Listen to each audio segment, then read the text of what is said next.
ಈ ಹೊತ್ತಿನ ಬಂಗಾಳ, ಮಗಧ ಅಂದರೆ ಈ ಹೊತ್ತಿನ ಬಿಹಾರದ ಸುಮಾರು ಭಾಗ, ಮತ್ತು ಕಾಶಿ ಈ UP ಉತ್ತರ ಪ್ರದೇಶದಲ್ಲಿ ಬರುವಂಥ ವಾರಣಾಸಿಯೇ, ಮತ್ತು ಕೋಸಲ. ಈ ಕೋಸಲ ಅನ್ನೋದು ಬಿಹಾರದ ಒಂದು ಭಾಗವೇ ಆಗುತ್ತೆ. ವೃಜ್ಜಿ ಅಥವಾ ವಜ್ಜಿ ಅಂತ ಕರೀತಾರೆ.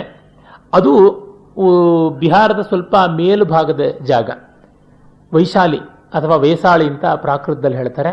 ಆ ಒಂದು ರಾಜಧಾನಿಯಾಗಿಟ್ಟುಕೊಂಡು ಆಗ್ತಾ ಇದ್ದಂಥ ಜಾಗ ಅದು.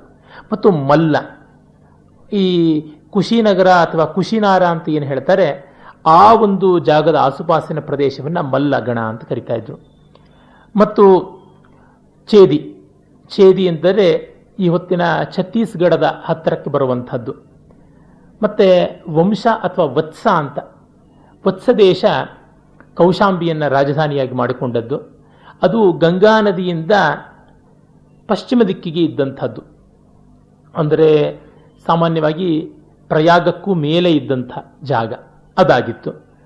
ಆಮೇಲೆ ಕುರುಗಳು ಎರಡು ಥರ, ಉತ್ತರ ಕುರು, ದಕ್ಷಿಣ ಕುರು ಅಂತ. ಉತ್ತರ ಕುರು ಅಂದರೆ ತುಂಬ ಹಿಮಾಲಯಕ್ಕೆ ಬಹಳ ಹತ್ತಿರವೇ ಬರುವಂಥದ್ದು, ಸ್ವಲ್ಪ ದೂರದ್ದೇ ಆಗಿರುವಂಥದ್ದು, ಕಾಶ್ಮೀರದ ಹತ್ತಿರ ಬರುವಂಥದ್ದು. ಇನ್ನು ದಕ್ಷಿಣ ಕುರು ಅನ್ನುವಂಥದ್ದು ಈ ಹೊತ್ತು ಹಸ್ತಿನಾಪುರ ಯಾವುದಿದೆ ಅದರ ಆಸುಪಾಸಿನಲ್ಲಿ ಬರುವಂಥ ಜಾಗ. ಮತ್ತು ಅದರ ಕೆಳಗೇನೆ ಗಂಗಾ ನದಿಯ ಮೇಲ್ಭಾಗಕ್ಕೆ ಅಂದರೆ ಗಂಗಾ ನದಿಯ ಉತ್ತರಕ್ಕೆ ಬರುವಂಥದ್ದು ಕುರುಭೂಮಿ ಆದರೆ, ದಕ್ಷಿಣಕ್ಕೆ ಬರುವಂಥದ್ದು ಪಾಂಚಾಲ ಭೂಮಿ. ಅದಕ್ಕೆ ಸಂಬಂಧಪಟ್ಟಂಥ ಜನತೆ ಸೃಂಜಯರು ಅಂತ ಕೂಡ, ಪಾಂಚಾಲರು ಸೃಂಜಯರು ಅಂತಲೂ ಹೇಳ್ತಾ ಇದ್ರು. ಆಮೇಲೆ ಅದೇ ಪಾಂಚಾಲರು. ಮತ್ತು ಮತ್ಸ್ಯ ಅನ್ನೋದು ಈ ಹೊತ್ತಿನ ಗ್ವಾಲಿಯರ್, ಝಾನ್ಸಿ ಆ ಒಂದು ಪ್ರಾಂತ ಯಾವುದು ಬರುತ್ತೆ ಅತ್ತ ಕಡೆಗೆ ಬರುತ್ತೆ. ಶೂರಸೇನ ಅಂದರೆ ಇವತ್ತಿನ ಆಗ್ರಾ, ಮಥುರಾ, ಅಗ್ರೋದಕ ಅಂತ ಹಿಂದೆ ಕರೀತಾ ಇದ್ರು ಆಗ್ರಾನ, ಆ ಒಂದು ಪ್ರಾಂತದ್ದಾಗುತ್ತೆ. ಅಶ್ಮಕ ಅಂತ ಅದು ಮತ್ತೆ ಈ ಬಿಹಾರಕ್ಕೂ ಆಮೇಲಿಂದ ಈ ಹೊತ್ತು ಯಾವ ಒಂದು ಬಾಂಗ್ಲಾದೇಶ ಇದೆ ಆ ಭಾಗಕ್ಕೆ ಸ್ವಲ್ಪ ಮಟ್ಟಿಗೆ ಕಾಮರೂಪಕ್ಕೆ ಸೇರಿರುವಂಥ ಜಾಗ ಅಶ್ಮಕ ಅಂತ ಆಗಿತ್ತು. ಅವಂತಿ ಅದು ಬಂದು ಉಜ್ಜಯಿನಿಯ ಆಸುಪಾಸಿನ ಜಾಗವಾಗಿತ್ತು. ಉಜ್ಜಯಿನಿಗೂ ಅವಂತಿ ಅಂತಲೇ ಕರೀತಾ ಇದ್ರು, ಆ ದೇಶಕ್ಕೂ ಅದೇ ಥರ ಕರೀತಾ ಇದ್ರು. ಗಾಂಧಾರ ದೇಶ ಈ ಹೊತ್ತಿನ ಅಫ್ಘಾನಿಸ್ತಾನದ ಸುತ್ತಮುತ್ತಲು. ಕಾಂಬೋಜ, ಅದು ಈ ಹೊತ್ತಿನ ಪಾಕಿಸ್ತಾನ ಅಫ್ಘಾನಿಸ್ತಾನಗಳ ನಡುವಣ ಜಾಗವಾಗಿತ್ತು. ಕಂಬುಜ ಬೇರೆ, ಅದು ಕ್ಯಾಂಬೋಡಿಯಾ, ಅದು ಸುದೂರವಾದಂಥದ್ದು. ಅದು ಬಿಟ್ಟರೆ ಇವೆಲ್ಲ 16 ಜಾನಪದಗಳು ಅಂತ. ಜಾನಪದ ಅಂತಂದರೆ ಜನಗಳ ನೆಲೆ ಇರುವಂಥದ್ದು, ಒಂದು ಆಳ್ವಿಕೆಯೆಲ್ಲ ಇರುವುದು ಅಂತ. ಇಲ್ಲಿ ಕೆಲವು ರಾಜತಂತ್ರ ವ್ಯವಸ್ಥೆ, ಇನ್ನು ಕೆಲವು ಗಣತಂತ್ರ ವ್ಯವಸ್ಥೆಯಲ್ಲಿ ಇದ್ದವಾಗಿದ್ವು. ಈಗ ಅಂಗ, ಮಗಧ, ಕಾಶಿ, ಕೋಸಲ, ವತ್ಸ, ಕುರು, ಪಾಂಚಾಲ, ಮತ್ಸ್ಯ ಇವುಗಳೆಲ್ಲ, ಅಶ್ಮಕ, ಅವಂತಿ ಇವುಗಳೆಲ್ಲವೂ ಕೂಡ ಗಣತಂತ್ರ ವ್ಯವಸ್ಥೆಗೆ ವಿರುದ್ಧವಾದ ರಾಜತಂತ್ರ ವ್ಯವಸ್ಥೆ ಇದಾಗಿದ್ದು. ವೃಜಿ ಅಥವಾ ವಜ್ಜಿ ಮಲ್ಲಗಣ, ಮತ್ತು ತಿರ್ಗ ಶೂರಸೇನ ಯಾದವರು ಒಂದು ಸ್ವಲ್ಪ ಮಟ್ಟಿಗೆ ಗಣತಂತ್ರದ ವ್ಯವಸ್ಥೆಯಾಗಿದ್ದವರು. ಗಾಂಧಾರರು, ಕಾಂಬೋಜರು ಈ 6 ಕೂಡ ಗಣತಂತ್ರ ವ್ಯವಸ್ಥೆಗೆ ಒಳಗಾಗಿತ್ತು. ಈ ಗಣತಂತ್ರ ವ್ಯವಸ್ಥೆಗೆ ಒಳಗಾಗಿದ್ದ ಇನ್ನೂ ಕೆಲವು ಸಣ್ಣ ಪುಟ್ಟ ಪ್ರಾಂತಗಳಿದ್ದವು. ಅವುಗಳಲ್ಲಿ ಒಂದೇನೆ ಶಾಕ್ಯ ಕುಲ. ಆ ಶಾಕ್ಯ ಕುಲಕ್ಕೆ ಸೇರಿದವನು ಭಗವಾನ್ ಬುದ್ಧ. ಇನ್ನೊಂದು ಕೋಲಿಯ ಅಂತ ಮತ್ತೊಂದು ಇತ್ತು. ಇವೆಲ್ಲ ಬಹಳ ಹತ್ತಿರವೇ ಬರುವಂಥದ್ದು. ಈ ಗಂಡಕಿ ನದಿ ಅಂತ ಯಾವುದಿದೆ ಅದರ ಹಿಂದೆ ಮುಂದೆ ಬರುವಂಥದ್ದು, ಈ ಶೋಣ, ಗಂಗಾ ನದಿ ಇವುಗಳ ಆಸುಪಾಸಿನಲ್ಲಿ ಬರುವಂಥ ಸಾಕಷ್ಟು ಸಣ್ಣ ಸಣ್ಣ ಪ್ರಾಂತಗಳು ಅಲ್ಲಿ ಕಾಣಿಸುತ್ತವೆ, ಅವುಗಳಿದ್ದವು. ಮತ್ತೆ ಇನ್ನು ಸ್ವಲ್ಪ ಪಶ್ಚಿಮದ ಕಡೆ ಬರ್ತಿದ್ದಂತೆ ಗಾಂಧಾರದ ಗಣ ಒಂದಿತ್ತು. ಅಲ್ಲಿಯೇ ಪಕ್ಕದಲ್ಲಿಯೇ ಮದ್ರ ದೇಶದ ಮದ್ರಗಣ ಇತ್ತು. ಮದ್ರ ಅಂದರೆ ಪಕ್ಕ ಅಫ್ಘಾನಿಸ್ತಾನವೇ ಆಯಿತು. ಆಮೇಲಿಂದ ಆಗ್ರಾದ ಆಸುಪಾಸಿಗೆ ಬಂದರೆ ಅಲ್ಲಿ ಯೌಧೇಯ ಗಣ ಅಂತ ಇತ್ತು, ಅವರಿದ್ದರು.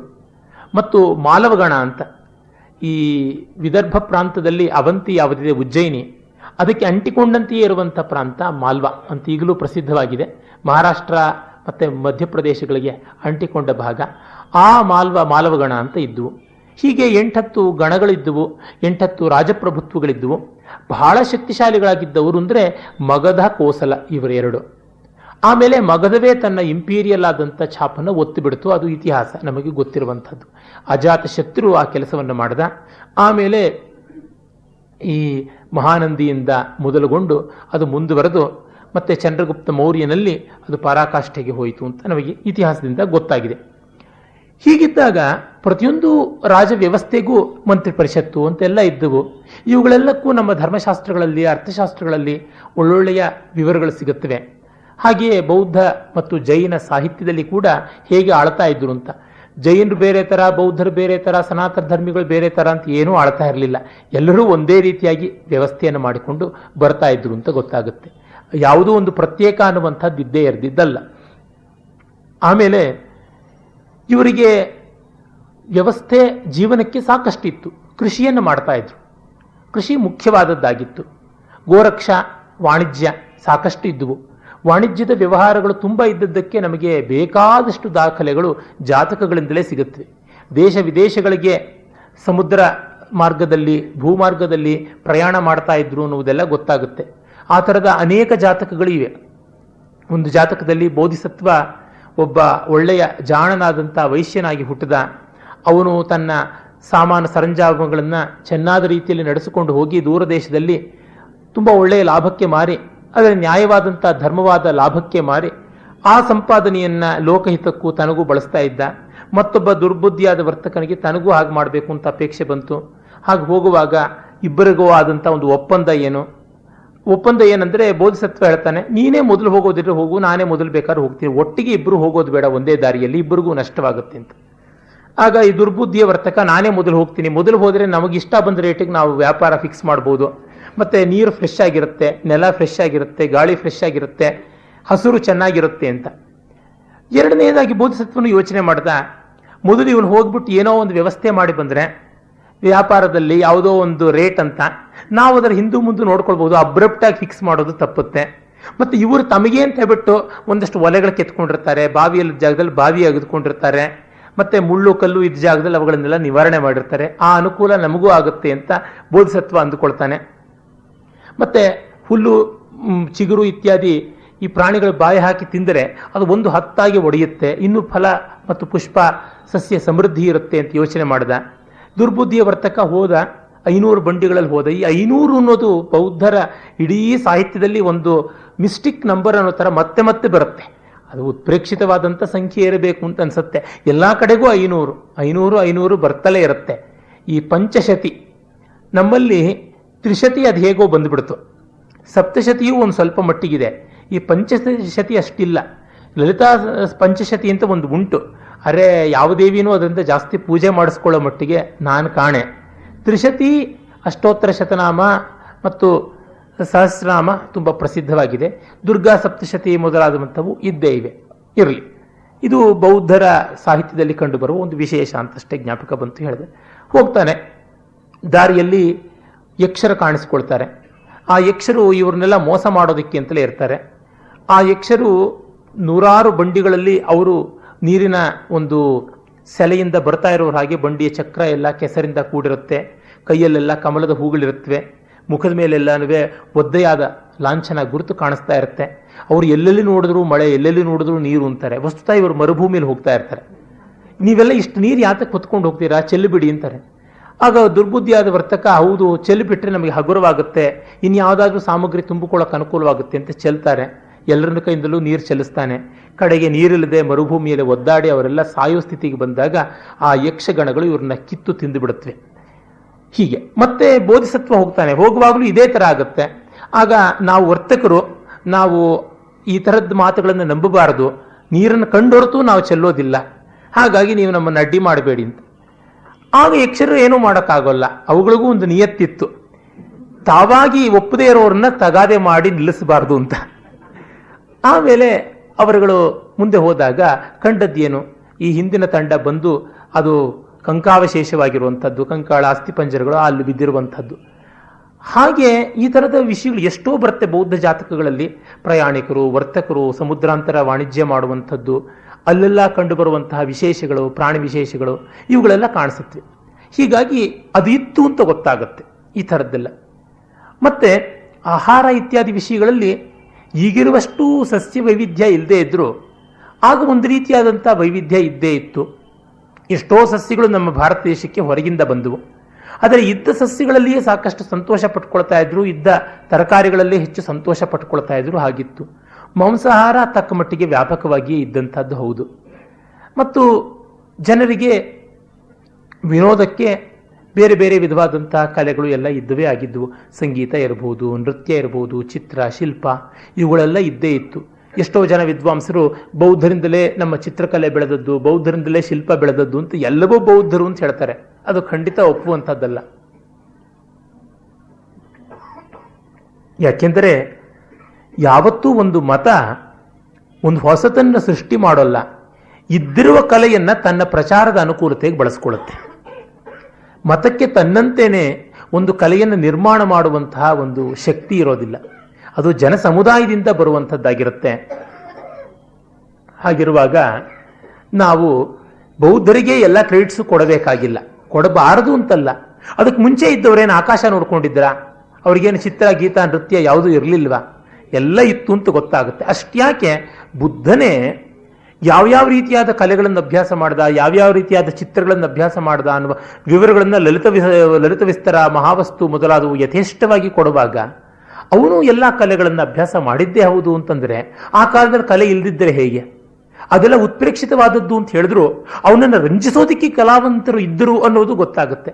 ಹಾಗೆ ಕಂಡಾಗ ನಾವು ಯಾತಕ್ಕೆ ಅದನ್ನು ಒಪ್ಪಬಾರದು? ಅದು ಮೊದಲಿಂದಲೂ ಇದ್ದದ್ದೇ ಹೌದು ಅಂತ ಗೊತ್ತಾಗುತ್ತೆ. ಮತ್ತೆ ರಾಜರುಗಳು ಬುದ್ಧನ ತತ್ವೋಪದೇಶಗಳಿಂದ ಆಕರ್ಷಿತರಾಗಿ ಬುದ್ಧನ ಮತ್ತು ಆತನ ಚರ್ಯೆಯನ್ನ ತಮ್ಮ ಕಲಾ ವಸ್ತುವಾಗಿ ಮಾಡಿಕೊಂಡರು ಅಂತಂದ್ರೆ ಅದು ಒಪ್ಪೋಣ. ಭಾರತೀಯ ಕಲೆ ಪ್ರಧಾನವಾಗಿ ಬೌದ್ಧ ವಸ್ತುವನ್ನು ಇಟ್ಟುಕೊಂಡು ಬೆಳೆಯಿತು ಒಂದು ಹಂತದಲ್ಲಿ, ಹೌದು, ಆಗುವಂಥದ್ದು. ಈಗ ಏನಾಗುತ್ತೆ, ನಮ್ಮ ಸಮಾಜದಲ್ಲಿಯೇ ನಾವು ಕಾಣ್ತೀವಿ, ಯಾವುದೋ ಒಂದು ವ್ಯವಸ್ಥೆ ಪ್ರಬಲವಾಗಿಬಿಟ್ಟಾಗ ಆ ವ್ಯವಸ್ಥೆಗೆ ಅನುಸಾರವಾಗಿ ಎಲ್ಲವೂ ನಡೆಯುತ್ತಾ ಬರುತ್ತೆ. ಈಗಿನ ಸಿನಿಮಾಗಳನ್ನು ನೋಡಿದ್ರೆ ನಿಮಗೆ ಗೊತ್ತಾಗುತ್ತೆ, ಇವತ್ತಿನ ಸಿನಿಮಾಗಳಲ್ಲಿ ಪ್ರಧಾನವಾಗಿ ಕಾಣಿಸುವಂಥದ್ದು ಯಾವುದೋ ಒಂದು ಹೈಯರ್ ಮಿಡಲ್ ಕ್ಲಾಸ್ ಅಂತ ಯಾವುದಿದೆ ಅದರ ಚೌಕಟ್ಟಿನಲ್ಲಿ ನಡೆಯುವಂಥದ್ದಾಗಿರುತ್ತೆ.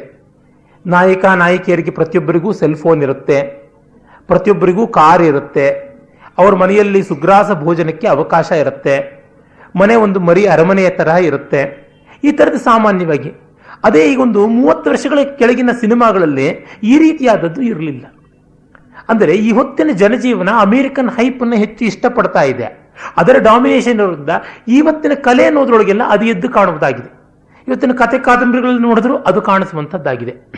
ಇವತ್ತಿನ ನೃತ್ಯ ಗೀತೆಗಳಲ್ಲಿ ನೋಡಲಿ ಅದೇ ಕಾಣಿಸ್ತಾ ಇದೆ. ಕಾರ್ಪೊರೇಟ್ ಸೆಕ್ಟರ್ಸ್ ಅನ್ನ ಕೇಟರ್ ಮಾಡೋದಕ್ಕೋಸ್ಕರ ನಾವು ಇದೀವಿ ಅಂತ ನನ್ನ ಪರಿಚಿತರಾದಂಥ ಒಬ್ರು ನರ್ತಕಿ ಹೇಳಿದ್ರು, I am no dancer now, I am just dance manager ಅಂತ. ಒಂದು ಹೊಸ ಹೆಸರೇ ಇಟ್ಕೊಂಡ್ಬಿಟ್ಟು, ಆರ್ಟ್ ಮ್ಯಾನೇಜರ್ ಅಂತ. ಅಂದರೆ ಇವೆಲ್ಲ ಆಯಾ ಸಮಾಜದಲ್ಲಿ ಆಯಾ ಕಾಲದಲ್ಲಿ ಬರುವಂಥ ವ್ಯತ್ಯಾಸಗಳ ಲಕ್ಷಣವಾಗಿರುತ್ತವೆ. ಇದು ಎಲ್ಲಿಯೂ ಕಾಣುವಂಥದ್ದೇ ಆಗಿದೆ. ನೀವು ಗಮನಿಸಿಯೇ ಇರಬಹುದು, ಶೈವ ಪ್ರಭಾವ ಇದ್ದಾಗ ಎಲ್ಲೆಲ್ಲೂ ಶಿವ ದೇವಸ್ಥಾನಗಳು, ಶಿವಕಥಾನಕಗಳು ಇವುಗಳೇ ಮೆರೆಯುವಂಥದ್ದು. ವೈಷ್ಣವ ಪ್ರಾಚುರ್ಯ ಇದ್ದಾಗ ವೈಷ್ಣವವಾಗುವುದು, ಅದು ದುಷ್ಟಚರ. ಇದರಿಂದ ಬೌದ್ಧರು ದೊಡ್ಡ ಕಾಂಟ್ರಿಬ್ಯೂಷನ್ ಕೊಟ್ಟರು ಅಂತ ಹೇಳಿ ಮಿಕ್ಕಿದ್ದು ಯಾವುದು ಇಲ್ಲ ಅಂತ ಹೇಳುವಂತೆ ಇಲ್ಲ. ಅಂತೆಯೇ ಅಲ್ಲಿ ಆದದ್ದನ್ನು ನಾವು ನಿರಾಕರಿಸಬೇಕಾಗಿಲ್ಲ. ಯಾವ ಕಲೆ ಬೌದ್ಧ ಮತವನ್ನ ಪ್ರಚಾರ ಮಾಡುವುದಕ್ಕಾಗಿ ಹುಟ್ಟಿತೋ ಆ ಕಲೆ ತುಂಬ ಚೆನ್ನಾಗಿದೆ ಅಂತ ಹೇಳೋಣ. ಅಂದರೆ ಯಾವ ಕಲೆ ಬೌದ್ಧ ಮತದ ಪ್ರಾಚುರ್ಯಕ್ಕಾಗಿ ಬಳಕೆ ಆಯಿತು, ಟು ಬಿ ಮೋರ್ ಸ್ಪೆಸಿಫಿಕ್, ಆ ಕಲೆಯಲ್ಲಿ ಒಳ್ಳೆಯ ಸಾಧನೆ ನಡೆದಿವೆ ಅಂತ. ಈಗ ಅಜಂತ, ಕಾರ್ಲಾ ಮೊದಲಾದಂಥ ಪ್ರದೇಶಗಳಲ್ಲಿ ಅಥವಾ ಬರ್ಹೂತ್, ಸಾಂಚಿ, ಮಥುರಾ ಮೊದಲಾದಂಥ ಪ್ರದೇಶಗಳಲ್ಲಿ ಬೌದ್ಧ ಸ್ತೂಪಗಳ, ಬೌದ್ಧ ಗುಹೆಗಳಲ್ಲಿ ಕಾಣುವಂತಹ ಕಲೆ ಏನಿದೆ ಅದು ಉತ್ಕೃಷ್ಟ ಮಟ್ಟದ್ದು ಅಂತ ಹೇಳೋಣ. ಯಾಕಿರಬಾರದು? ಈಗಲೂ ಹೇಗೆ ಕಲಾವಿದರು ದುಡ್ಡು ಕೊಟ್ಟರೆ ಕೆಲಸ ಮಾಡ್ತಾರೋ ಆಗಲೂ ಹಾಗೆ ಮಾಡ್ತಾ ಇದ್ರು. ಇನ್ನಷ್ಟು ಶ್ರದ್ಧಾ ಭಕ್ತಿಗಳಿಂದ ಮಾಡಿದ್ದಿರಬಹುದು. ಈಗಲೂ ಕೆಲವರು ಮಿಷನರಿ ಝೀಲಿಂದ ಕೆಲಸ ಮಾಡುವುದುಂಟು, ನಾವು ಕಂಡಿಯೇ ಇದ್ದೀವಿ. ಹಾಗಾಗಿ ಅಂಥದ್ರೊಳಗೆ ಒಳ್ಳೆಯದಾಗಿರುವಂಥದ್ದು, ಪ್ರಶಂಸನೀಯವಾದದ್ದು ಇದೆ ಅಂತ ನೋಡಬಹುದು. ಹೀಗೆ ಕಂಡಾಗ ಈ ಎಲ್ಲ ವಿಭಾಗಗಳು, ಈ ಎಲ್ಲ ಮುಖಗಳಲ್ಲಿ ಜೀವನ ಪದ್ಧತಿ ಏನಿತ್ತು ಅದು ಎಂದಿನಂತೆ ನಡೀತಾ ಇದ್ದದ್ದು. ನೆಮ್ಮದಿ ಯಾರಿಗೆ ಕಾಣಬೇಕು ಅನ್ಸುತ್ತೋ ಅವರಿಗೆ ಯಾವ ಕಾಲದಲ್ಲೂ ಕಾಣಿಸುತ್ತೆ. ಯಾರಿಗೆ ಕಾಣುವಂತೆ ಇಲ್ಲವೋ ಅವರಿಗೆ ಯಾವ ಕಾಲದಲ್ಲೂ ಕಾಣಿಸೋದಿಲ್ಲ. ಇದು ಸಾರ್ವಕಾಲೀನವಾದ ಸೂತ್ರ. ಹಾಗೆ ಇದ್ದಾಗ ಬುದ್ಧ ಶಾಕ್ಯ ಕುಲದಲ್ಲಿ ಜನಿಸಿದ. ಈ ಶಾಕ್ಯ ಕುಲದ ಬಗ್ಗೆ ಅಶ್ವಘೋಷ ತನ್ನ ಸೌಂದರ್ಯಾನಂದ ಕಾವ್ಯದಲ್ಲಿ ಸೊಗಸಾದಂತಹ ಒಂದು ಇತಿವೃತ್ತವನ್ನು ಕೊಡ್ತಾನೆ. ಅದು ಬೌದ್ಧ ಗ್ರಂಥಗಳಲ್ಲಿ ಇರುವುದೇ ಆಗಿದೆ. ಅದು ಏನಂದರೆ, ಹಿಂದೆ ಆ ನೇಪಾಳದ ಮತ್ತು ಭಾರತದ, ನೇಪಾಳ ಅಂತ ಪ್ರತ್ಯೇಕವಾಗಿರಲಿಲ್ವಲ್ಲ, ಭಾರತದ ಭೂಭಾಗವೇ, ಆ ಪರಿಸರದಲ್ಲಿ ಒಬ್ಬ ವಿರೂಢಕ ಅಂತ ಮಹಾರಾಜ ಇದ್ದ. ಅವನಿಗೆ ಒಬ್ಬ ಪತ್ನಿ, ಆ ಪತ್ನಿಗೆ 4 ಮಕ್ಕಳು. ಆ 4 ಮಕ್ಕಳಲ್ಲಿ ಎಲ್ಲರೂ ವೀರಯೋಧರು, ಎಲ್ಲರೂ ವಿವೇಕಿಗಳು, ಎಲ್ಲರೂ ಚೆನ್ನಾಗಿರುವಂಥವರೇ ಆಗಿದ್ದರು. ಆದರೆ ಅವನಿಗೆ ಯಾತಕ್ಕೋ ಈ ಮಕ್ಕಳ ಬಗ್ಗೆ ಏನಂತ ಅಭಿಮಾನ ಇರಲಿಲ್ಲ. ಅಷ್ಟೇ ಅಲ್ಲ, ಮೊದಲನೇ ಪತ್ನಿ ಬಗ್ಗೆನೂ ಅಷ್ಟೇನೂ ಆದರ ಇಲ್ಲದೆ ಅವನು ಏನು ಮಾಡ್ತಾನೆ, ಬೇರೆಯವಳನ್ನು ಮದುವೆ ಆಗ್ತಾನೆ. ಇದು ಮತ್ತೆ ಬುದ್ಧನ ವಂಶ ಇಕ್ಷ್ವಾಕು ವಂಶ, ಸೂರ್ಯವಂಶ ಅಂತ ನಾನು ಹೇಳಿಯೇ ಇದ್ದೆ. ಆ ವಂಶದಲ್ಲಿ ಬಂದಂಥವನು ವಿರೂಢಕ. 2ನೇ ಮಗುವನ್ನ ಮದುವೆ ಆಗ್ತಾನೆ. ಈ ಮೊದಲನೇ ಹೆಂಡತಿಯ ಮಕ್ಕಳು ಉಲ್ಕಾಮುಖ, ಕರಕರ್ಣ, ಹಸ್ತಿನಾಜಕ, ನೂಪುರ ಅಂತ 4. ಆ 2ನೇ ಮದುವೆ ಆದಾಗ ಹೆಂಡತಿ ಒಂದು ಕಟ್ಟಲೆ ಮಾಡ್ತಾಳೆ, ನಿನ್ನ ಮೊದಲ ಹೆಂಡತಿಯ 4 ಮಕ್ಕಳಿಗೂ ರಾಜ್ಯಾಧಿಕಾರ ಬರಬಾರದು ಅನ್ನುವ ಕರಾರಿನ ಮೇಲೆ ಮದುವೆ ಆಗುವುದು ಅಂತ. ಇದು ಒಂಥರ ಕೈಕೇಯಿಯನ್ನ ಹೋಲುವಂಥದ್ದಾಗಿದೆ. ಕೇಕೈ ಮಹಾರಾಜ ಸ್ವಲ್ಪ ಹಾಗೆಯೇ ಒಂದು ಕಾಂಟ್ರಾಕ್ಟ್ ಮಾಡಿಕೊಂಡಿದ್ದ. ಅಂದರೆ ಕೈಕೇಯಿ ಸಂತಾನಕ್ಕೆ ರಾಜ್ಯ ಸಿಗಬೇಕು ಅಂತ ಹೇಳಿ. ಅದಕ್ಕೆ ವಾಲ್ಮೀಕಿ ರಾಮಾಯಣದ ಕೆಲವು ವ್ಯಾಖ್ಯಾತಗಳ ಪ್ರಕಾರ ಈ ಮಕ್ಕಳು ಜ್ಯೇಷ್ಠ ಪುತ್ರ ಕೌಸಲ್ಯಲ್ಲಿ ಆಗಿದ್ದರಿಂದ ಈ ಕಾಂಟ್ರಾಕ್ಟ್ ತನ್ನಂತೆ ತಾನೇ ಬ್ರೀಚ್ ಆಗಿಬಿಡ್ತು ಅಂತ. ಕೈಕೇಯಲ್ಲಿ ಏನಾದ್ರು ಜ್ಯೇಷ್ಠ ಸುತ ಆಗಿದ್ದಿದ್ರೆ ಆವಾಗ ಬರ್ತಾ ಇತ್ತು ಈ ಸಮಸ್ಯೆ ಅಂತ ಹೇಳ್ತಾರೆ. ಇರಲಿ, ಅದು ರಾಮಾಯಣದ ತಲೆನೋವು. ಹೀಗೆ 4 ಮಕ್ಕಳಿಗೆ ಯಾರಿಗೂ ಅಧಿಕಾರ ಇರಬಾರದು ಅಂತ ಹೇಳಿದಾಗ ಆ 4 ಮಕ್ಕಳು ಬಹಳ ಧೈರ್ಯವಾಗಿ ಸ್ವೀಕರಿಸ್ತಾರೆ. ಅದಕ್ಕೆ ಇವಳಿಗೆ ಅಷ್ಟಕ್ಕೂ ತೃಪ್ತಿ ಆಗದೆ ಇವ್ರನ್ನಷ್ಟು ಜನರನ್ನು ದೇಶಭ್ರಷ್ಟರನ್ನಾಗಿಸ್ಬಿಡಬೇಕು ಅಂತ ಹೇಳ್ತಾಳೆ. ಮತ್ತೆ ಕೈಕೇಯಿ ವಾದವೇನೆ. ಆಗ ಮೊದಲನೇ ಹೆಂಡತಿಯು ಹೊರಟು ಬಿಡ್ತಾಳೆ. ಈ 4 ಮಕ್ಕಳು ಹೊರಡ್ತಾರೆ. ಇನ್ನು ಕೆಲವರು ಮಂತ್ರಿ ಮತ್ತು ಅಭಿಮಾನಿ ವರ್ಗ ಅವರು ಕೂಡ ಹೊರಡ್ತಾರೆ. ಅವರೆಲ್ಲ ಹೋಗಿ ಕಪಿಲ ಮಹರ್ಷಿಯ ಆಶ್ರಮದಲ್ಲಿ ಒಂದು ಸ್ವಲ್ಪ ಕಾಲ ನೆಲೆಯಾಗ್ತಾರೆ. ರೋಹಿಣಿ ನದಿ ತೀರದಲ್ಲಿ ಕಪಿಲಾಶ್ರಮ. ಅಲ್ಲಿ ಅವರಿಗೆ ಸಕಲ ವಿದ್ಯಾಭ್ಯಾಸಗಳು ಚೆನ್ನಾಗಿ ಆಗುತ್ತವೆ. ಮತ್ತೆ ಅವರು ಕಪಿಲ ಮಹರ್ಷಿಯ ಆದೇಶದಂತೆ ಒಂದು ರಾಜ್ಯವನ್ನೇ ಕಟ್ತಾರೆ. ಅದಕ್ಕೆ ರಾಜಧಾನಿಯಾಗಿ ಕಪಿಲವಸ್ತುವನ್ನು ಮಾಡಿಕೊಳ್ತಾರೆ. ಈ ಕಪಿಲವಸ್ತು ಇಂಡಿಯಾ ಮತ್ತು ನೇಪಾಳದ ಬಾರ್ಡರಲ್ಲಿದೆ. ಅಂದರೆ ನೇಪಾಳಕ್ಕೆ ತುಂಬ ಹತ್ತಿರದಲ್ಲಿದೆ. ಭಾರತದ ಬಾರ್ಡರ್ಗೂ ಬಹಳ ಹತ್ತಿರ, ಸುಮಾರು ಒಂದು 25 ಕಿಲೋಮೀಟರ್ಸ್ ಅಷ್ಟೇನೋ ದೂರವಾಗುತ್ತೆ ಅಂತಂತಾರೆ ಭಾರತದ ಬಾರ್ಡರಿಂದ ಅಲ್ಲಿಗೆ. ಅದು ಹಳೆಯ ಕಪಿಲವಸ್ತು ಅಂತ ಹೇಳ್ಬಿಟ್ಟು ಅಂತಾರೆ. ಇನ್ನೊಂದು ಕಪಿಲವಸ್ತು ಇದೆ, ಅದು ಹೊಸ ಕಪಿಲವಸ್ತು. ಅದು ಭಾರತದ ಬಾರ್ಡರ್ನ ಒಳಗೇ ಬರುತ್ತೆ. ಲುಂಬಿನಿ ವನದಿಂದ 8 ಕಿಲೋಮೀಟರ್ ದೂರದಲ್ಲಿಯೇ ಇದೆ ಅಂತ. ಅಲ್ಲಿಂದ 25 ಕಿಲೋಮೀಟರ್ ದೂರಕ್ಕೆ ಬರುವಂಥ ಕಪಿಲವಸ್ತು ಇವತ್ತು ನೇಪಾಳದಲ್ಲಿರುವಂಥದ್ದು. ಆ ಕಪಿಲವಸ್ತುವಿನಲ್ಲಿ ಬುದ್ಧ ಹುಟ್ಟಿದ್ದು ಅಂತ ನೇಪಾಳದ ವಿದ್ವಾಂಸರ ತಗಾದೆ ಮಾಡ್ತಾರೆ. ಇಲ್ಲ, ಭಾರತದೊಳಗೆ ಇದ್ದಂಥ ಕಪಿಲವಸ್ತು ಅಲ್ಲಿಗೆ ಸೇರಿದವನು ಬುದ್ಧ ಅಂತ ಈ ದೇಶದವರು ವಾದ ಮಾಡ್ತಾರೆ. ಇಲ್ಲಿ ತೀರ್ಮಾನ ಕೊಡುವುದು ಕಷ್ಟ ಅಂತ. ಒಟ್ಟಿನಲ್ಲಿ ಒಂದಂತೂ ನಿಜ, ಬುದ್ಧ ಹುಟ್ಟಿದ ಲುಂಬಿನಿ ಅಂತೂ ಭಾರತದೊಳಗೆ ಇದೆ. ಅದಕ್ಕೆ ಯಾರು ಇನ್ನು ತಗಾದೆ ಮಾಡೋದಕ್ಕಾಗಿಲ್ಲ. ಈ 4 ಮಕ್ಕಳು ಕಪಿಲವಸ್ತು ಅಂತ ತಮ್ಮ ಗುರುವಾದ ಮಹರ್ಷಿ ಕಪಿಲನ ಹೆಸರಿನಲ್ಲಿಯೇ ಒಂದು ಊರನ್ನ ಕಟ್ಟಿ ಅಲ್ಲಿ ರಾಜ್ಯ ಆಳ್ತಾರೆ. ಈ ವಾರ್ತೆಯನ್ನ ಅವನು ವಿರೂಢಕ ಕೇಳಿದಾಗ, ಆಹಾ, ನನ್ನ ಮಕ್ಕಳು ಶಕ್ಯಾಹ ಅಂತ ಕೊಂಡಾಡದಂತೆ. ನನ್ನ ಮಕ್ಕಳು ಶಕ್ತಿಶಾಲಿಗಳು, ಯಾವುದನ್ನೂ ಮಾಡುವಂಥವರು ಅಚೀವರ್ಸ್ ಅಂತ. ಆ ಬುದ್ಧಿ ಮೊದಲೇ ಏನಾಗಿತ್ತೋ ಗೊತ್ತಿಲ್ಲ. ಹೀಗೆ ಶಕ್ಯ ಅಂತ ಮಕ್ಕಳಿಗೆ ಹೇಳಿದ್ನಲ್ಲ, ಅವರ ಸಂತಾನ ಶಾಕ್ಯ ಆಯಿತು ಅಂತ. ಪ್ರಾಯಶಃ ಹೀಗೆ ಈ 4 ಅಣ್ಣ ತಮ್ಮಂದರು ಒಟ್ಟಾಗಿ ಸಮಷ್ಟಿಯಾಗಿ ರಾಜ್ಯವನ್ನ ಆಳಿದ್ರಿಂದ ಅದು ಮುಂದೆ ಗಣತಂತ್ರವಾಯಿತೇನೋ ಅಂತ ಅನ್ಸುತ್ತೆ. ಯಾರೊಬ್ಬರಿಗೆ ಪಟ್ಟ ಅಂತಂದ್ರೇನೆ ತಗಾದೆ ಬರುವುದು, ಸರ್ಕ್ಯುಲೇಷನ್ ಆಗಿ ಮಾಡಿಕೊಳ್ಳೋಣ ಅಂತ ಪರ್ಯಾಯ ಪೀಠವಾಗಿ ಮಾಡಿಕೊಂಡ್ರೆ ಸರಿಯಾಗುತ್ತೆ ಅಂತ. ಬುದ್ಧನ ಕಾಲದಲ್ಲಿ ಹಾಗೆ ಇದ್ದದ್ದು ಅಂತ ಗೊತ್ತಾಗುತ್ತೆ. ಆ ಕಪಿಲ ವಸ್ತು ಅಂದ್ರೆ ನೆಲೆ, ಕಪಿಲ ಮಹರ್ಷಿಯ ನೆಲೆ ಅನ್ನುವಂಥ ಅರ್ಥ. ಅದು ಹಿಮಾಲಯದ ತಪ್ಪಲಿನಲ್ಲಿದ್ದಂಥ ಊರು ಮತ್ತು ಸಾಲವೃಕ್ಷಗಳು ಬೇಕಾದಷ್ಟು ಇದ್ದಂಥ ಊರಾಗಿತ್ತು. ಆಮೇಲೆ ಅಚಿರಾವತಿ ಅಂತ ಒಂದು ನದಿ ಪಶ್ಚಿಮ ದಿಕ್ಕಿನಲ್ಲಿ ಹರಿತಾ ಇತ್ತು. ಅದಕ್ಕಿವತ್ತು ರಪ್ತಿ ಅಂತ ಕರೀತಾರೆ ಅಂತ ಇದೆಲ್ಲ ವಿವರಗಳು ಬರ್ತವೆ. ಆ ಒಂದು ಊರು ಈಚೆಗೆ ಸಂಶೋಧಕರು ಎಷ್ಟೆಷ್ಟು ಮಟ್ಟಿಗೆ ಸಂಶೋಧನೆ ಮಾಡಿದ್ದಾರೆ ಅಂತಂದರೆ ಅಲ್ಲಿ ಸುಮಾರು ಎಷ್ಟು ಪಾಪ್ಯುಲೇಷನ್ ಇತ್ತು, ಏನೆಲ್ಲ ಆಗಿತ್ತು ಅನ್ನುವುದನ್ನು ಎಲ್ಲವನ್ನೂ ಕೂಡ ಲೆಕ್ಕ ಹಾಕಿಬಿಟ್ಟಿದ್ದನ್ನು ಹೇಳಿದ್ದಾರೆ. ಆ ಒಂದು ಊರಿನಲ್ಲಿ ಸುಮಾರು ಈ ಶಾಕ್ಯ ಗಣತಂತ್ರದಲ್ಲಿ ಹತ್ತತ್ರ 1,80,000 ಜನ ಇದ್ದರು. 8,000 ಜನ ಕಪಿಲವಸ್ತುವಿನಲ್ಲೇ ಇದ್ದರು. ಮತ್ತು ಅದಕ್ಕೆ ಸೇರಿದಂತೆ ಇನ್ನೂ ಒಂದು 10-11 ಊರುಗಳಿದ್ವು, ಅಲ್ಲಿ 4,000 ಜನ ಇದ್ದರು. ಮತ್ತೆ ಸುತ್ತಲಿನ ಹಳ್ಳಿಗಾಡುಗಳಲ್ಲಿ 1,40,000 ಜನದಷ್ಟಿದ್ರು. ಮತ್ತೆ ಯೋಧರು, ರಾಜಕೀಯ ವರ್ಗದವರು ಅಂತ ಅವರೊಂದು 10,000 ಜನ ಇದ್ದರು ಅಂತ ಇಷ್ಟಿಷ್ಟರ ಲೆಕ್ಕಗಳನ್ನು ಕೂಡ ಇತ್ತೀಚಿನ ವಿದ್ವಾಂಸರು ಕೊಟ್ಟು ಆ ಮಟ್ಟಕ್ಕೆ ಸಂಶೋಧನೆಯನ್ನು ನಡೆಸಿದ್ದಾರೆ. ಇದೆಲ್ಲ ಅಂದಾಜಿನ ಒಂದು ಲೆಕ್ಕವೇ ಅಂತ ಇಟ್ಕೊಳ್ಳಿ. ಈ ಕಪಿಲವಸ್ತುವಿನ ಆ ಪ್ರಾಂತವೇ ಭವ್ಯವಾಗಿತ್ತು. ಎದ್ದು ನೋಡುವಂತೆ ಹಿಮಾಲಯ, ಪಕ್ಕದಲ್ಲಿ ನಿರ್ಝರಣಿ ಹರಿಯುವಂಥದ್ದು, ಸುತ್ತಲೂ ವಿಯಚ್ಚುಂಬಿಯಾದ ಮರಗಳು, ಹಸುರು. ಈಗಲೇ ಭಾರತ ಹೀಗಿದೆ, ಆಗ ಇನ್ನೂ ದಟ್ಟವಾದ ಕಾಡುಗಳು ಎಲ್ಲ ಇದ್ದದ್ದೇ ಹೌದು. ಮತ್ತು ಅದು ಹೇಳಿ ಕೇಳಿ ಫಲವತ್ತಾದಂಥ ಭೂಮಿ. ಹಾಗೆ ಇದ್ದಂಥ ವಾತಾವರಣದಲ್ಲಿ ಶಾಕ್ಯರು ಇದ್ದದ್ದು. ಇವರು ಶಾಕ್ಯರಲ್ಲಿ ಅನೇಕ ಗೋತ್ರಗಳವರಿದ್ದರು. ಅವರೆಲ್ಲರೂ ಸೇರಿ ಒಟ್ಟಾಗಿ ಪರಿಪಾಲನೆ ಮಾಡ್ತಾ ಇದ್ರು. ತಮ್ಮಲ್ಲಿಯೇ ಒಬ್ಬರಿಗೆ ನಾಯಕತ್ವ ಕೊಡ್ತಾ ಇದ್ರು. ಆ ನಾಯಕತ್ವಕ್ಕೆ ಅನುಸಾರವಾಗಿ ಅವರು ಬಾಳ್ತಾ ಇದ್ರು. ಮತ್ತು ಅದು ರೊಟೇಷನ್ ಅಂತಂದರೆ ಪ್ರಾಯಶಃ ಒಂದಿಷ್ಟು ವರ್ಷಗಳು ಅಂತ. ಬುದ್ಧನ ಕಾಲದಲ್ಲಿ ಅವರ ತಂದೆ ಇದ್ದ, ಆಮೇಲೂ ಸಾಕಷ್ಟು ವರ್ಷ ಇದ್ದ ಅಂತ ಗೊತ್ತಾಗುತ್ತೆ. ಅವರ ತಂದೆ ತುಂಬ ಸಮರ್ಥಶಾಲಿಯಾಗಿದ್ದರಿಂದ ಅದೆಲ್ಲವನ್ನು ಕೂಡ ನಡೆಸ್ಕೊಂಡು ಹೋಗ್ತಾ ಇದ್ದರಿಂದ ಅವನಿಗೆ ಹೆಚ್ಚು ಕಾಲ ನಾಯಕತ್ವ ಇತ್ತೇನೋ ಅಂತ ಅನಿಸುತ್ತೆ. ಮತ್ತು ಸಾಂಕುಶ ಪ್ರಭುತ್ವ, ನಿರಂಕುಶ ಪ್ರಭುತ್ವವಲ್ಲ. ಹಾಗಾಗಿ ವ್ಯವಸ್ಥೆ ನಡೀತಾ ಇತ್ತು. ಗಣತಂತ್ರ ಆದಮೇಲಿಂದ ಅಲ್ಲಿ ಒಂದು ಸಂಸ್ಥಾಗಾರ ಅಂತ, ಪಾಲಿ ಭಾಷೆಯಲ್ಲಿ ಸಂಸ್ಥಾಗಾರ ಅಂತ ಕರೀತಾರೆ. ಸಂಸ್ಥೆಯಿಂದಲೇ ಸಂತೆ ಅನ್ನೋ ಶಬ್ದ ಬಂದದ್ದು. ಸಂತೆ ಅನ್ನೋದಕ್ಕೆ ಎಂಥ ಕೀಳ್ತನ ಇದೆ, ಅದೊಂದು ಸಂತೆ ಅಂತ. ಅದೊಂದು ಸಂಸ್ಥೆ ಅಂತಂದರೆ ಎಷ್ಟು ಗೌರವವಾಚಕತೆ ಇದೆ ಅಂದರೆ ತದ್ಭವ ತತ್ಸಮಗಳಿಗೆ ಇರುವ ವ್ಯತ್ಯಾಸ ಯಾವ್ಯಾವ ಥರ ಬದಲಾಗುತ್ತೆ ಅಂತ ಗೊತ್ತಾಗುತ್ತೆ. ಮತ್ತು ಅಲ್ಲಿ ಶಲಾಕಾಗ್ರಹಣ ಮೊದಲಾದಂಥ ವೋಟಿಂಗ್ ಸಿಸ್ಟಮ್ಸ್ ಅವೆಲ್ಲ ಇದ್ದದ್ದೇ ಆಗಿತ್ತು.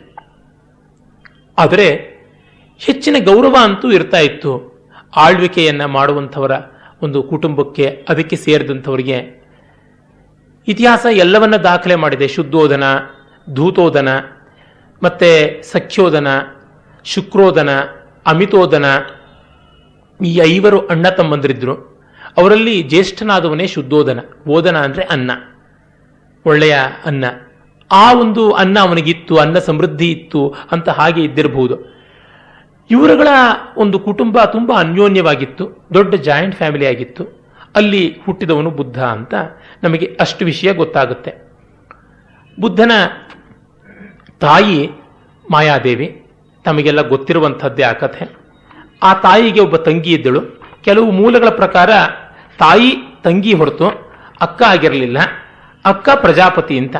ಹಾಗಲ್ಲ, ಅಕ್ಕನೇ ಮಾಯಾದೇವಿ, ತಂಗಿ ಪ್ರಜಾಪತಿ ಅಂತ ಹೇಳುವಂಥದ್ದು ಕೂಡ ಉಂಟು. ಮತ್ತೆ ಅವರಿಬ್ಬರು ಸುಪ್ರಬುದ್ಧ ಅನ್ನುವಂಥ ಒಬ್ಬ, ಅದೇ ಶಾಕ್ಯ ಗಣತಂತ್ರಕ್ಕೆ ಸೇರಿದ ಮತ್ತೊಬ್ಬ ವರಿಷ್ಠನ, ಕುಲವರಿಷ್ಠನ ಮಕ್ಕಳಾಗಿದ್ದರು. ಅವರನ್ನ ಏಕಕಾಲದಲ್ಲಿ ಶುದ್ಧೋಧನ ಮದುವೆಯಾಗಿದ್ದ. ಆಮೇಲೆ ಇವನು ಹುಟ್ಟಿದ್ದು ಬುದ್ಧ ಅಂತ. ಇವನಿಗೆ ಸಿದ್ಧಾರ್ಥ ಅನ್ನುವ ಹೆಸರು, ಅದು ನಿಮಗೆ ಗೊತ್ತೇ ಇರುವಂಥದ್ದು. ಸಿದ್ಧಾರ್ಥ ಅಂದರೆ ಯಾವನ ಸಂಪತ್ತು ಸದಾ ಸಿದ್ಧವಾಗಿರುವಂಥದ್ದು ಅಂತ. ಶಾಸ್ತ್ರಜ್ಞರು ಈ ಎಲ್ಲ ಹೆಸರುಗಳಲ್ಲಿ ಕೂಡ ಸ್ವಾರಸ್ಯಗಳನ್ನು, ಆಧ್ಯಾತ್ಮಿಕವಾದಂಥ ಎಳೆಗಳನ್ನು ಕಂಡಿದ್ದಾರೆ. ಈ ಅನ್ನ ಮತ್ತು ಅರ್ಥ ಇವೆರಡೂ ಕೂಡ ಒಂದು ವರ್ಗ. ಮತ್ತು ಮಾಯ ಅಂದರೆ ಈ ಅನ್ನ ಮುಖ್ಯವಾಗಿ ಬೇಕಾಗಿರುವುದು ಹೊಟ್ಟೆಪಾಡು, ಆಮೇಲಿಂದ ಸಂಪಾದನೆ, ಜೊತೆಗೆ ಈ ಮಾಯೆಯ ಸಂತಾನವಾಗಿ ಅರ್ಥ ಬರುತ್ತೆ. ಮತ್ತೆ ಈ ಮಾಯೆಗಾದರೂ ದಾಂಪತ್ಯ ಯಾವುದು ಅಂದರೆ ಎಲ್ಲಕ್ಕೂ ಆಹಾರ ಆಗುವಂಥದ್ದು. ಅಂದರೆ ಈ ಜಗತ್ತು ಮಾಯೆ, ಜಗತ್ತಿನ ಮೂಲ ಉಪಾದಾನ ಕಾರಣವೇ ಮಾಯೆ ಅಂತಲೂ ಹೇಳಬಹುದು. ನಿಮಿತ್ತ ಕಾರಣ ಬೇಕಾದರೂ ಹೇಳಬಹುದು. ಪರಮಾತ್ಮನೇ ಬ್ರಹ್ಮವೇ ಹೌದು, ಬ್ರಹ್ಮದ ಶಕ್ತಿಯೇ ಮಾಯೆ ಅಂತ ಏನೋ ಸಮೀಕರಣ ಮಾಡಬಹುದು, ಇರಲಿ ಬಿಡಿ. ಒಟ್ಟಿನಲ್ಲಿ ಇವೆಲ್ಲ ಸಾಂಕೇತಿಕವಾಗಿ ಸಿದ್ಧಾರ್ಥನಾಗಿ ಹುಟ್ಟಿದವನು, ಅಂದರೆ ಅರ್ಥ ಸ್ವಯಂ ಸಿದ್ಧವಾಗಿರುವಂಥವನು ಹುಟ್ಟಿದವನು. ಇದು ಬೇಡ ಅಂತ ಬಿಟ್ಟು ನಿವೃತ್ತಿಯನ್ನು ಪಡ್ಕೊಂಡ ಮೇಲೆ ಬೋಧಿಯನ್ನು ಪಡ್ಕೊಂಡು ಬುದ್ಧ ಅಂತ ಆದ. ಅದರಿಂದ ಅರ್ಥಕಾಮಗಳನ್ನು ಪಕ್ಕಕ್ಕಿಟ್ಟು ಧರ್ಮಕ್ಕೆ ಶರಣಾಗಿ ಜೀವನ್ಮುಕ್ತಿಯನ್ನು ಕಾಣುವಂಥದ್ದು ಬುದ್ಧನ ತತ್ವರಹಸ್ಯ ಅದು ಅವನ ಬಂಧುಗಳ ಮತ್ತು ಅವನ ಹೆಸರಿನಲ್ಲಿಯೇ ಇರುವಂತಹದ್ದು ಅಂತಲೂ ಹೇಳ್ತಾರೆ. ಇಲ್ಲಿ ಅವನು ಬೆಳೆದ, ಅವನು ಮೊದಲಿಂದಲೂ ಸ್ವಲ್ಪ ಅಂತರ್ಮುಖಿ ಸ್ವಭಾವದವನು ಅಂತ ಅನ್ಸುತ್ತೆ, ಇಂಟ್ರವರ್ಟ್ ಆಗಿದ್ದ ಅಂತ. ಅವನಿಗೆ ಆ ರೀತಿಯಾಗಿ ವ್ಯಕ್ತವಾಗಿ ಯಾರನ್ನೂ ಕೂಡ ಮಾತಾಡಿಸಬೇಕು ಅಂತಲಾಗಲಿ, ಯಾವುದರ ಹಿಂದೆಯೂ ಹೋಗಬೇಕು ಅಂತ ಇಲ್ಲ. ಅವನಿಗೆ ಆ ಥರದ ಆಸ್ಥೆ ಇಲ್ಲದೇ ಇದ್ದಿದ್ದರಿಂದಲೇ ಏನೋ ಪ್ರಾಯಶಃ ಅನೇಕ ಜನ ಅವನು ದುರ್ಬಲ ಅಂತ ಕೂಡ ಭಾವಿಸಿದ್ರು. ಎಲ್ಲಿವರೆಗೂ ಅಂತಂದರೆ, ಅವನು ತನ್ನ ಮದುವೆ ಕಾಲಕ್ಕೆ ಅವನಷ್ಟೇ ವಯಸ್ಸಾಗಿತ್ತು ಅವನ ಹೆಂಡತಿಗೆ. ಆಗ ಅವನು ಯಶೋಧರ ಅಂತ ಒಂದು ಕಡೆ ಬರುತ್ತೆ, ಇನ್ನೊಂದು ಕಡೆ ಅವಳನ್ನ ಕಾತ್ಯಾಯಿನಿ ಅಂತ ಕೂಡ ಹೇಳ್ತಾರೆ. ಹಲವು ಮೂಲಗಳಲ್ಲಿ ಹಲವು ಥರ ಉಂಟು. ಅವಳ ತಂದೆ ಮಹಾನಾಮ ಅಂತ. ಅವನು ಇದನ್ನು ಹೇಗೆ ಕೊಟ್ಟು ಮದುವೆ ಮಾಡೋಣ, ನೋಡಿದ್ರೆ ದುರ್ಬಲನಾಗಿ ಪರಧ್ಯಾನದಲ್ಲಿರುವ ಥರ ಕಾಣಿಸುತ್ತೆ, ಇವನು ತನ್ನ ಪರಾಕ್ರಮವನ್ನು ಪ್ರದರ್ಶನ ಮಾಡಬೇಕು ಅಂತಂದಾಗ ಲೀಲಾಜಾಲವಾಗಿ ತನ್ನ ಪರಾಕ್ರಮ ಪ್ರದರ್ಶನ ಮಾಡಿ ಗೆದ್ದ ಅಂತ ಹೇಳಿಬಿಟ್ಟು.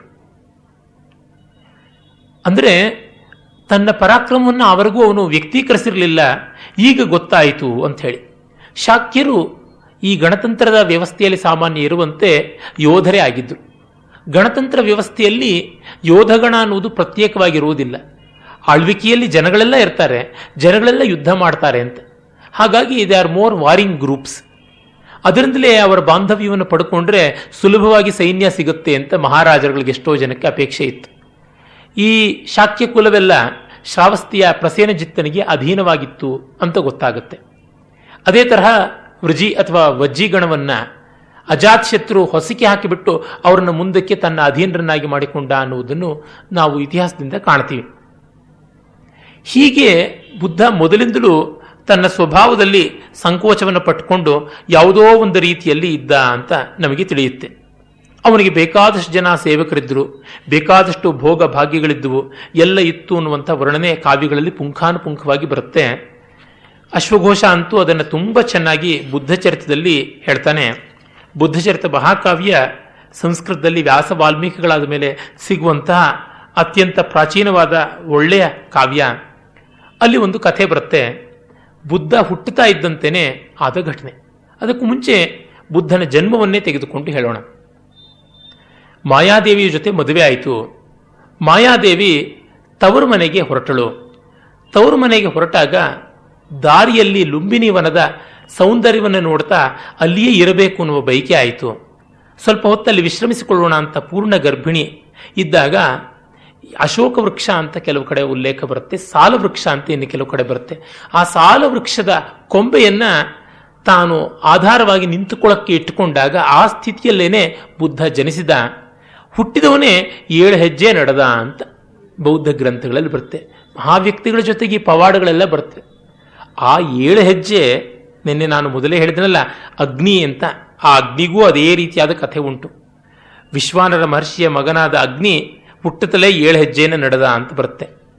ಆಮೇಲೆ ಈ 7 ನಮಗೆ ಮೊದಲೇ ಗೊತ್ತಿರುವಂತೆ ಅಗ್ನಿಯ ಸಪ್ತ ಜ್ವಾಲೆಗಳಿಗೆ ಮತ್ತೆ ಸೂರ್ಯನ ಸಪ್ತ ರಶ್ಮಿಗಳಿಗೆ ಎಲ್ಲ ಸಂಕೇತವಾಗಿರುವಂಥದ್ದು ಅಂತ. ಆ 7 ಹೆಜ್ಜೆ ನಡೆಯೋದು ಸಖ್ಯದ ಸಂಕೇತ, ಮೈತ್ರಿಯ ಸಂಕೇತವೂ ಹೌದು ಅಂತೆಲ್ಲ. ಹಾಗೆ ನಡೆದ ಅವನು ಅಂತ. ಆಮೇಲೆ ಒಂದೇ ವಾರದಲ್ಲಿ ಅವಳು ತೀರ್ಕೊಂಡ್ಬಿಟ್ಲು. ತೀರ್ಕೊಂಡ್ಮೇಲೆ ಪ್ರಜಾಪತಿಯೇ ಇವನಿಗೆ ತಾಯಿಯಾಗಿ ಎಲ್ಲವನ್ನ ನೋಡಿಕೊಂಡ್ಲು. ಹಾಗಾಗಿ ಬುದ್ಧನಿಗೆ ತನ್ನ ತಾಯಿ ಯಾರು ಅನ್ನೋದು ಯಾವ ರೀತಿಯಲ್ಲೂ ನೆನಪಿಗಿರೋದಕ್ಕೆ ಸಾಧ್ಯ ಇಲ್ಲ. ಪ್ರಾಯಶಃ ಅವೆಲ್ಲ ಅವನಿಗೆ ಮೊದಲಿಂದಲೂ ಗಮನಕ್ಕೆ ಬರಬಾರದು ಅಂತಲೇ ಏನೋ ತಂದೆ ಒಂದು ಕಟ್ನಿಟ್ಟು ಮಾಡದ ಅಂತ ಕೆಲವರು ಹೇಳ್ತಾರೆ.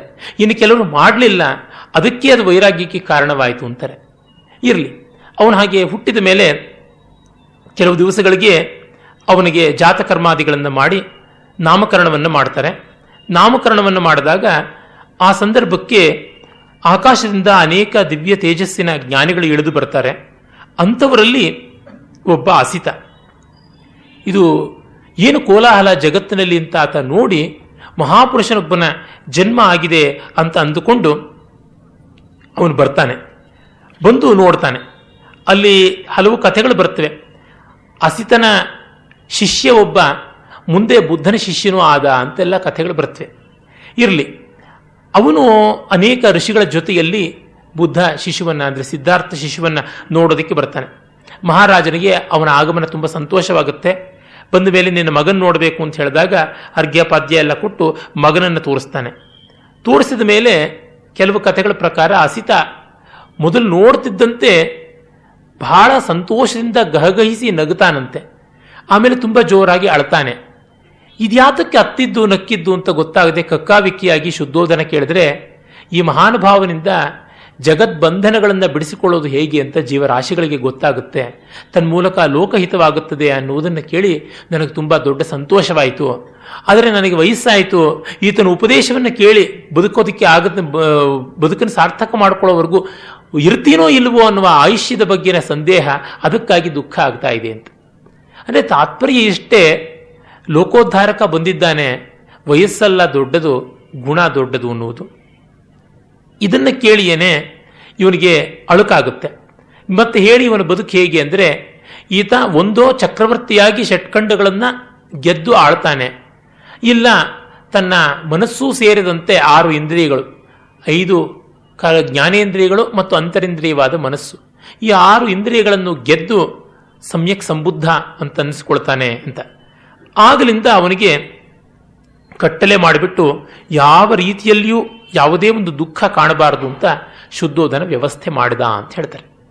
ಆದರೆ ಇವುಗಳಿಗೆ ವ್ಯತಿರೇಕವಾಗುವಂಥ ಕೆಲವು ಆಧಾರಗಳು ಕಾಣಿಸುತ್ತವೆ.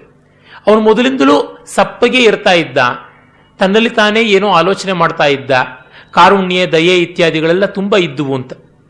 ಕಾರುಣ್ಯ ಅವನ ಸಹಜ ಸ್ವಭಾವ ಆಗದೇ ಇದ್ದರೆ ಆಮೇಲೆ ತಂದು ತುಂಬಿಕೊಳ್ಳೋಕ್ಕೆ ಆಗುವುದಿಲ್ಲ. ಅದಕ್ಕೊಂದು ಉದಾಹರಣೆಯಾಗಿ ಬುದ್ಧನ ಜೀವನ ಕಥೆಗಳಲ್ಲಿ ಒಂದು ಕಡೆ ಬರುತ್ತೆ. ಒಮ್ಮೆ ಅವನ ದಾಯಾದ ಸೋದರ ದೇವದತ್ತ ಒಂದು ಹಂಸವನ್ನು ಬಾಣಾಘಾತದಿಂದ ನೋಯಿಸ್ತಾನೆ. ಅದು ಬಂದು ಇವನ ಅರಮನೆಯ ಭಾಗಕ್ಕೆ ಬೀಳುತ್ತೆ. ಇವನದಕ್ಕೆ ಶುಶ್ರೂಷೆ ಮಾಡಿ ಮತ್ತೆ ಜೀವ ಮರುಕಳಿಸುವಂತೆ ಮಾಡ್ತಾನೆ. ಆಗ ದೇವದತ್ತ ಬಂದು ತನ್ನದು ಹಂಸ ಅಂತ, ಇಲ್ಲ ನನ್ನ ಅಂಗಳದಲ್ಲಿ ಬಿದ್ದಿದ್ದರಿಂದ ನನ್ನದು ಹಂಸ ಅಂತ. ಇದು ಯಾರಿಗೆ ಸಲ್ಲಬೇಕು ಅಂತ ಕಡೆಗೆ ಸಂಸ್ಥಾಗಾರಕ್ಕೆ ಹೋಗಿ ಶುದ್ಧೋಧನನ ಮುಂದೆ ಫಿರ್ಯಾದಿ ಆಗುತ್ತೆ. ಆಗ ಕೊಲ್ಲೋದಕ್ಕೆ ಪ್ರಯತ್ನ ಪಟ್ಟವನಿಗ ಸಿಗಬೇಕಾದದ್ದು, ಕಾಪಾಡೋದಕ್ಕೆ ಪ್ರಯತ್ನ ಪಟ್ಟವನಿಗ ಸಿಗಬೇಕಾದದ್ದು ಅಂತ. ಆ ಕಾಲದ ನಿಯಮ ಏನಂದ್ರೆ, ಯಾರು ಯಾವ ಪ್ರಾಣಿಯನ್ನು ಘಾತಿಸ್ತಾರೋ ಅವರಿಗೆ ಸಲ್ಲಬೇಕು ಅದು ಅಂತ. ಬೇಟೆಗಾರನ ಸೊತ್ತು ಅಂತ. ಹಾಗಾಗಿ ದೇವದತ್ತ ತನ್ನ ಕಡೆಯೇ ಆಗುತ್ತದೆ ಅಂತ ಭಾವಿಸಿದ್ದ. ಆದರೆ ಇವನು ಹೇಳ್ತಾನೆ, ಈಗ ಹಂಸ ಯಾರ ಕಡೆ ಬರುತ್ತೋ ಅವ್ರನ್ನ ನೋಡಿ. ದೇವದತ್ತನ ನೋಡ್ತಾ ಇದ್ದಂತೆ ಹಂಸ ಹೆದರಿ ಸಿದ್ಧಾರ್ಥನ ಕಡೆಗೆ ಬಂತು. ಆಗ ಹೇಳ್ತಾನೆ, ಇದು ತನಗೆ ಸಲ್ಲಬೇಕಾದದ್ದು ಅಂತ. ಹೀಗೆ ಮುದಿತ, ಕರುಣ, ಮೈತ್ರಿ, ಉಪೇಕ್ಷಾ ಮೊದಲಾದ ಆತ್ಮಗುಣಗಳು ಅವನಲ್ಲಿ ತಾನೇ ತಾನಾಗಿದ್ದುವು ಅಂತಂದರೆ ಅದು ಸುಖದ ಸುಪ್ಪತ್ತಿಗೆಯಲ್ಲಿ ಲೋಲಪ್ತಿಯಲ್ಲಿ ಬೆಳೆದವರಿಗೆ ಇರೋದಕ್ಕೆ ಸಾಧ್ಯ ಇಲ್ಲ ಅಂತ. ಮತ್ತೆ ಇನ್ನೊಂದೆರಡು ಕಡೆ ಬರುತ್ತೆ.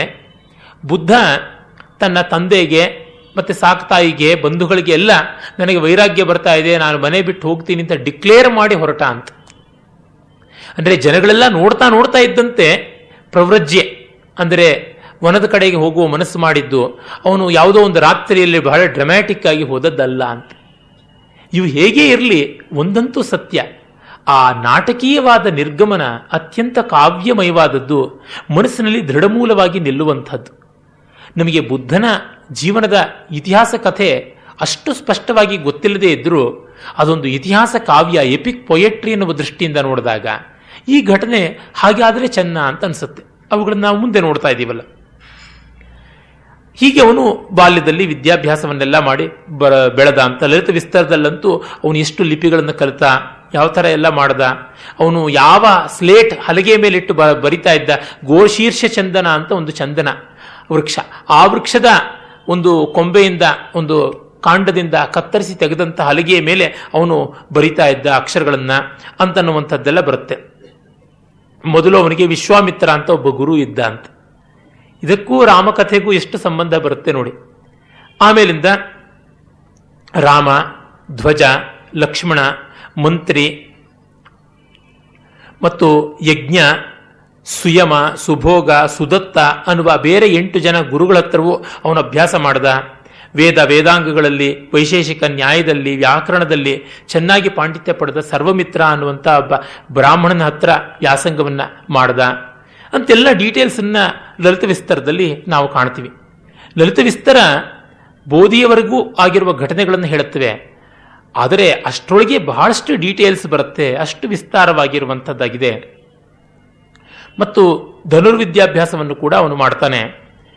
ಹಾಗೆ ಮಾಡಿದ ಮೇಲೆ ದೇವದತ್ತನ ವೈರ ಕೂಡ ತುಂಬ ಬಂತು ಅಂತ ನಾವು ಈಗಾಗಲೇ ಗಮನಿಸಿದ್ದೀವಿ. ಆ ಹಂಸ ಪ್ರಕರಣ ಒಂದು ನಾಂದಿ ಆಯಿತು ಅದಕ್ಕೆ.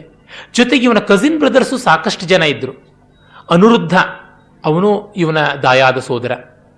ಅಮಿತೋದನನ ಮಗ ಆನಂದ, ಬುದ್ಧ ಆನಂದ ಇಬ್ಬರು ಒಂದೇ ದಿವಸ ಹುಟ್ಟಿದ್ರು. ಅವನು ಬುದ್ಧನ ಕಸಿನ್ ಬ್ರದರ್. ಆಮೇಲಿಂದ ಮತ್ತೊಬ್ಬ ಸ್ವಂತ ತನ್ನ ತಂದೆಯ ಮಗನೇ, ಇನ್ನೊಬ್ಬ ತಾಯಿಯಲ್ಲಿ ಹುಟ್ಟಿದವನು, ಅವನು ನಂದ. ಆತನನ್ನು ಇವರೆಲ್ಲರೂ ಸಾರಾಸಗಟಾಗಿ ಮಾಸ್ ಆಗಿ ಸನ್ಯಾಸಕ್ಕೆ ಆಮೇಲೆ ಬರ್ತಾರೆ. ಇರಲಿ, ಆ ಕಥೆಯು ಸ್ವಾರಸ್ಯಕಾರಿ, ಅದನ್ನು ನೋಡಬಹುದು. ಇವರೆಲ್ಲರ ನಡುವಿನಲ್ಲಿ ಬೆಳೆದಾಗಲೂ ಅವನು ಪ್ರತ್ಯೇಕವಾಗಿಯೇ ನೋಡ್ತಾ ಇದ್ದ.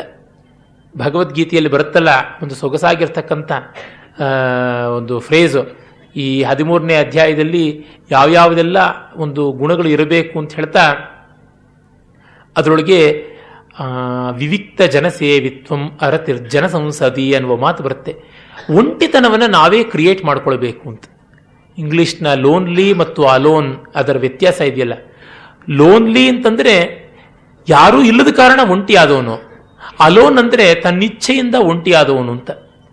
ತನ್ನಿಚ್ಛೆಯಿಂದ ಬುದ್ಧ ಒಂಟಿಯಾಗಿದ್ದ.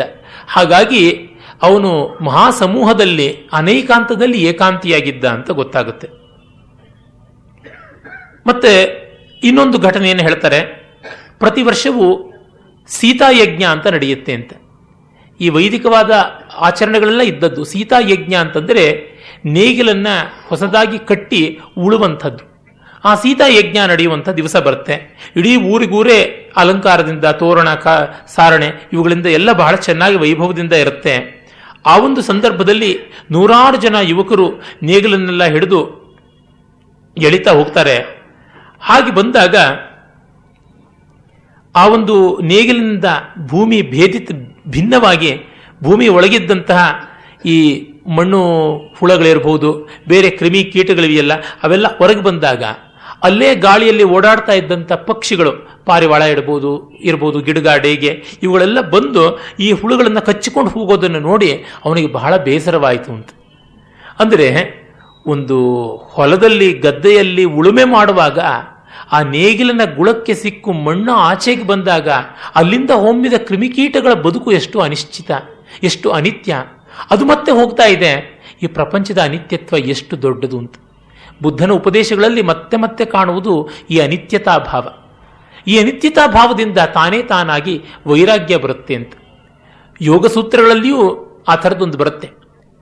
ವಿತರ್ಕ ಭಾವನೆಯನ್ನ ನಮ್ಮ ಮನಸ್ಸಿನೊಳಗೆ ಉಂಟು ಮಾಡಿಕೊಂಡಾಗ ತತ್ಕ್ಷಣವೇನೆ ತದ್ವಿಪರೀತವಾದದ್ದನ್ನು ಚಿಂತನೆ ಮಾಡಬೇಕಾಗತ್ತೆ ಅಂತ.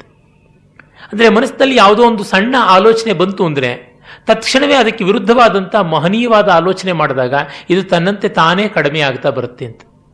ಈ ಜಗತ್ತು ಅನಿತ್ಯ ಅನ್ನುವಂಥದ್ದು ಮನಸ್ಸಿಗೆ ತುಂಬುತ್ತಾ ಇದ್ದಂತೆ ನಿತ್ಯವಾದದ್ದು ಯಾವುದೋ ಅದನ್ನು ಹುಡುಕಬೇಕು ಅನ್ನುವಂಥದ್ದು ಗಾಢವಾಗ್ತಾ ಹೋಗುತ್ತೆ.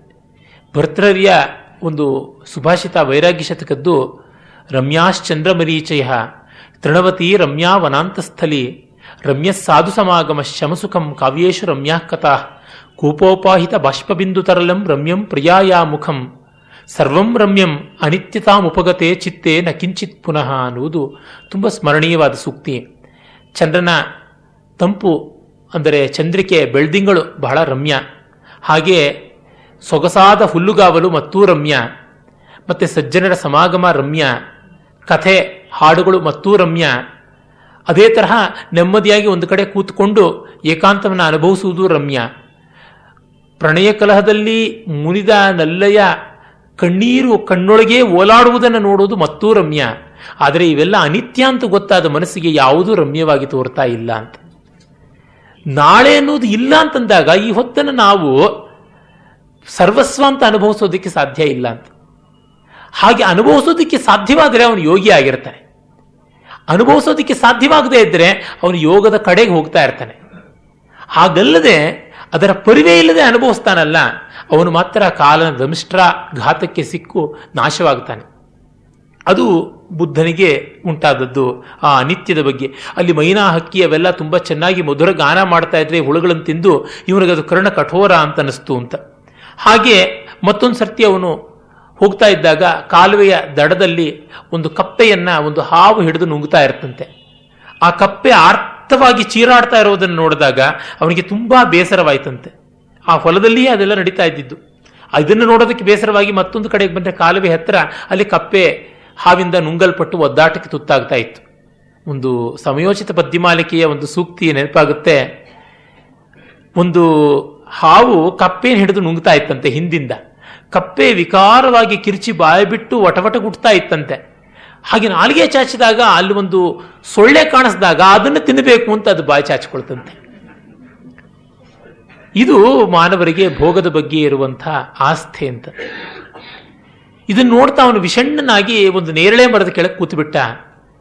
ಕೂತವನು ಬೆಳಗ್ಗೆ ಕೂತವನು ಸಂಜೆವರೆಗೂ ಹಾಗೇ ಕೂತಿದ್ದ. ಹಾಗೆ ಕೂತಿದ್ದಾಗ ಅವನಿಗೆ ಬಾಹ್ಯ ಸ್ಮರಣೆಯೇ ತಪ್ಪೋಗ್ಬಿಡ್ತು. ಸುತ್ತಲೂ ಜನ ನೋಡ್ತಾ ಇದ್ದವರು ಇವನೆಲ್ಲೋದನೋ ಏನಾದನೋ ಅಂತ ಅಂದುಕೊಂಡ್ರು. ಆ ಹೊತ್ತಿಗೆ ಶುದ್ಧೋಧನ ಬರ್ತಾನೆ. ಅವನಿಗೊಂದು ಆಶ್ಚರ್ಯ ಕಂಡಿದ್ದೇನೆಂದರೆ, ನೇರಳೆ ಮರದ್ದು ಸೂರ್ಯ ಮೇಲೆ ಮೇಲೆ ಬರ್ತಾ ಇದ್ದಂತೆ, ಹೊತ್ತು ಮೂಡಿ ಮೇಲಕ್ಕೆ ಬರ್ತಾ ಇದ್ದಂತೆ. ಬದಲಾಗಬೇಕಲ್ಲ ನೆರಳಿನ ಗತಿ. ಆ ನೇರಳೆ ಮರದ ಮಾತ್ರ ಬದಲಾಗದೆ ಹಾಗೇ ಈ ಸಿದ್ಧಾರ್ಥನ ಮೇಲೆ ನೆರಳು ಬಿಡ್ತಾ ಇತ್ತು. ಇನ್ನು ಮಿಕ್ಕ ಮರಗಳ ನೆರಳುಗಳೆಲ್ಲ ಬದಲಾಗಿದ್ದವು ಅಂತ. ಇದು ಆಲ್ಮೋಸ್ಟ್ ಅನ್ ಇಂಪಾಸಿಬಿಲಿಟಿ. ನೇರಳೆ ಮರ ತನ್ನಂತೆ ತಾನೇ ಡೈರೆಕ್ಷನ್ಸ್ ಶಿಫ್ಟ್ ಮಾಡಿಕೊಳ್ಳದೆ ಇದ್ರೆ ಆಗುವುದಿಲ್ಲ. ಅಂದರೆ ಅದರ ತಾತ್ಪರ್ಯ ಇಷ್ಟೇ, ಜ್ಞಾನಿಗೆ ಪ್ರಕೃತಿಯೂ ಗೌರವ ಕೊಡುತ್ತೆ ಎನ್ನುವುದು. ಇರಲಿ, ಅದನ್ನು ಕಂಡಾಗಲೇ ಇವನು ಮಹಾನುಭಾವ ಅಂತ ಗೊತ್ತಾಗಿ ಶುದ್ಧೋಧನ ಆಗಲೇ ಸಿದ್ಧಾರ್ಥನಿಗೆ ನಮಸ್ಕಾರ ಮಾಡದ ಅಂತ ಕೂಡ ಬರುತ್ತೆ. ಇದು ಎಲ್ಲೆಲ್ಲಿಯೂ ಆಗುವಂಥದ್ದೇ. ದೊಡ್ಡವರ ಬಗೆಗೆ ಹೇಳುವಂಥ ಕಥೆಗಳಲ್ಲಿ ಇವೆಲ್ಲ ಕೂಡಿಕೊಂಡು ಬಂದೇ ಬರ್ತವೆ. ಒಟ್ಟಿನಲ್ಲಿ ಅವನು ಮೊದಲಿಂದಲೂ ಅಂತರ್ಮುಖಿಯಾಗಿದ್ದ, ತುಂಬ ಸೂಕ್ಷ್ಮ ಸಂವೇದನೆ ಇತ್ತು ನೋವಿನ ಬಗ್ಗೆ ಅಂತ ಗೊತ್ತಾಗುತ್ತೆ. ಹಾಗಲ್ಲವಾದರೆ ಸಾವನ್ನೋ ನೋವನ್ನೋ ಕಂಡ ತಕ್ಷಣ ಮನಸ್ಸು ಬದಲಾಯಿಸಿಕೊಳ್ಳೋದಕ್ಕೆ ಸಾಧ್ಯವ. ಅದಕ್ಕೆ ಇನ್ನೊಂದು ವಾದವೂ ಮಾಡೋದುಂಟು. ಇವ್ಯಾವುದು ಕಾಣದಂತೆ ಅವನನ್ನು ಬೆಳೆಸಿದ್ರಿಂದಲೇ ಅವನ ಮನಸ್ಸು ಸುಕುಮಾರವಾಯಿತು, ಕೋಮಲವಾಯಿತು. ಆ ಒಂದು ಘಾತ ತಾಳ್ಕೊಳಕ್ಕಾಗದೇ ಇದ್ದರಿಂದ ಅವನು ತೀವ್ರವಾಗಿ ಅದನ್ನು ಧ್ಯಾನಿಸಿ ಪರಿತ್ಯಾಗ ಮಾಡದ ಅಂತ. ಮತ್ತೆ ಅವನಿಗೆ ಏನೇನು ಅನುಕೂಲ ಇತ್ತು ಅಂತೆಲ್ಲ ಹೇಳುವಾಗ ಅವನಿಗೆ 3 ಋತುಗಳಿಗೆ ತಕ್ಕಂತೆ 3 ಬಗೆಯ ಅರಮನೆಯನ್ನು ಮಾಡಿಕೊಟ್ಟಿದ್ರು ಅಂತ ಲಲಿತ ವಿಸ್ತಾರ ಹೇಳುತ್ತೆ. ವಸಂತ ಮತ್ತು ಗ್ರೀಷ್ಮಗಳಿಗೆ ಒಂದು, ಬೇಸಿಗೆ ಕಾಲಕ್ಕೆ ಒಂದು, ಮಳೆಗಾಲಕ್ಕೆ ಒಂದು, ಚಳಿಗಾಲಕ್ಕೆ ಒಂದು ಅಂತ. ಅವುಗಳ ಉಲ್ಲೇಖಗಳು ಆಮೇಲಿನ ಕಾವ್ಯ ನಾಟಕಾದಿ ಸಾಹಿತ್ಯಗಳಲ್ಲಿ, ವಾತ್ಸಾಯನಾದಿ ಗ್ರಂಥಗಳಲ್ಲಿ ಕೂಡ ಬರ್ತವೆ. Summer palace, winter palace, rainy season palace ಅಂತ ಹೇಳುವಂಥದ್ದು ಬರುತ್ತೆ. ಈಗಲೂ ನಾವು ಅಲ್ಲಲ್ಲಿ ಕೇಳ್ತೀವಿ, ಆ ಸಮರ್ ಪ್ಯಾಲೇಸ್ ಅಲ್ಲಿ ಕಾಣಿಸುತ್ತೆ ಈಗಲೂ ಅಂತೆಲ್ಲ ಹೇಳುವಂಥದ್ದು ಈ ಪುರಾತತ್ವ ದಾಖಲೆಗಳಲ್ಲಿ ಕಾಣಿಸುತ್ತೆ. ಈ ಬೇಸಿಗೆ ಕಾಲದ ಅರಮನೆಗಳು ವಿಶಾಲವಾದ ವಾತಾಯನಗಳಿದ್ದು, ಸುತ್ತಲೂ ದೀರ್ಘಿಕ ಅಂದರೆ ಉದ್ದವಾದಂಥ ಸರೋವರಗಳಿದ್ದು, ಆಮೇಲೆ ಅಲ್ಲಿ ಕಮಲ, ಕುಮುದ, ಕಲ್ಹಾರಗಳೆಲ್ಲ ವಿಶೇಷವಾಗಿ ಬೆಳೆದು, ಮರಗಿಡಗಳು ಸ್ವಲ್ಪ ದೂರವಾಗಿದ್ದು ಅವುಗಳ ಗಾಳಿ ಬೀಸುವಂತೆ ಇದ್ದು, ಗಾಳಿಯನ್ನು ಇನ್ಸುಲೇಟ್ ಮಾಡದೇ ಇರೋ ಥರ ಇದ್ದು, ಲಾವಂಚದ ಬೇರನ್ನು ಮತ್ತು ಲಾವಂಚದ ತೆನೆಯನ್ನು ಹಾಕಿ ಕಟ್ಟಿರುವಂಥ ತೆರೆಗಳಿದ್ದು, ಅದರ ಮೇಲೆ ನೀರನ್ನು ಚುಮುಕಿಸಿದಾಗ ಅಲ್ಲಿಂದ ಬೀಸುವ ಗಾಳಿ ನ್ಯಾಚುರಲಿ ಕೂಲ್ ಆ್ಯಂಡ್ ಫ್ರಾಗ್ರೆಂಟ್ ಆಗಿ ಬರುವಂಥದ್ದು. ಹೀಗಿರುವುದು ಬೇಸಿಗೆ ಕಾಲಕ್ಕೆ ಅಂತ. ಮಳೆಗಾಲಕ್ಕೆ ಈ ಛಜ್ಜಾಗಳು ಯಾವುದಿವೆ ಅವು ಬಹಳ ವಿಶೇಷವಾಗಿ ಚಾಚಿಕೊಂಡು ಆ ಮಳೆಯ ಇರ್ಚಲು ಒಳಗೆ ಬರದಂತೆ ಮಾಡಿಕೊಂಡು ಮತ್ತು ಅಲ್ಲಲ್ಲಿ ಮಳೆಯಿಂದ ರಕ್ಷಣೆಯನ್ನು ಪಡ್ಕೊಂಡು ಬೇರೆ ಇದೆಲ್ಲ ಸೊಗಸನ್ನು ಕಾಣುವುದಕ್ಕೆ ಬೇಕಾಗಿರುವಂಥ ಆವರಣ ಇರುವಂಥ ರೀತಿಯಲ್ಲಿ ಆ ಮಳೆಯ ವೈಭವ ಕಾಣುವಂಥ ಒಂದು ಬಾಲ್ಕನಿಗಳು, ಸಿಟೌಟ್ಗಳೆಲ್ಲ ಇರುವಂಥ ಇದ್ದು, ತುಂಬ ಎತ್ತರವಲ್ಲದಂಥ ರೂಫ್ ಹಾಗಿರುವಂಥದ್ದು. ಆ ಥರ ಚಳಿಗಾಲದಲ್ಲಿ ವಾತಾಯನಗಳು ಇನ್ನೂ ಚಿಕ್ಕವಾಗಿ, ಎತ್ತರ ಇನ್ನೂ ಕಡಿಮೆ ಇದ್ದು, ಬೆಚ್ಚಗೆ ಇರುವುದಕ್ಕೆ ಬೇಕಾಗತಕ್ಕಂಥ ಒಲೆ, ಹಾರ್ತ್ ಅವುಗಳಿಗೆಲ್ಲ ಅವಕಾಶ ಇರುವಂಥದ್ದು. ಆ ಥರದ್ದು ಅನ್ನುವ ಡೀಟೇಲ್ಸ್ ಎಲ್ಲ ಸಿಗುತ್ತೆ. ಅವುಗಳಿಗೆ ರಾಮ, ಸುರಾಮ, ಸುಭಟ ಅಂತ ಹೆಸರು ಇದ್ದುವು ಅಂತ ಕೊಡ್ತಾರೆ. ಅದನ್ನು ಬೇಸಿಗೆ ಕಾಲದ ಅರಮನೆಗಳನ್ನು ಚಂದ್ರಕಾಂತ ಶಿಲೆಯಲ್ಲಿ ಮಾಡಿದ್ರು ತಂಪಾಗಿರುವುದಕ್ಕೆ. ಮಳೆಗಾಲದ ಇವುಗಳನ್ನು ಗಾರೆ ಇಟ್ಟಿಗೆಯಿಂದ ಮಾಡಿದ್ರು. ಚಳಿಗಾಲಕ್ಕೆ ಮರದ ಹಲಿಗೆಗಳಿಂದ ಮಾಡಿದ್ರು ಅಂತೆಲ್ಲ. ಇದು ನಿಜವಾಗಿ ಸತ್ಯ ಅನ್ಸುತ್ತೆ. ಈ ಚಂದ್ರಕಾಂತ ಶಿಲೆಯಿಂದ, ಅಮೃತ ಶಿಲೆಯಿಂದ ಮಾಡಿದಾಗ ತಂಪು ಇರುತ್ತೆ, ಮತ್ತು ಗಾರೆ ಇಟ್ಟಿಗೆಯಿಂದ ಮಾಡಿದಾಗ ಅವು ಅಷ್ಟು ತಂಪಿರೋದಿಲ್ಲ, ನೀರು ಸುಲಭವಾಗಿ ಹರಿದು ಹೋಗುತ್ತೆ. ಮರದಲ್ಲಿ ಮಾಡಿದ್ದು ಒಳ್ಳೆ ಇನ್ಸುಲೇಷನ್ ಮಾಡಿ ಚಳಿ ಆಗದಂತೆ ಕಾಪಾಡುತ್ತೆ. ಹಾಗಾಗಿ ಇದು ಒಳ್ಳೆಯ ವಿವೇಕ ಇರುವಂಥದ್ದೇ ಆಗಿತ್ತು. ಅಲ್ಲಿ ಹಾಕಿರುವಂಥ ರತ್ನಗಂಬಳಿಗಳ ಕ್ವಾಲಿಟಿ ಎಂಥದ್ದು, ಎಷ್ಟು ಅಂತಸ್ತುಗಳಿದ್ದುವು, ಹೀಗೆ ಎಲ್ಲವನ್ನೂ ಕೂಡ ವಿವರವಾಗಿ ಕೊಡ್ತಾರೆ. ತುಂಬ ಸೊಗಸು, ತುಂಬ ಸೌಖ್ಯಕ್ಕೆ ಏನು ಬೇಕೋ ಅದೆಲ್ಲ ಕೂಡ ಇತ್ತು ಅಂತ ಗೊತ್ತಾಗುತ್ತೆ. ಮತ್ತೆ ಅವನಿಗೆ ಸೆಂಟ್ಗಳನ್ನು ಯಾರು ತಯಾರು ಮಾಡ್ತಾ ಇದ್ರು, ವಸ್ತ್ರಗಳನ್ನು ಯಾರು ತಯಾರು ಮಾಡ್ತಾ ಇದ್ರು, ಅಲಂಕಾರ ಆಭೂಷಣಗಳನ್ನು ಯಾರು ತಯಾರು ಮಾಡ್ತಾ ಇದ್ರು, ಅವುಗಳನ್ನು ಹೇಗೆ ಬಳಸ್ತಾ ಇದ್ದ ಅಂತ ಬಹಳ ವಿಸ್ತಾರವಾದ ಡೀಟೇಲ್ಸ್ ಎಲ್ಲವೂ ಕೂಡ ಬರುತ್ತೆ. ಮತ್ತೆ ಅವನಿಗೆ 16ನೇ ವಯಸ್ಸಿನಲ್ಲಿ ಇವನು ಒಂಥರ ವಿರಕ್ತಿಯಿಂದ ಇರುವಂತೆ ಕಾಣಿಸುತ್ತೆ ಅಂತ ಗೊತ್ತಾಗಿ ಮದುವೆ ಮಾಡಿಬಿಟ್ರು. ಮದುವೆ ಮಾಡಿದ್ರೆ ಎಲ್ಲ ಸರಿ ಹೋಗುತ್ತೆ ಅಂತ ಅನಾದಿ ಕಾಲದ ಸಿದ್ಧಾಂತ ಅಂತ ಇದರಿಂದ ಗೊತ್ತಾಗುತ್ತೆ. ಹಾಗೆ ಮದುವೆ ಮಾಡಿದ ಮೇಲೆ ಅವನಿಗೆ ಅಂಥ ಏನು ಜೀವನದಲ್ಲಿ ಉತ್ಸಾಹ ಬಂದಂತೆ ಕಾಣೆ. ಹಾಗಾಗಿ ಅವನು ಮತ್ತೆ ಇನ್ನಷ್ಟು ಅಂತರ್ಮುಖನಾಗಿ ಇದ್ದ ಅಂತ ಗೊತ್ತಾಗುತ್ತೆ. ನೋಡಿ, ಅವನು ಗೃಹತ್ಯಾಗ ಮಾಡಿದ್ದು 25ನೇ ವರ್ಷ, 29ನೇ ವರ್ಷ, 29ರಿಂದ 35ರವರೆಗೂ 6 ವರ್ಷಗಳ ಒಂದು ತಪಸ್ಸಾಧನೆಯ ಕಾಲ. ಅಂದರೆ 29 ಅಂದರೆ 16ರಿಂದ 29 ಅಂದರೆ ಹತ್ತತ್ರ ಅವನು 15 ವರ್ಷಗಳ ಕಾಲ ಪೂರ್ಣವಾಗಿ 17 ವರ್ಷ, 13 ವರ್ಷ ಅಲ್ವೇ, 13 ವರ್ಷ ಮದುವೆ ಮಾಡಿಕೊಂಡು ಬದುಕಿದ. ಅದರೊಳಗೆ ಕೆಲವರ ಪ್ರಕಾರ 8 ವರ್ಷ ಆದಮೇಲೆ ರಾಹುಲ ಹುಟ್ಟಿದ್ದು ಅಂತ, ರಾಹುಲ ಹುಟ್ಟ ಹಲವು ಕಾಲ ಆದಮೇಲೆ ಅವನು ಬಿಟ್ಟದ್ದು ಅಂತ. ಇನ್ನು ಕೆಲವರು ಅಲ್ಲ, ಅವನು ಮಹಾ ನಿಷ್ಕ್ರಮಣ ಮಾಡುವ ದಿವಸವೇ ರಾಹುಲ ಹುಟ್ಟಿದ್ದು ಅಂತಲೂ ಹೇಳ್ತಾರೆ. ರಾಹುಲ ಅನ್ನುವ ಹೆಸರನ್ನ ಬುದ್ಧ ಕೊಟ್ಟದ್ದೇನೆ ಇವನೊಬ್ಬ ರಾಹುವಾಗಿ ನನಗೆ ದಾಪರವಾದ ಅಂತ, ರಾಹುವಾಗಿ ಇವನು ನನ್ನನ್ನು ಸೆಳೆಯುವಂತೆ ಆದ ಅಂತ. ಈ ಕುವೆಂಪು ಅವರ ಮಹಾರಾತ್ರಿ ಎನ್ನುವಂಥ ಒಂದು ನಾಟಕ ತುಂಬ ಚೆನ್ನಾಗಿದೆ. ಪ್ರಾಯಶಃ ನಾಳೆ ದಿವಸ ಆ ಒಂದು ನಾಟಕವನ್ನು ಇಟ್ಟುಕೊಂಡು ನಾನು ಆತನ ಮಹಾನಿಷ್ಕ್ರಮಣವನ್ನು ಹೇಳ್ತೀನಿ. ಆನುಷಂಗಿಕವಾಗಿ ಒಂದು ಮಾತು, ಕನ್ನಡದಲ್ಲಿ ಬುದ್ಧನ ಬಗ್ಗೆ ಬಂದಿರುವ ಅತ್ಯುತ್ಕೃಷ್ಟ ಕಾವ್ಯ ನಾಟಕ ಅಂತ ಯಾವುದಿವೆ ನನ್ನ ಗಮನಕ್ಕೆ ಬಂದದ್ದು, ಅದನ್ನು ಜೊತೆಯಲ್ಲೇ ಇಟ್ಟುಕೊಂಡು ನಾನು ಈ ಭಾಷಣ ಮಾಲಿಕೆಯನ್ನು ಮಾಡಬೇಕು ಅಂತಿದ್ದೀನಿ. ಕನ್ನಡ ಸಾಹಿತ್ಯದ ಒಳ್ಳೆಯ ಪರಿಚಯವೂ ಆಗುತ್ತೆ ಅಂತ. ಅದರೊಳಗೆ ಕುವೆಂಪು ಅವರ ಮಹಾರಾತ್ರಿ ಒಂದು ಉಂಟು, ಮತ್ತೊಂದು ಗೋವಿಂದ ಪೈಗಳ ವೈಶಾಖಿ ಅಂತ ಬುದ್ಧನ ಮಹಾಪರಿನಿರ್ವಾಣದ ಒಂದು ಘಟ್ಟ, ಕೊನೆಯ ದಿವಸ. ತುಂಬ ಸೊಗಸಾದ ಅದ್ಭುತವಾದ ಕಾವ್ಯಖಂಡ ಅದು. ಇರಲಿ, ರಾಹುಲ ಇವನು ತನಗೆ ಆತಂಕವಾದ, ತನಗೆ ಒಂದು ಕಂಟಕವಾದ ಅಂತ ಹೇಳ್ದ ಅಂತ ಆ ಹೆಸರು ಅಂತ. ಇನ್ನು ಕೆಲವು ದೃಷ್ಟಿಯಿಂದ ಅದು ಹಾಗಲ್ಲ ಅಂತಲೂ ಹೇಳ್ಬೋದು. ಯಾಕೆಂದರೆ ಪ್ರಾಕೃತದಲ್ಲಿ ಘಕಾರ ಹಕಾರ ಆಗೋದುಂಟು, ಹಕಾರ ಘಕಾರವಾಗೋದುಂಟು. ಹಾಗಾಗಿ ರಘು ರಾಘು ಅಂತ ಆಗಿರುವಂತಹದ್ದು ಲಾಚ್ ಪ್ರತ್ಯಯ. ರಾಹುಗೂ ಲಾಚ್ ಪ್ರತ್ಯಯ ಬರಬೇಕು, ರಘುಗೂ ಲಾಚ್ ಪ್ರತ್ಯಯ ಬರಬೇಕು. ಹಾಗೆ ಬಂದು ಅದು ರಘು ಅನ್ನುವಂಥದ್ದು ರಾಘು ಅಂತ ಆಗಿ ಅದು ರಾಘುಲ ಅಂತ ಹಾಗೂ ಆಗಿದ್ದಿರಬಹುದು. ರಘು ಮಹಾರಾಜನ ವಂಶಕ್ಕೆ ಸಂಬಂಧಪಟ್ಟವನು, ಸೂರ್ಯವಂಶದವನು ತಾನೆ, ಆ ರೀತಿಯಾದ ಹೆಸರನ್ನು ಇಟ್ಟಿರ್ಬೋದು. ತಂದೆ ಹೇಳಿಬಿಟ್ಟ ಇವನೊಬ್ಬ ರಾಹು ಅಂದರೆ ಬಂಧುಗಳೆಲ್ಲ ಅದೇ ಹೆಸರಿಡ್ತಾರೆ ಅಂತ ಖಂಡಿತ ನಂಬೋದಕ್ಕೆ ಸಾಧ್ಯವಿಲ್ಲ. ಹೀಗೆ ಅಂತ ಅನ್ಸುತ್ತೆ. ಒಟ್ಟಿನಲ್ಲಿ ತಾತ್ಪರ್ಯ ತೆಗೆದುಕೊಂಡ್ರೆ ಮಗನ ಮೇಲೆ ಅವನಿಗೇನಂತ ಅಭಿಮಾನ ಇರಲಿಲ್ಲ. ವಿಪರ್ಯಾಸ, ಕಡೆಗೆ ಮಗನಿಗೂ ಅವನೇ ಸನ್ಯಾಸ ಕೊಡಬೇಕಾಯಿತು. ಅದೊಂದು ಸ್ವಾರಸ್ಯಕಾರಿಯಾದ ಕಥೆ. ಬುದ್ಧ ತನಗೆ ಬೋಧಿಯಾದ ಮೇಲೆ ಎಷ್ಟೋ ವರ್ಷಗಳ ಬಳಿಕ ಮತ್ತೆ ಬರ್ತಾನೆ ಕಪಿಲವಸ್ತುವಿಗೆ. ಬಂದಾಗ ಯಶೋಧರೆ ತನ್ನ ಮಗನ್ನ ಕರೆದು ಹೇಳ್ತಾಳೆ, ನೀನು ಹೋಗಿ ನಿಮ್ಮಪ್ಪನ ಕೇಳು, ನನ್ನ ಆಸ್ತಿಯನ್ನು ನನಗೆ ಕೊಡು ಅಂತ. ಯಾಕೆಂದ್ರೆ ನಿನಗೆ ಪ್ರೀತಿ ತೋರಿಸದೆ ತಂದೆಯಾದವನು ಮಗುವನ್ನು ಹೇಗೆ ಬೆಳೆಸಬೇಕು ಹಾಗೆ ಬೆಳೆಸದೆ ಹೋಗಿಬಿಟ್ಟ. ಅದಕ್ಕೋಸ್ಕರ ನನ್ನ ಪ್ರೀತಿಯನ್ನು ಕೊಡುವ ವಾಪಸ್ಸು ಅನ್ನುವ ಅರ್ಥದಲ್ಲಿ. ಅಂದ್ರೆ ನೀನು ಮತ್ತೆ ಸನ್ಯಾಸ ಬಿಟ್ಟು ಸಂಸಾರಿಯಾಗಿ ಬಾ, ಆಗ ನನಗೆ ನಿನ್ನ ಪ್ರೀತಿ ಸಿಗುತ್ತೆ ಅನ್ನುವ ತಾತ್ಪರ್ಯ. ಪಾಪ ಅವಳು ಬಹಳ ದೂರಾಲೋಚನೆಯಿಂದ ಒಂದು ಅದ್ಭುತವಾದಂಥ ಒಂದು ಸ್ಟ್ಯಾಂಡರ್ಡ್ ವಾಕ್ಯವನ್ನು ರಚನೆ ಮಾಡ್ಕೊಂಡು ಹೋದಳು. ಬುದ್ಧ ಅದನ್ನ ಟಾಂಗ್ ಬಿರಾಂಗ್ ಮಾಡಿಬಿಟ್ಟ. ಹೋಗಿ ಕೇಳಿದ ತಕ್ಷಣ ನನ್ನ ಆಸ್ತಿಯನ್ನು ಕೊಡು ಅಂದ್ರೆ ಕಾಷಾಯವನ್ನೇ ಒದಿಸ್ಬಿಟ್ಟ. ನನಗೆ ಇನ್ಯಾವ ಆಸ್ತಿ ಇದೆ, ಇರೋದೇ ಇದೊಂದು ಆಸ್ತಿ ಅಂತ ಕಾಷಾಯವನ್ನು ಒದಿಸ್ಬಿಟ್ಟ, ತಲೆಯನ್ನು ಬೋಡಿಸ್ಬಿಟ್ಟ, ಕೈಗೆ ಭಿಕ್ಷಾ ಪಾತ್ರೆ ಕೊಟ್ಟ. ತಾಯಿ ಹತ್ರಕ್ಕೆ ಬಂದ ಭಿಕ್ಷೆಗೋಸ್ಕರವಾಗಿ, ಊಟಕ್ಕೆ ಬರಲಿಲ್ಲ. ಇದು ಏನು ಮಾಡಕ್ ಹೋದ್ರೆ, ಯಾವುದೋ ಒಂದು ಸಂಪಾದನೆ ಮಾಡಬೇಕು ಅಂತ ಬಂಡವಾಳ ಹಾಕಿದ್ರೆ ಅಸಲೇ ಮೋಸ ಆಗಿಬಿಟ್ರೆ ಗತಿ ಏನು? ಇದ್ದೊಬ್ಬ ಮಗಾನು ಹೋಗ್ಬಿಟ್ನಲ್ಲ, ಇಲ್ಲದ ಗಂಡನ್ ಪಡ್ಕೊಳ್ಳೋಣ ಅಂತ ಹೋದರೆ ಅಂತ ಅವಳು ಬಹಳ ದುಃಖ ಪಡ್ತಾಳೆ. ಕಡೆಯಲ್ಲಿ ಪರಿವಸಾನ ಆಗಿದ್ದು ಅವಳು ಸನ್ಯಾಸಿನಿ ಆಗೋದ್ರೊಳಗೆ. ಈ ಸಂದರ್ಭಗಳು ಆ ಕಾಲದ ಸಮಾಜದ ಮೇಲೆ ಎಂಥ ಭಾವನೆಯನ್ನ ಉಂಟು ಮಾಡಿದಿರಬಹುದು. ತುಂಬ ಜನ ಬುದ್ಧನನ್ನು ಬೈಯೋದಿಕ್ಕೆ ಇದನ್ನ ಒಂದು ಆಧಾರವಾಗಿ ಇಟ್ಕೊಳ್ತಾರೆ. ಎಲ್ಲರ ತಲೆ ಬೋಳಿಸಿ ಚೀವರ ಹೊದಿಸಿ ಹಳದಿ ಬಟ್ಟೆ ಕೇಸರಿ ಬಟ್ಟೆನ ಉಡಿಸಿ ಕರ್ಕೊಂಡು ಬಂದ್ಬಿಟ್ಟ, ಕೈಗೊಂದು ಭಿಕ್ಷಾಪತ್ರೆ ಕೊಟ್ಟು ಪ್ರೈಮ್ ಯೂತ್ ಅಂತ ಯಾರಿದ್ದಾರೆ ಅವರೆಲ್ಲ ಸನ್ಯಾಸಿಗಳಾಗ್ಬಿಟ್ರು ಅಂತ. ಅದಕ್ಕೆ ತಕ್ಕಂತೆ ಬೌದ್ಧ ಗ್ರಂಥಗಳಲ್ಲಿ ನಾನು 550 ಇವುಗಳೆಲ್ಲ ಬಹಳ ಅವರಿಗೆ ಫ್ಯಾಸಿನೇಟಿಂಗ್ ನಂಬರ್ಸ್ ಅಂತ ಹೇಳಿದ್ನಲ್ಲ, 50,000 ಜನ ಭಿಕ್ಷುಗಳಿದ್ರು ಬುದ್ಧನ ಹಿಂದೆ ಅಂತ. ಹತ್ತತ್ರ ಒಂದು ಚಿಕ್ಕ ಊರಿನ ಸಂಖ್ಯೆ. ಇಷ್ಟು ಜನ ಇದ್ರೆ ಅವರು ದಂಡಪಿಂಡಗಳೇ ಆಗ್ತಾರೆ ಸನ್ಯಾಸಿಗಳು. ಅವ್ರನ್ನ ವ್ಯವಸ್ಥೆ ಮಾಡಿಕೊಡೋದು ಹೇಗೆ? ಮತ್ತೆ ನಿಜವಾಗಿ ಅವರಿಗೆ ಜ್ಞಾನ ವೈರಾಗ್ಯ ಸಂಪನ್ನತೆ ಇರುತ್ತಾ?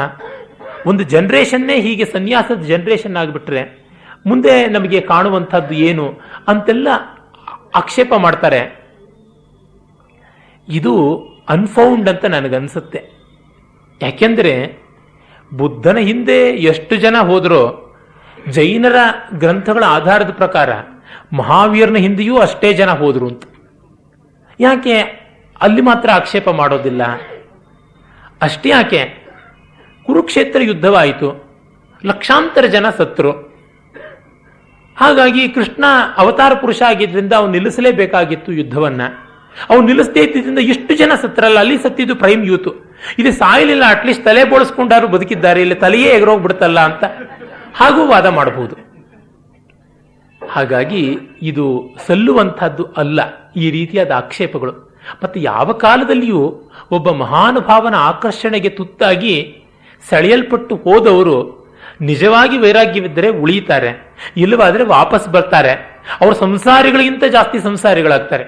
ಇವತ್ತಿನ ಹೈಟೆಕ್ ಸನ್ಯಾಸಿಗಳೇ ಅದಕ್ಕೆ ದೊಡ್ಡ ಸಾಕ್ಷ್ಯ. ಈ ಮಾಡರ್ನ್ ಮ್ಯಾನೇಜ್ಮೆಂಟ್ ಗುರುಗಳು ಎಲ್ಲರೂ ಇದ್ದಾರಲ್ಲ, ಅವರುಗಳನ್ನು ನೋಡಿದಾಗ ಗೊತ್ತಾಗುತ್ತೆ ಸಂಸಾರಿಗಳಿಗಿಂತ ಹೆಚ್ಚಿನ ಸ್ಟ್ರಾಟಜಿಗಳು, ಸಂಸಾರಿಗಳಿಗಿಂತ ಹೆಚ್ಚಿನ ವ್ಯವಸ್ಥೆಗಳು, ಅದಕ್ಕಿಂತ ಹೆಚ್ಚಿನ ಪ್ರಚಾರ ಸಾಧನಗಳನ್ನ ಎಲ್ಲ ಅಳವಡಿಸಿಕೊಂಡಿರ್ತಾರೆ. ಅಂತಂದ್ರೆ ಅವರು ವೈರಾಗ್ಯಶಾಲಿಗಳಾದರೂ ಸಮಾಜದಲ್ಲಿ ಪ್ರೈಮ್ ಯೂತ್ ಹೊರಟೋಗ್ಬಿಡ್ತು ಅಂತ ಏನು ಸಂಕಟ ಪಡಬೇಕಾಗಿಲ್ಲ. ಮತ್ತೆ ಯಾವುದೊಂದು ನಾವು ಪೂರ್ಣವಾಗಿ ನಿಯಮನ ಮಾಡ್ತೀವಿ ಅಂತ ಅಲ್ಲವಲ್ಲ. ನಾವು ಹೇಳ್ತಾ ಇರ್ತೀವಿ ಕಾಲ ಕೆಟ್ಟೋಯ್ತು ನೋಡಿ ಎಲ್ಲರೂ ಬದಲಾಗ್ಬಿಟ್ರು ಅಂತ. ಹಾಗೇನ ಅಲ್ಲ. ಹಿಂದೆ ಎಷ್ಟು ಜನ ಸಂಗೀತ ಕೇಳ್ತಾ ಇದ್ರು, ಈಗ ಯಾರು ಸಂಗೀತವೇ ಕೇಳೋಲ್ಲ ಅಂತಂತೀವಿ. ಈಗಲೂ ಸಂಗೀತ ಕಚೇರಿಗೆ ಚಿಕ್ಕ ವಯಸ್ಸಿನವ್ರು ಬರ್ತಾರೆ. ಬೇಕಾದಷ್ಟು ಸಂಗೀತದ ಕ್ಯಾಸೆಟ್ಗಳು ಅಂಗಡಿಗಳಲ್ಲಿ ಖರ್ಚಾಗತ್ವೆ. ಹಾಗಾಗದೇ ಇದ್ರೆ ಕ್ಯಾಸೆಟ್ಗಳನ್ನು ಪ್ರೊಡ್ಯೂಸ್ ಮಾಡ್ತಲೇ ಇರಲಿಲ್ಲ. ಮತ್ತು 1,000-2,000 ರೂಪಾಯಿಗಳ ಟಿಕೆಟ್ಗಳು ಸಂಗೀತಗಾರರ ಕಚೇರಿಗಳಿಗಿದ್ರು ಜನ ಕೊಂಡು ಕೇಳ್ತಾ ಇದ್ದಾರೆ ಅಂತಂದ್ರೆ ನಡೀತಾ ಇದೆ ಅಂತ ಗೊತ್ತಾಗುತ್ತೆ. ಸಂಗೀತಗಾರರು ಎಷ್ಟೋ ಜನಕ್ಕೆ ಸ್ಟಾರ್ ವ್ಯಾಲ್ಯೂ ಇದೆ, ಸೆಲೆಬ್ರಿಟಿ ವ್ಯಾಲ್ಯೂ ಇದೆ ಅಂತ ಆದಾಗ ಇದು ಶಾಸ್ತ್ರೀಯ ಅನ್ನೋ ಸಂಗೀತದ ವಲಯಕ್ಕೆ ಬಂದರೆ ಈ ಇದ್ದದ್ದೇ ಹೌದು ಅನ್ನುವುದು ನಮಗೆ ಗೊತ್ತಾಗುತ್ತದೆ. ಒಟ್ಟಿನಲ್ಲಿ ಉತ್ಪ್ರೇಕ್ಷಿತವಾದ ಸಂಖ್ಯೆಗಳನ್ನು ಕೊಟ್ಟಿರಬಹುದು. 5 ಜನ ಸನ್ಯಾಸಿಗಳಾದರು ಮೊದಲು ಬುದ್ಧನ ಶಿಷ್ಯರಾಗಿ. ಈ 5ರ ಮಲ್ಟಿಪಲ್ಸ್ ಅನ್ನ ಮನಸೋ ಇಚ್ಛೆ ಬೇಕಾದಂತೆ ಅವ್ರು ಹಾಕ್ಕೊಳ್ತಾ ಬಂದರು ಅಂತ ಅನ್ಸುತ್ತೆ. ಮುಂದೆ ಯಾವುದೋ ಒಬ್ಬ ರಾಜ ಬೌದ್ಧಕ್ಕೆ ಸಿಕ್ಕಾಪಟ್ಟೆ ಪೋಷಣೆ ಕೊಟ್ಟ ಅಂತಂದ್ರೆ ಬೌದ್ಧ ಗ್ರಂಥಗಳು ಅವನು ಬೌದ್ಧ ವರ್ಗಕ್ಕೆ ಸೇರಿಬಿಟ್ಟ ಅಂತ ಬರ್ಕೋತಾರೆ. ಜೈನ ಗ್ರಂಥಗಳು ಅವನು ಜೈನ ವರ್ಗಕ್ಕೆ ಸೇರದ ಅಂತ. ನೋಡಿ, ಇಲ್ಲಿಯೇ ಬಿಂಬಸಾರ ಇದ್ದ, ಅಜಾತ್ ಶತ್ರು ಇದ್ದ, ಜೈನ ಗ್ರಂಥಗಳೆಲ್ಲ ಅವರು ಜೈನರೇ ಆಗಿದ್ರು ಅಂತ ಬರೀತಾರೆ. ಬೌದ್ಧ ಗ್ರಂಥಗಳೆಲ್ಲ ಅವರು ಬೌದ್ಧರೇ ಆಗಿದ್ರು ಅಂತ ಬರೀತಾರೆ. ವೈದಿಕ ಗ್ರಂಥಗಳು ಅವರು ವೈದಿಕರೇ ಆಗಿದ್ರು ಅಂತ ಛಾಂದೋಗ್ಯೋಪನಿಷತ್ತಿನಲ್ಲಿ ಎಲ್ಲ ಬರುತ್ತೆ. ಅಜಾತ್ ಶತ್ರುವಿನ ಹತ್ರ ದೃಪ್ತ ಬಾಲಾಕಿ ಅವನು ಹೋಗಿದ್ದ ಅಂತ. ಹೀಗಾದಾಗ ನಮಗೆ ಗೊತ್ತಾಗುತ್ತೆ ಅವರವರ ವರ್ಗದವರು ಅವರವ್ರಿಗೆ ಸೇರಿದ್ದ ಅಂತ. ವಾಸ್ತವ ನೋಡಿದ್ರೆ ಸ್ಥಾನದಲ್ಲಿರ್ತಕ್ಕಂಥ ಆಳ್ವಿಕೆ ಮಾಡುವ ಪ್ರಭುಗಳು ಎಲ್ಲ ಮತಗಳಿಗೂ ಪೋಷಣೆ ಕೊಡ್ತಾ ಇದ್ರು. ಅರ್ಥಶಾಸ್ತ್ರದಂತಹ ಅತ್ಯಂತ ಪ್ರಾಚೀನವಾಗಿ ನಮ್ಮಲ್ಲಿ ಉಪಲಬ್ಧ ಇರುವ ರಾಜನೀತಿ ಶಾಸ್ತ್ರ ಗ್ರಂಥದಿಂದ ಮೊದಲುಗೊಂಡು ಈ ಹೊತ್ತಿನವರೆಗೂ ನಮ್ಮಲ್ಲಿ ಇರುವ ದಾಖಲೆಗಳು ನೋಡಿದ್ರೆ ಗೊತ್ತಾಗುತ್ತೆ ಸಾಮಾನ್ಯ ಹೆಚ್ಚಿನ ಎಲ್ಲ ಪ್ರಭುಗಳು ಎಲ್ಲ ಮತಗಳಿಗೂ ಕೂಡ ಉತ್ತೇಜನ ಕೊಟ್ಟಿದ್ದಾರೆ ಅಂತ. ನಮಗೆ ಶಾಸನಗಳಂತೂ ನಿರ್ವಿವಾದವಾದ ದಾಖಲೆಯಾಗಿ ಉಳಿದಿವೆ. ಈ ಶಾತವಾಹನರು ಬೌದ್ಧರಾಗಿದ್ದರು ಅಂತ ಕೆಲವರು ಹುಯಿಲೆಬ್ಬಿಸಿಬಿಟ್ರು. ನಾಗಾರ್ಜುನ ಕೊಂಡದಲ್ಲೆಲ್ಲ ಬೌದ್ಧ ಸ್ತೂಪಗಳೆಲ್ಲ ಇದ್ದವು, ನಾಗಾರ್ಜುನ ಅಲ್ಲಿಯೇ ಇದ್ದದ್ದು, ಅದನ್ನೇ ಹೋಗಿ ಶಂಕರಾಚಾರ್ಯರು ಹಾಳು ಮಾಡಿದ್ದು ಅಂತ. ಆದರೆ ನಮಗೆ ಸ್ಪಷ್ಟವಾಗಿ ಗೊತ್ತಾಗುತ್ತೆ ಎಲ್ಲ ಶಾತವಾಹನರು ಅನೇಕ ವೈದಿಕ ಯಾಗಗಳನ್ನು ಮಾಡಿಸಿದ್ರು ಅಂತ. ಅಲ್ಲಿಯ ಸೈಟ್ಸ್, ಆರ್ಕಿಯಾಲಜಿಕಲ್ ಸೈಟ್ಸ್, ಯಾವುದೇ ಉತ್ಖನನ ಕ್ಷೇತ್ರಗಳನ್ನು ನೋಡಿದ್ರೆ ನಮಗೆ ಗೊತ್ತಾಗುತ್ತೆ ಆ ಯಜ್ಞ ವೇದಿಕೆಗಳು ಮತ್ತು ಆ ಶಯನಚಿತ್ತ, ರಥಚಕ್ರಚಿತ್ ಮೊದಲಾದಂಥ ಆಕಾರದಲ್ಲಿ ಮಾಡಿರ್ತಕ್ಕಂಥ ಮಹಾವೇದಿಗಳು ಮತ್ತು ಅದಕ್ಕೆ ಬೇಕಾಗಿರ್ತಕ್ಕಂಥ ಸ್ನಾನಕ್ಕೆ ಕೊಳಗಳು ಇವುಗಳೆಲ್ಲವೂ ಇದ್ದುವು ಅಂತ. ಮತ್ತು ಅವರೆಲ್ಲರೂ ಕೂಡ ವೈದಿಕ ಗೋತ್ರ ಪ್ರವರ್ತಕರ ಹೆಸರೇ ಇಟ್ಕೊಂಡಿರುವ ವಸಿಷ್ಠಿ ಪುತ್ರ ಶಾತಕರ್ಣಿ, ಗೌತಮಿ ಪುತ್ರ ಶಾತಕರ್ಣಿ ಅಂತ ತಾಯಿಯ ಕಡೆ ಗೋತ್ರವನ್ನೇ ಇಟ್ಕೊಂಡಿದ್ರು ಅಂತೆಲ್ಲ ಗೊತ್ತಾಗುತ್ತೆ. ಇವೆಲ್ಲ ಒಟ್ಟಿಗೆ ಒಂದೇ ಕ್ಷೇತ್ರದಲ್ಲಿ ಆಗ್ತಾ ಇದ್ವು. ಬೇಕಾದಷ್ಟು ಶಾಸನಗಳಿಂದಲೂ ನಮಗೆ ಇವು ತಿಳಿಯುವಂಥದ್ದಾಗಿವೆ. ಹಾಗೆ ನೋಡಿದಾಗ ನಮಗೆ ಗೊತ್ತಾಗುವುದು ಎಲ್ಲ ಕಾಲದಲ್ಲಿಯೂ ಪ್ರಭುಗಳು ತಕ್ಕ ಮಟ್ಟಿಗೆ ಎಲ್ಲಕ್ಕೂ ಪೋಷಣೆ ಕೊಡ್ತಾ ಇದ್ರು ಅಂತ. ಅದರಿಂದ ಇದು ಎದ್ದು ತಲೆ ಎತ್ತಿ ನಿಂತು ಬಿಡ್ತು, ಮಿಕ್ಕಿದ್ದನ್ನೆಲ್ಲ ಬಡಿದು ಬಗ್ಗಿಸ್ಬಿಡ್ತು ಅನ್ನುವುದು ಅವರ ಅನುಯಾಯಿಗಳ ಉತ್ಪ್ರೇಕ್ಷಿತವಾದಂಥ ಅತ್ಯುತ್ಸಾಹದ ಅವಾಸ್ತವ ದಾಖಲೆಗಳಲ್ಲಿ ಮಾತ್ರ. ಹಾಗಲ್ಲದೆ ಇದ್ದರೆ ಬೇರೆ ಮತಗಳು ಹುಟ್ಟೋದಿಕ್ಕಾಗಲಿ ಬೇರೆ ಮತಗಳು ನಿಲ್ಲೋದಿಕ್ಕಾಗಲಿ ಜಾಗವೇ ಆಗ್ತಾ ಇರಲಿಲ್ವಲ್ಲ. ಇವುಗಳನ್ನು ನಾವು ಆಧರಿಸಬೇಕಾದದ್ದಿಲ್ಲ. ಒಳ್ಳೆ ಕಥೆ ಅಂತ ತಲೆದೂಗಿ ಮುಂದೆ ಹೋಗಬಹುದಷ್ಟೇ. ಮುಂದೆ ಸಿದ್ಧಾರ್ಥ ಮನೆಯಲ್ಲಿ ಅನೇಕ ವಿಧವಾದ ವಿನೋದಗಳ ಮಧ್ಯೆಯೂ ಏಕಾಂತದಲ್ಲಿ ಕಾಲ ಕಳೀತಾ ಇದ್ದ. ಅವನಿಗೆ ಹಲವರು ಹೆಂಡತಿಯರಿದ್ರು ಅಂತ ಗೊತ್ತಾಗುತ್ತೆ. ಯಶೋಧರ ಅಲ್ಲದೆ ಮನೋಧರ ಅಂತ, ಗೌತಮಿ ಅಂತ, ಮೃಗಜ ಅಂತ, ಉತ್ಪಲವರ್ಣ ಅಂತ, ಗೋಪ ಅಂತ, ಹೀಗೆಲ್ಲ ಒಟ್ಟಿನಲ್ಲಿ 3 ಹೆಂಡತಿಯರಿದ್ರು ಅನ್ನೋದು ಸುಮಾರು ದಾಖಲೆಗಳಿಂದ ಗೊತ್ತಾಗುವಂಥದ್ದು. ಆ ಸಂಖ್ಯೆಗಳನ್ನು ನಾವಿಟ್ಟುಕೊಂಡು ಏನೂ ಮಾಡುವಂಥದ್ದು ಇಲ್ಲ. ಒಟ್ಟಿನಲ್ಲಿ ಯಶೋಧರೆ ಅವನ ಪಟ್ಟದ ರಾಣಿಯ ಸ್ಥಿತಿಯಲ್ಲಿ ಇದ್ದಳು, ಅತ್ಯಂತ ಆತ್ಮೀಯಳಾಗಿದ್ದಳು ಅಂತ ಗೊತ್ತಾಗುತ್ತದೆ. ಅದೊಮ್ಮೆ ರಾಜಕುಮಾರ ಸಿದ್ಧಾರ್ಥನಿಗೆ ಎಲ್ಲಿಯಾದರೂ ವಿಹಾರ ಮಾಡಬೇಕು ಅನ್ನುವಂಥ ಮನಸ್ಸು ಬಂತು. ಹಾಗೆ ವಿಹಾರಕ್ಕೋಸ್ಕರ ಎಲ್ಲ ವ್ಯವಸ್ಥೆಯನ್ನು ಮಾಡಿಕೊಂಡ. ಆ ವ್ಯವಸ್ಥೆಯನ್ನು ಶುದ್ಧೋಧನ ಇನ್ನೂ ಚೆನ್ನಾಗಿ ಮಾಡಿಸಿಕೊಟ್ಟ. ಊರಾಚೆ ಒಂದು ಉದ್ಯಾನ, ಆ ಉದ್ಯಾನಕ್ಕೆ ಹೋಗಿ ಅಲ್ಲಿರುವಂತಹ ರಮಣೀಯವಾದ ಸಂದರ್ಭ ವಿಶೇಷಗಳನ್ನು ನೋಡಬೇಕು ಅಂತ. ಇದು ಪ್ರಾಯಶಃ ವಸಂತ ಋತುವಿನಲ್ಲಿ ಆಗಿದ್ದಿರಬೇಕು ಅನ್ಸುತ್ತೆ. ಯಾಕೆಂದರೆ ಅವನು ಮನೆಯನ್ನು ಬಿಟ್ಟಿದ್ದು ವೈಶಾಖ ಪೂರ್ಣಿಮೆಯ ದಿವಸ. ವಸಂತದಲ್ಲಿ ಆದ ಘಟನೆಗಳನ್ನು ಇಡೀ ಗ್ರೀಷ್ಮ ಪೂರ್ತಿ ಯೋಚನೆ ಮಾಡ್ತಾ ಮತ್ತೆ ಮತ್ತೆ ಅದನ್ನು ಮರುಕಳಿಸಿಕೊಂಡು ಕಡೆಗೆ ಅವನು ಆಷಾಢ ಮಾಸದಲ್ಲಿ ಅಂದರೆ ಗ್ರೀಷ್ಮಾಂತ್ಯ ವರ್ಷಾದಿಯಲ್ಲಿ ಹೋಗಿರಬೇಕು ಅನ್ಸುತ್ತೆ. ಮತ್ತೆ ವಸಂತ ಕಾಲವೇ ಆಗಿದ್ದಿರಬೇಕು ಅನ್ನೋದಕ್ಕೆ ಮತ್ತೊಂದು ಊಹೆಗೆ ಆಧಾರ ಏನೆಂದರೆ, ಈ ಉದ್ಯಾನ ವೈಭವಗಳು ವಿಲಾಸಗಳು ಎಲ್ಲ ನಡೆಯುವುದು ವಸಂತ ಋತುವಿನಲ್ಲಿ. ಪ್ರಾಚೀನ ಭಾರತದ ವಸಂತ ಋತು ಅತ್ಯಂತ ವೈಭವಯುತವಾಗಿ ಆಚರಣೆಗೆ ತುತ್ತಾದಂತಹ ಒಂದು ಪರ್ವ. ಇಡೀ ಋತುವೆಲ್ಲ ವಸಂತದ ವೈಭವ ಇರ್ತಾ ಇತ್ತು. ಒಂದೊಂದು ದಿವಸ ಒಂದೊಂದು ವಿಧವಾದಂಥ ಕ್ರೀಡೆಗಳು. ಒಂದು ದಿವಸ ದೋಲೋತ್ಸವ, ಇನ್ನೊಂದು ದಿವಸ ದಮನಕೋತ್ಸವ, ಮತ್ತೊಂದು ದಿವಸ ಸಹಕಾರ ಭಂಜಿಕೋತ್ಸವ, ಮತ್ತೊಂದು ದಿವಸ ಅಶೋಕೋತ್ತಂಸಿಕೋತ್ಸವ, ಇನ್ನೊಂದು ದಿವಸ ಕುಂದ ಚತುರ್ಥಿ, ಮತ್ತೊಂದು ದಿವಸ ನವಾಮ್ರ ಕಾದನಿಕೋತ್ಸವ. ಒಂದೇ ಎರಡೇ ದಿನದಿನವೂ ಉತ್ಸವ. ಇದ್ದವರಿಗೆ ಬದುಕೆಲ್ಲ ಹಬ್ಬ ಅಂತ ಹೇಳ್ತೀವಲ್ಲ, ಹಾಗೆ ವಸಂತವನ್ನು ಮಾಡ್ತಾ ಇದ್ರು. ಮತ್ತು ಕಾಮದೇವನ ಪೂಜೆಯನ್ನ ಪೂರ್ಣಿಮೆಯ ದಿವಸ ಮಾಡ್ತಾ ಇದ್ರು. ಪ್ರಾಯಶಃ ಅದನ್ನ ಒಂದು ಉದ್ಯಾನದಲ್ಲಿ ಅಶೋಕ ವೃಕ್ಷದ ಕೆಳಗೆ ಕಾಮದೇವನ ಮೂರ್ತಿಯನ್ನು ನಿರ್ಮಾಣ ಮಾಡಿ ಪೂಜೆ ಮಾಡ್ತಾ ಇದ್ರು. ಅಂಥ ಒಂದು ಉತ್ಸವಕ್ಕೆ ಹೋಗಿದ್ದಿರಬೇಕು ಬುದ್ಧ ಅಂತ ಅನ್ಸುತ್ತೆ. ಬಯಕೆಯ ಮೂರ್ತಿಯನ್ನ ಪ್ರಕೃತಿಯ ಸೌಂದರ್ಯ ತುಂಬಿ ತುಳುಕುವ ಕಾಲದಲ್ಲಿ ಆರಾಧನೆ ಮಾಡುವುದು, ಬಯಕೆ ಕಾಮನ ಆರಾಧನೆ ಮಾಡುವುದು ತುಂಬ ಸಹಜವಾದದ್ದು. ಅದಕ್ಕಾಗಿ ಅವನು ಹೊರಟ.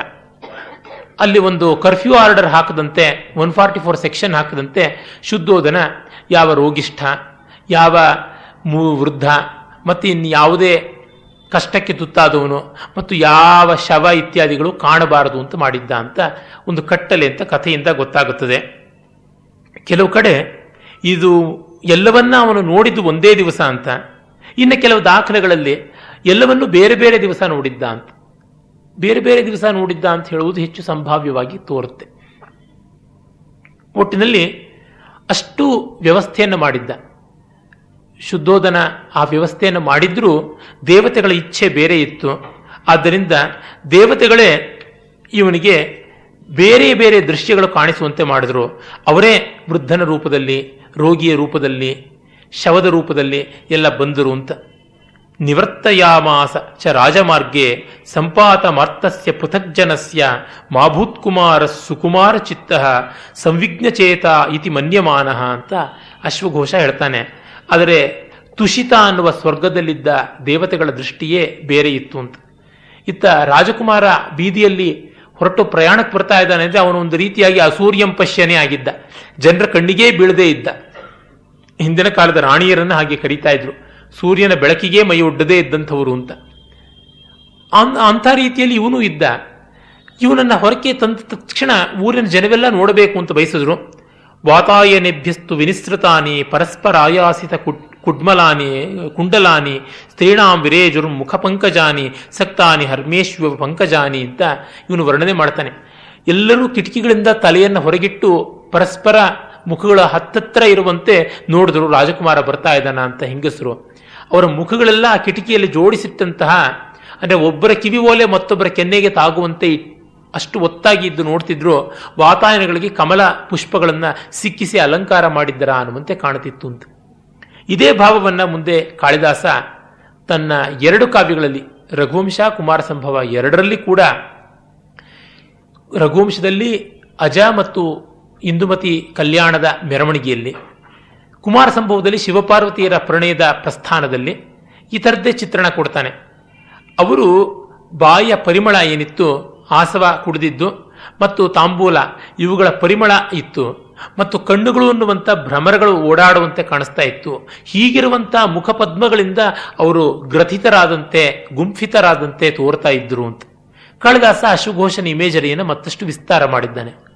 ಆದರೆ ಕೆಲವರು ಇಲ್ಲ, ಅಶ್ವಘೋಷನೇ ಕಾಳಿದಾಸನಿಂದ ಕಾಪಿ ಹೊಡೆದಿದ್ದು, ಕಾಳಿದಾಸ ಕ್ರಿಸ್ತಪೂರ್ವದವನು, ಅಶ್ವಘೋಷ ಕ್ರಿಸ್ತ ಶಕದವನು, ಅಶ್ವಘೋಷ ವಾಸ್ ಎ ನೋವೈಸ್ ಪೊಯೆಟ್, ಅವನಂತ ಒಳ್ಳೆ ಕವಿಯಲ್ಲ, ಹಾಗಾಗಿ ಒಳ್ಳೆ ಕಾಳಿದಾಸನ ಇಮೇಜರಿನ ಅಲ್ಲಷ್ಟು ಎಲ್ಲಷ್ಟು ಕತ್ತರಿಸಿ ಬೋಳು ಮಾಡಿ ಬಳಸಿದ್ದಾನೆ ಅಂತಾರೆ. ಅದು ನನಗೆ ಒಪ್ಪುವಂತೆ ತೋರ್ತಿಲ್ಲ. ಕಾಳಿದಾಸ ಗುಪ್ತ ಕಾಲದವನು ಅಂತಲೇ ಅನಿಸುತ್ತೆ. ಇರಲಿ. ಮತ್ತು ಬೇರೆ ಬೇರೆ ಸ್ತ್ರೀಯರು, ಒಬ್ಬಳು ಕಾಡಿಗೆ ಹಚ್ಕೊಳ್ತಾ ಇದ್ದವಳು ಹಾಗೆ ಓಡ್ ಬಂದು ನೋಡಿದ್ಳು, ಇನ್ನೊಬ್ಳು ಒಡ್ಯಾಣ ಕಟ್ಕೊಳ್ತಾ ಇದ್ದವಳು ಅದೇ ರೀತಿಯಾಗಿ ಓಡ್ ಬಂದು ನೋಡಿದಳು ಅಂತ, ಹೀಗೆ ತರತರಾವರಿಯಲ್ಲಿ ಕವಿ ವರ್ಣನೆ ಮಾಡೋದಕ್ಕೆ ನೋಡ್ತಾನೆ. ಹಾಗೆ ಬಂದಾಗ ಅವನಿಗೆ ಸಾರಥಿ ಒಬ್ಬ ಇದ್ದ. ಅವನನ್ನ ಕನ್ನಡದ ಕೆಲವು ಪುಸ್ತಕಗಳಲ್ಲಿ ಚೆನ್ನ ಅಂತ ಕರೀತಾರೆ, ಪ್ರಾಕೃತ ಗ್ರಂಥಗಳಲ್ಲಿ ಚೆನ್ನ ಅಂತ ಬರೀತಾನೆ. ಚೆನ್ನ ಅಂತಂದ್ರೆ ಸಂಸ್ಕೃತ ಶಬ್ದದ ಅರ್ಥ ಪ್ರಕಾರ ಮುಚ್ಚಲ್ಪಟ್ಟಂಥವನು ಅಂತ. ಇನ್ನೊಂದು ಬೇಕಾದ್ರೆ ಛತ್ರ ಅನ್ನೋದರ ತದ್ಭವವೂ ಆಗಿರಬಹುದು, ಹೇಗೂ ಇರಬಹುದು. ಒಟ್ಟಿನಲ್ಲಿ ಕನ್ನಡಕ್ಕೆ ಹತ್ತಿರವಾದಂಥ ಹೆಸರು. ಅವನು ಸಾರಥಿ ಎಲ್ಲವನ್ನ ತೋರಿಸಿಕೊಂಡು ಬರ್ತಾನೆ. ಆಗ ಪುರಂತು ತತ್ಸ್ವರ್ಗಮಿವ ಪ್ರಹೃಷ್ಟಂ ಶುದ್ಧಾದಿವಾಸ ಸಮವೇಕ್ಷ್ಯ ದೇವ ಜೀರ್ಣಂ ನರಮಂ ನಿರ್ಮಮಿರೇ ಪ್ರಯಾತುಂ ಸಂಚೋದನಾರ್ಥಂ ಕ್ಷಿತಿಪಾತ್ಮಜಸ್ಯ. ದೇವತೆಗಳು ಒಬ್ಬ ವೃದ್ಧನನ್ನ ಮೊದಲಿಗೆ ತೋರಿಸ್ತಾರೆ. ತತಃ ಕುಮಾರೋ ಜರಯಾಭಿಭೂತಂ ದೃಷ್ಟ್ವಾ ನರೇಭ್ಯ ಪೃಥಗಾಕೃತಿಂ ತಂ ಉವಾಚ ಸಂಗ್ರಾಹಕಮಾಗತಾಸ್ತಃ ತತ್ರೈವ ನಿಷ್ಕಂಪ ನಿವಿಷ್ಟ ದೃಷ್ಟಿ ಕ ಏಷಭೋ ಸೂತ ನರೋಭ್ಯುಪೇತಃ ಕೇಶೈಸ್ಥಿತೈರ್ ಯಷ್ಟಿ ವಿಭಕ್ತ ಹಸ್ತಃ ಭ್ರೂಸಂವೃತಾಕ್ಷಃ ಶಿಥಿಲಾನತಾಂಗಃ ಕಿಂ ವಿಕ್ರಿಯೈಷ ಪ್ರಕೃತಿರ್ಯಧೃಚ್ಛ. ಆ ಮುದುಕನನ್ನ ಕಂಡು ಇವನು ಒಂದು ವಿಚಿತ್ರ ಪ್ರಾಣಿಯನ್ನ ನೋಡಿದಂತೆ ಹೇಳ್ತಾನೆ. ಸೂತ, ಇವನು ಯಾರು? ಕಪ್ಪುಗಿರಬೇಕಾದ ತಲೆ ಕೂದಲು ಬೆಳ್ಳಗಿದೆ ಮತ್ತು ಕಣ್ಣುಗಳು ಹುಬ್ಬುಗಳಿಂದಲೇ ಮುಚ್ಚಿಕೊಂಡು ಹೋಗುತ್ತವೆ ಅಂತಾರೆ, ಹುಬ್ಬು ಇಳಿದು ಬಂದುಬಿಟ್ಟಿದೆ. ಇಷ್ಟು ಮೈಕೈ ಎಲ್ಲ ಶಿಥಿಲವಾಗಿದೆ, ಸುಕ್ಕಾಗಿದೆ ಮೈಯೇ. ಇದು ಇವನ ಸಹಜಾವಸ್ಥೆಯೋ ಅಥವಾ ಮಾಡಿಕೊಂಡ ಒಂದು ಅಲಂಕಾರವಾ ಏನು ಅಂತ ಕೇಳ್ತಾನೆ. ಕಿಂ ವಿಕ್ರಿಯೈಷ ಪ್ರಕೃತಿರ್ ಯದೃಚ್ಛ. ಆಗ ಅವನ ಸಾರಥಿ ನಿಜವನ್ನೇ ಹೇಳ್ತಾನೆ. ರೂಪಸ್ಯ ಹಂತ್ರಿ ವ್ಯಸನಂ ಬಲಸ್ಯ ಶೋಕಸ್ಯ ಯೋನಿರ್ ನಿಧನಂ ರತೀನಾಂ ನಾಶಸ್ಮೃತೀನಾಂ ರಿಪುರಿಂದ್ರಿಯಾಣಾಂ ಯೇಷಾ ಜರಾ ನಾಮ ಯಯೈಷ ಭಗ್ನಃ. ಇದು ಜರ ಅಂತ ಕರೀತಾರೆ, ಮುಪ್ಪು. ರೂಪವನ್ನ ಸಂಹಾರ ಮಾಡುವುದು, ದುಃಖಗಳಿಗೆ ಬಲವನ್ನ ತಂದುಕೊಡುವುದು, ಶೋಕಕ್ಕೆ ಮೂಲವಾದದ್ದು, ಆಸಕ್ತಿಗಳಿಗೆ ಸಾವನ್ನ ತಂದುಕೊಡುವಂಥದ್ದು, ನೆನಪಿಗೆ ನಾಶವನ್ನ ಮಾಡುವಂಥದ್ದು, ಇಂದ್ರಿಯ ಸತ್ವಗಳಿಗೆ ವೈರಿಯಾದಂಥದ್ದು. ಇದು ಜರೆ, ಮುಪ್ಪು. ಇದರಿಂದ ಇವನು ಜರ್ಜರಿತನಾಗಿದ್ದಾನೆ. ಪೀತಂ ಹ್ಯನೇನಾಪಿ ಪಯಶಿಶುತ್ವೆ ಕಾಲೇನ ಭೂಯಃ ಪರಿಸೃಪ್ತ ಮುರ್ವ್ಯಾಂ ಕ್ರಮೇಣ ಭೂತ್ವಾ ಚ ಯುವಾ ಉಪುಷ್ಮಾನ್ ಕ್ರಮೇಣ ತೇನೇವ ಜರಾಮುಪೇತಃ. ಇವನು ನಮ್ಮಂತೆ ನಿನ್ನಂತೆ ತಾಯಿ ಹಾಲು ಕುಡದೆ ಬೆಳೆದ, ನನ್ನಂತೆ ನಿನ್ನಂತೆ ನೆಲದ ಮೇಲೆ ಅಂಬೆಗಾಲಿಟ್ಟು ತೆವಳಿಯೇ ಮುಂದೆ ಹೋದ, ಮತ್ತೆ ನಿನ್ನಂತೆ ಯೌವನವನ್ನೂ ಪಡೆದ, ಆಮೇಲೆ ಹೀಗೆ ಆಗ್ತಾ ಇದ್ದಾನೆ ಅಂತ. ಅದನ್ನು ನೋಡಿದಾಗ ಇವನು ಕೇಳ್ತಾನೆ, ಏವಂ ಜರಾಂ ರೂಪ ವಿನಾಶಯತ್ರೀಂ ಜಾನಾತಿ ಚೈವೇಚ್ಛತಿ ಚೈವ ಲೋಕಃ. ಈ ಒಂದು ಮುಪ್ಪು ಬರುತ್ತೆ ಅಂತ ಗೊತ್ತಿದ್ರು ಲೋಕ ಯಾತಕ್ಕೆ ಹೀಗಿದೆ ಅಂತ ಹೇಳಿ, ನಿಶ್ವಸ್ಯ ದೀರ್ಘಂ ಸ್ವಶಿರಃ ಪ್ರಕಮ್ಯ ತಸ್ಮಿಂಶ್ಚ ಜೀರ್ಣೆ ವಿನಿವೇಶ್ಯ ಚಕ್ಷು ತಾಂಚೈವ ದೃಷ್ಟ್ವಾ ಜನತಾಂ ಸಹರ್ಷಾಂ ವಾಕ್ಯಂಚ ಸಂವಿಜ್ಞ ಇದಂ ಜಗಾದ. ತನ್ನ ತಲೆ ಕೊಡುವಿಕೊಂಡು ನಿಟ್ಟುಸರನ್ನ ಬಿಡ್ತಾ ಆ ಮುಪ್ಪಿನ ಮನುಷ್ಯನನ್ನೇ ನೋಡ್ತಾ ಆದರೆ ಜನ ಮಾತ್ರ ಅದರ ಕಡೆ ಗಮನ ಇಲ್ಲದೆ ಸಿದ್ಧಾರ್ಥನಿಗೆ ಜಯವಾಗಲಿ, ರಾಜಕುಮಾರನಿಗೆ ಜಯವಾಗಲಿ ಅಂತ ಜಯಘೋಷ ಮಾಡ್ತಾ ಇದೆ. ಇದೆಲ್ಲ ಅಶ್ವಘೋಷನ ಅಬ್ಸರ್ವೇಷನ್ ಎಷ್ಟು ಚೆನ್ನಾಗಿರುವುದು ನೋಡಿ. ಇವನಿಗೆ ಮುಪ್ಪಿನ ಮೇಲೆ ದೃಷ್ಟಿ, ಜನತೆಗೆಲ್ಲ ಇವನ ಯೌವನದ ಮೇಲೆ ದೃಷ್ಟಿ. ಯಾರು ಇವನನ್ನು ನೋಡೋದಕ್ಕೆ ಅಂತ ಅಟ್ಟಾಲಿಕೆಗಳಲ್ಲಿ ಎಲ್ಲ ಕಿಕ್ಕಿರಿದು ಸೇರಿದ್ದಾರೋ ಅಂಥ ಲೋಕಕ್ಕೆ ದರ್ಶನೀಯ ಕೇಂದ್ರನಾದಂಥ ಸಿದ್ಧಾರ್ಥ ಮತ್ತೊಬ್ಬ ವೃದ್ಧನನ್ನ ದರ್ಶನೀಯ ಅಂತ ನೋಡ್ತಾ ಇದ್ದಾನೆ. ಇವನನ್ನು ನೋಡಿ ಜನತೆಗೆ ಆನಂದ, ಇವನಿಗೆ ಅವನನ್ನು ನೋಡಿ ಆವೇಗ, ಸಂಕಟ. ಅಂದರೆ ನಾವು ಯಾರನ್ನೋ ನೋಡ್ತಾ ಇರ್ತೀವಿ, ಅವ್ರು ಇನ್ಯಾರನ್ನೋ ನೋಡ್ತಾ ಇರ್ತಾರೆ. ಇದು ಎಂಥ ವಿಕಟತೆ ಅಲ್ವಾ. ಭರ್ತೃಹರಿಗೆ ಬದುಕಿನಲ್ಲಿ ಬಂದಿದ್ದು ಇದೇ ತಾನೆ. ತುಂಬ ಮಾರ್ಮಿಕವಾದದ್ದು ಆ ಕಥೆ. ಅವನಿಗೆ ತಪಸ್ವಿಯೊಬ್ಬ ತನ್ನ ತಪಸ್ಸಿನ ಫಲವೇ ಎಂಬಂತ ಒಂದು ಹಣ್ಣನ್ನು ತಂದು ಕೊಟ್ಟ. ಈ ಹಣ್ಣನ್ನು ತಿಂದವರಿಗೆ ಮುಪ್ಪು ಬಾಧಿಸೋದಿಲ್ಲ ಅಂತ. ರಾಜ, ನೀನು ಯೋಗ್ಯ, ನಿನ್ನಂಥವನು 100 ಕಾಲ ಯೌವನದಿಂದ ಇದ್ದು ಪ್ರಜೆಗಳನ್ನು ಆಳಬೇಕು, ರಾಜ್ಯವನ್ನ ಪಾಲಿಸಬೇಕು, ಅದಕ್ಕಾಗಿ ನೀನು ತಿನ್ನು ಅಂತ. ಆದರೆ ಭರ್ತೃಹರಿ ತನಗಿಂತ ತನ್ನ ಪತ್ನಿಯನ್ನು ಪ್ರೀತಿಸ್ತಾ ಇದ್ದ. ಆ ಪತ್ನಿಗೆ ಕೊಟ್ಟ. ಅವಳು ತನ್ನ ಸೌಂದರ್ಯವನ್ನೇ ಕ್ಯಾಪಿಟಲ್ ಮಾಡಿಕೊಂಡವಳು, ಯೌವನದಿಂದ ಇರಲಿ ಅಂತ. ಅವಳಿಗೆ ರಾಜನಲ್ಲಿ ಆಸ್ತಿಯೇ ಇಲ್ಲ, ಮತ್ತಾರೋ ರಾಜಪುರುಷನಲ್ಲಿ ಆಸ್ತೆ. ಅವನು ಗಟ್ಟಿಯಾಗಿರಲಿ ಅಂತ ಆತನಿಗೆ ಇವಳು ಕೊಟ್ಲು. ಅವನಿಗೆ ಮತ್ತಾರೋ ಪ್ರಿಯೆ, ಅವಳು ಊರಿಗೆಲ್ಲ ಬೇಕಾದಂಥ ಗಣಿಕೆ. ಅವಳು ನಿತ್ಯ ಯೌವನಿಯಾಗಿರಲಿ, ನಿತ್ಯ ಮುತ್ತೈದೆ ಅಂತ ಅವಳಿಗೆ ಕೊಟ್ಟ. ಅವಳು ಒಳ್ಳೆ ಬುದ್ಧಿಯವಳು. ಇಂಥದ್ದು ನನ್ನಂಥ ರೂಪಜೀವಿಗಳು ಯಾರಿದ್ದಾರೆ, ರೂಪಾಜೀವಿಗಳು, ದೇಹ ವಿಕ್ರಯಿಗಳು, ಅವರಿಗಿದ್ದು ಏನು ಪ್ರಯೋಜನ, ನಮ್ಮನ್ನೆಲ್ಲ ಕಾಪಾಡುವ ರಾಜನಿಗೆ ಸಲ್ಲಬೇಕು ಅಂತ ಮತ್ತೆ ರಾಜನ ಹತ್ರಕ್ಕೆ ತಂದು ಕೊಟ್ಲು. ಸರ್ಕ್ಯೂಟ್ ಪೂರ್ತಿ ಆಯಿತು. ಹಣ್ಣು ಹೇಗೆ ಬಂತು ಅಂತ ಬ್ಯಾಕ್ ಟ್ರೇಸ್ ಮಾಡ್ದ. ಗೊತ್ತಾಯಿತು. ಯಾಂ ಚಿಂತಯಾಮಿ ಸತತಂ ಮಯಿ ಸಾ ವಿರಕ್ತ ಸಾಪ್ಯನ್ಯ ಮಿಚ್ಛತಿ ಜನೋಪಿ ಅಯಂ ಅನ್ಯಸಕ್ತಃ ಅಸ್ಮತ್ಕೃತೇ ಚ ಪರಿತುಷ್ಯತಿ ಕಾಚಿದನ್ಯ. ಯಾರನ್ನು ತಾನು ಬಯಸ್ತೀನೋ ಅವಳು ಮತ್ತೊಬ್ಬನ ಬಯಸ್ತಾಳೆ, ಅವನು ಇನ್ನೊಬ್ಬಳನ್ನ. ಅವಳು ತನ್ನ ಹತ್ರಕ್ಕೆ ಬಂದಿದ್ದು ಕೊಟ್ಲು. ಇದನ್ನು ನೋಡಿದಾಗ ಏನು ದಿಕ್ತಾಂಚ ತಂಚ ಮದನಂಚ ಇಮಾಂಚ ಮಾಂಚ. ಅವನಿಗೆ, ಅವಳಿಗೆ, ಇವಳಿಗೆ, ನನಗೆ ಇದಕ್ಕೆಲ್ಲ ಕಾರಣವಾದ ಬಯಕೆಗೆ ಧಿಕ್ಕಾರ ಅಂತ ಹೇಳಿ ವಿರಕ್ತನಾಗಿ ಪ್ರವೃಜ್ಜಿಯನ್ನು ಸ್ವೀಕಾರ ಮಾಡ್ದ ಅಂತ. ಆ ಒಂದು ಉತ್ಕಟವಾದ ಭಾವ ಸಿದ್ಧಾರ್ಥನಿಗೆ ಬರ್ತಾ ಇದೆ. ಏವಂ ಜರಾಹಂತಿ ಚ ನಿರ್ವಿಶೇಷಂ ಸ್ಮೃತಿಂಚ ರೂಪಂಚ ಪರಾಕ್ರಮಂಚ ನಚೈವ ಸಂವೇಗ ಮುಪೈತಿ ಲೋಕಃ ಪ್ರತ್ಯಕ್ಷತೋಪೀದೃಶಂ ಈಕ್ಷಮಾಣ. ಇವನಿಗೆ ಆಶ್ಚರ್ಯ, ಜಗತ್ತು ಇದನ್ನು ನೋಡ್ತಾ ಇದ್ರು ಯಾತಕ್ಕೆ ವೈರಾಗ್ಯ ಪಡಿತಾ ಇಲ್ಲ ಅಂತ. ಸಂವೇದನಶೀಲತೆ ಇಲ್ಲ ಅಷ್ಟೆ.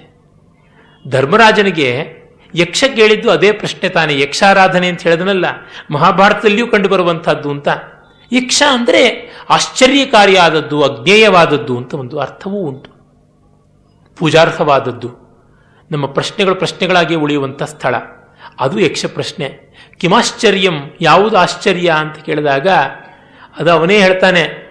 ಪ್ರತಿ ದಿವಸವೂ ಕೂಡ ಪ್ರವಿಶಂತಿ ಯಮಾಲಯಂ, ಮನುಷ್ಯರು ಪ್ರತಿ ದಿವಸವೂ ಯಮಾಲಯಕ್ಕೆ ಹೋಗ್ತಾ ಇದ್ದಾರೆ. ಆದರೆ ಅದು ಯಾರಿಗೂ ಗೊತ್ತಾಗ್ತಾ ಇಲ್ವಲ್ಲ, ಯಾರೂ ಅದನ್ನು ತಿಳ್ಕೊಳ್ತಾ ಇಲ್ವಲ್ಲ. ಅನಿತ್ಯತೆ ಎನ್ನುವುದು ತಮಗೂ ಬರುವಂತಹದ್ದು ಅಂತ ಗೊತ್ತಿಲ್ಲವಲ್ಲ, ಅದೇ ಆಶ್ಚರ್ಯ. ಅದು ಬಂದ ಮೇಲೆ ವೈರಾಗ್ಯ ಪಡ್ಕೊಳ್ಳದೆ ಇರೋದಿಲ್ಲ ಅಂತ. ಹಾಗಾಗಿ ಏವಂಗತೆ ಸೂತ ನಿವರ್ತಯಾಶ್ವಾನ್ ಶೀಘ್ರಂ ಗೃಹಾಣ್ಯೇವ ಭವಾನ್ ಪ್ರಯಾತು ಉದ್ಯಾನ ಭೂಮೌ ಹಿ ಕುತೋ ರತಿರ್ಮೆ ಜರಾ ಭಯೇ ಚೇತಸಿ ವರ್ತಮಾನೆ. ಹೃದಯದಲ್ಲಿ ಮುಪ್ಪು ತಾಂಡವ ಆಡ್ತಾ ಇರಬೇಕಾದ್ರೆ ನಾನು ಉದ್ಯಾನದಲ್ಲಿ ಹೋಗಿ ವಿಲಾಸವನ್ನು ನೋಡೋದಕ್ಕೆ ಇಷ್ಟಪಡೋದಿಲ್ಲ. ಹಾಗಾಗಿ ರಥವನ್ನು ಹಿಮ್ಮರಳಿಸು, ನಾನು ಹೊರಡ್ತೀನಿ ಅಂತ ಹೇಳ್ತಾನೆ. ಮತ್ತೆ ಸರಿಯಾಗ್ತಾ ಇಲ್ಲ, ಯಾಕೋ ವ್ಯವಸ್ಥೆ ಅಂತ ಹೇಳಿ ಬದಲಾವಣೆಯನ್ನ ತಂದುಕೊಡಬೇಕು ಸಿದ್ಧಾರ್ಥನ ಮನಸ್ಸಿಗೆ ಅಂತ ಆತ ವ್ಯವಸ್ಥೆಯನ್ನು ಮಾಡ್ತಾನೆ ಶುದ್ಧೋಧನ. ಆ ವ್ಯವಸ್ಥೆಯ ಪ್ರಕಾರವಾಗಿ ಇನ್ನೊಂದು ದಿವಸ ಹೊರಡುವುದಾಗುತ್ತೆ. ಅದು ಒಂಥರ ಮರಳಿಯತ್ನವ ಮಾಡು ಅಂತ ಶುದ್ಧೋಧನ ಪಾಪ ಮಗನಿಗೆ ಒಳ್ಳೆಯ ಮೂಡ್ಸಿಗೆ ತರಿಸಬೇಕು ಅನ್ನುವ ಪ್ರಯತ್ನ. ತಂದೆ ತಾಯಿಗಳು ಎಷ್ಟೋ ಬಾರಿ ಮಕ್ಕಳು ಅವ್ರು ಏನಾಗಿರ್ತಾರೆ ಅನ್ನೋದನ್ನು ತಾವು ನಿರ್ಣಯ ಮಾಡಕ್ಕೆ ಹೋಗ್ತಾರಲ್ಲ, ಅದಕ್ಕಿದು ಒಂದು ಒಳ್ಳೆಯ ಕ್ಲಾಸಿಕ್ ಎಕ್ಸಾಂಪಲ್ ಆಗಿ ಕಾಣುತ್ತೆ. ನನ್ನ ಸ್ನೇಹಿತ ಒಬ್ಬ ಇದ್ದಾನೆ, ತುಂಬ ಪ್ರತಿಭಾಶಾಲಿಯಾದ ಕವಿ ಆತ. ಅವನು ವೈದ್ಯನೂ ಹೌದು. ಅವನು ಸಂತೋಷ ಪಡ್ತಾ ಇರ್ತಾನೆ ಎಲ್ಲ ಕಾಲದಲ್ಲೂ ತನ್ನ ಕಾವ್ಯದ ಲೇಖನ, ಕಾವ್ಯ ವ್ಯಾಸಂಗದ ಆನಂದದಲ್ಲಿ. ಅವ್ರ ತಂದೆ ತಾಯಿ ನೀನು ಇಂಥದ್ದೇ ಕೆಲಸ ಮಾಡಬೇಕು, ನೀನು ಇಂಥದ್ದೇ ಸಂಪಾದನೆ ಮಾಡಬೇಕು ಅಂತ. ಅವನು ಬೆಳಗ್ಗೆ 9ರಿಂದ 5 ಗಂಟೆವರೆಗೂ ಯಾವುದಾದ್ರೂ ಕೆಲಸ ನೋಡಿಕೊಂಡು ಆಮೇಲೆ ನಾನು ನನ್ನ ಪಾಡಿಗೆ ನೆಮ್ಮದಿ ಇರ್ತೀನಿ. ಅಯ್ಯೋ ಪ್ರೈಮ್ ಟೈಮ್ 6ರಿಂದ 9, ಆಗಲೇ ನೀನು ಕನ್ಸಲ್ಟೆನ್ಸಿ ಇಡಬೇಕು, ಕ್ಲಿನಿಕ್ ಇಡಬೇಕು ಅಂತ. ಅದಕ್ಕೋಸ್ಕರವಾಗಿ ಮೊನ್ನೆ ಅವ್ರ ಮನೆಯಲ್ಲಿ ಒಂದು ಕುರುಕ್ಷೇತ್ರ ಆಯಿತು ಅಂತ ಅವನು ಬಂದು ಹೇಳ್ತಾ ಇದ್ದ. ಅವ್ರ ತಂದೆ ತಾಯಿ ನೀ ಸೌಖ್ಯಮ ಇರ್ಕೊಂಡು ಎನ್ನೆ ಇವನಕ್ಕೆ ಮೂಳೆ ಇಲ್ಲಯ್ಯ ಅಂತ ಹೇಳ್ಬಿಟ್ಟು ಬೈತಾರಂತೆ. ನೀನು ಸಂತೋಷವಾಗಿರ್ಬೇಕು ಅಂತ ನಿನಗೇನು ಬುದ್ಧಿ ಇಲ್ವಾ ಅಂತ. ನಾನು ಈಗಲೇ ಸಂತೋಷವಾಗಿದ್ದೀನಲ್ಲ ಅಂತ ಹೇಳಿದ್ರೆ ಇದು ಸಂತೋಷ ಅಲ್ಲ ಅಂತ ಹೇಳ್ತಾರೆ ಅವರು. ಅಂದರೆ ನನಗೇನು ಸಂತೋಷ ಅನಿಸುತ್ತೋ ಅದನ್ನು ನೀನು ಕಷ್ಟವಾದರೂ ಪಟ್ಟು ಅನುಭವಿಸಬೇಕು ಅನ್ನುವುದು ಅಲ್ಲಿಯ ತಾತ್ಪರ್ಯ. ಸಿದ್ಧಾರ್ಥನ ಪಾಲಿಗೂ ಇದೇ ಆಯಿತು. ಮತ್ತೆ ಹೊರಡಿಸ್ತಾನೆ.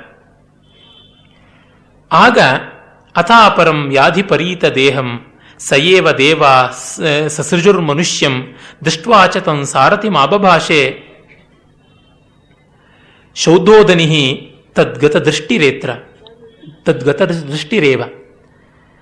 ಶೌದ್ಯೋಧನಿ, ಶುದ್ಧೋಧನನ ಮಗ, ಅವನು ಮರುದಿವಸ ಮತ್ತೆ ಪ್ರಯಾಣ ಮಾಡುವಾಗ ಅಲ್ಲಿ ಮತ್ತೆ ದೇವತೆಗಳ ಲೀಲೆಯಿಂದ ಆದಂತಹದ್ದು ಒಂದು ವಿಪರ್ಯಾಸ. ಒಬ್ಬ ರೋಗಿಯನ್ನು ನೋಡ್ತಾನೆ.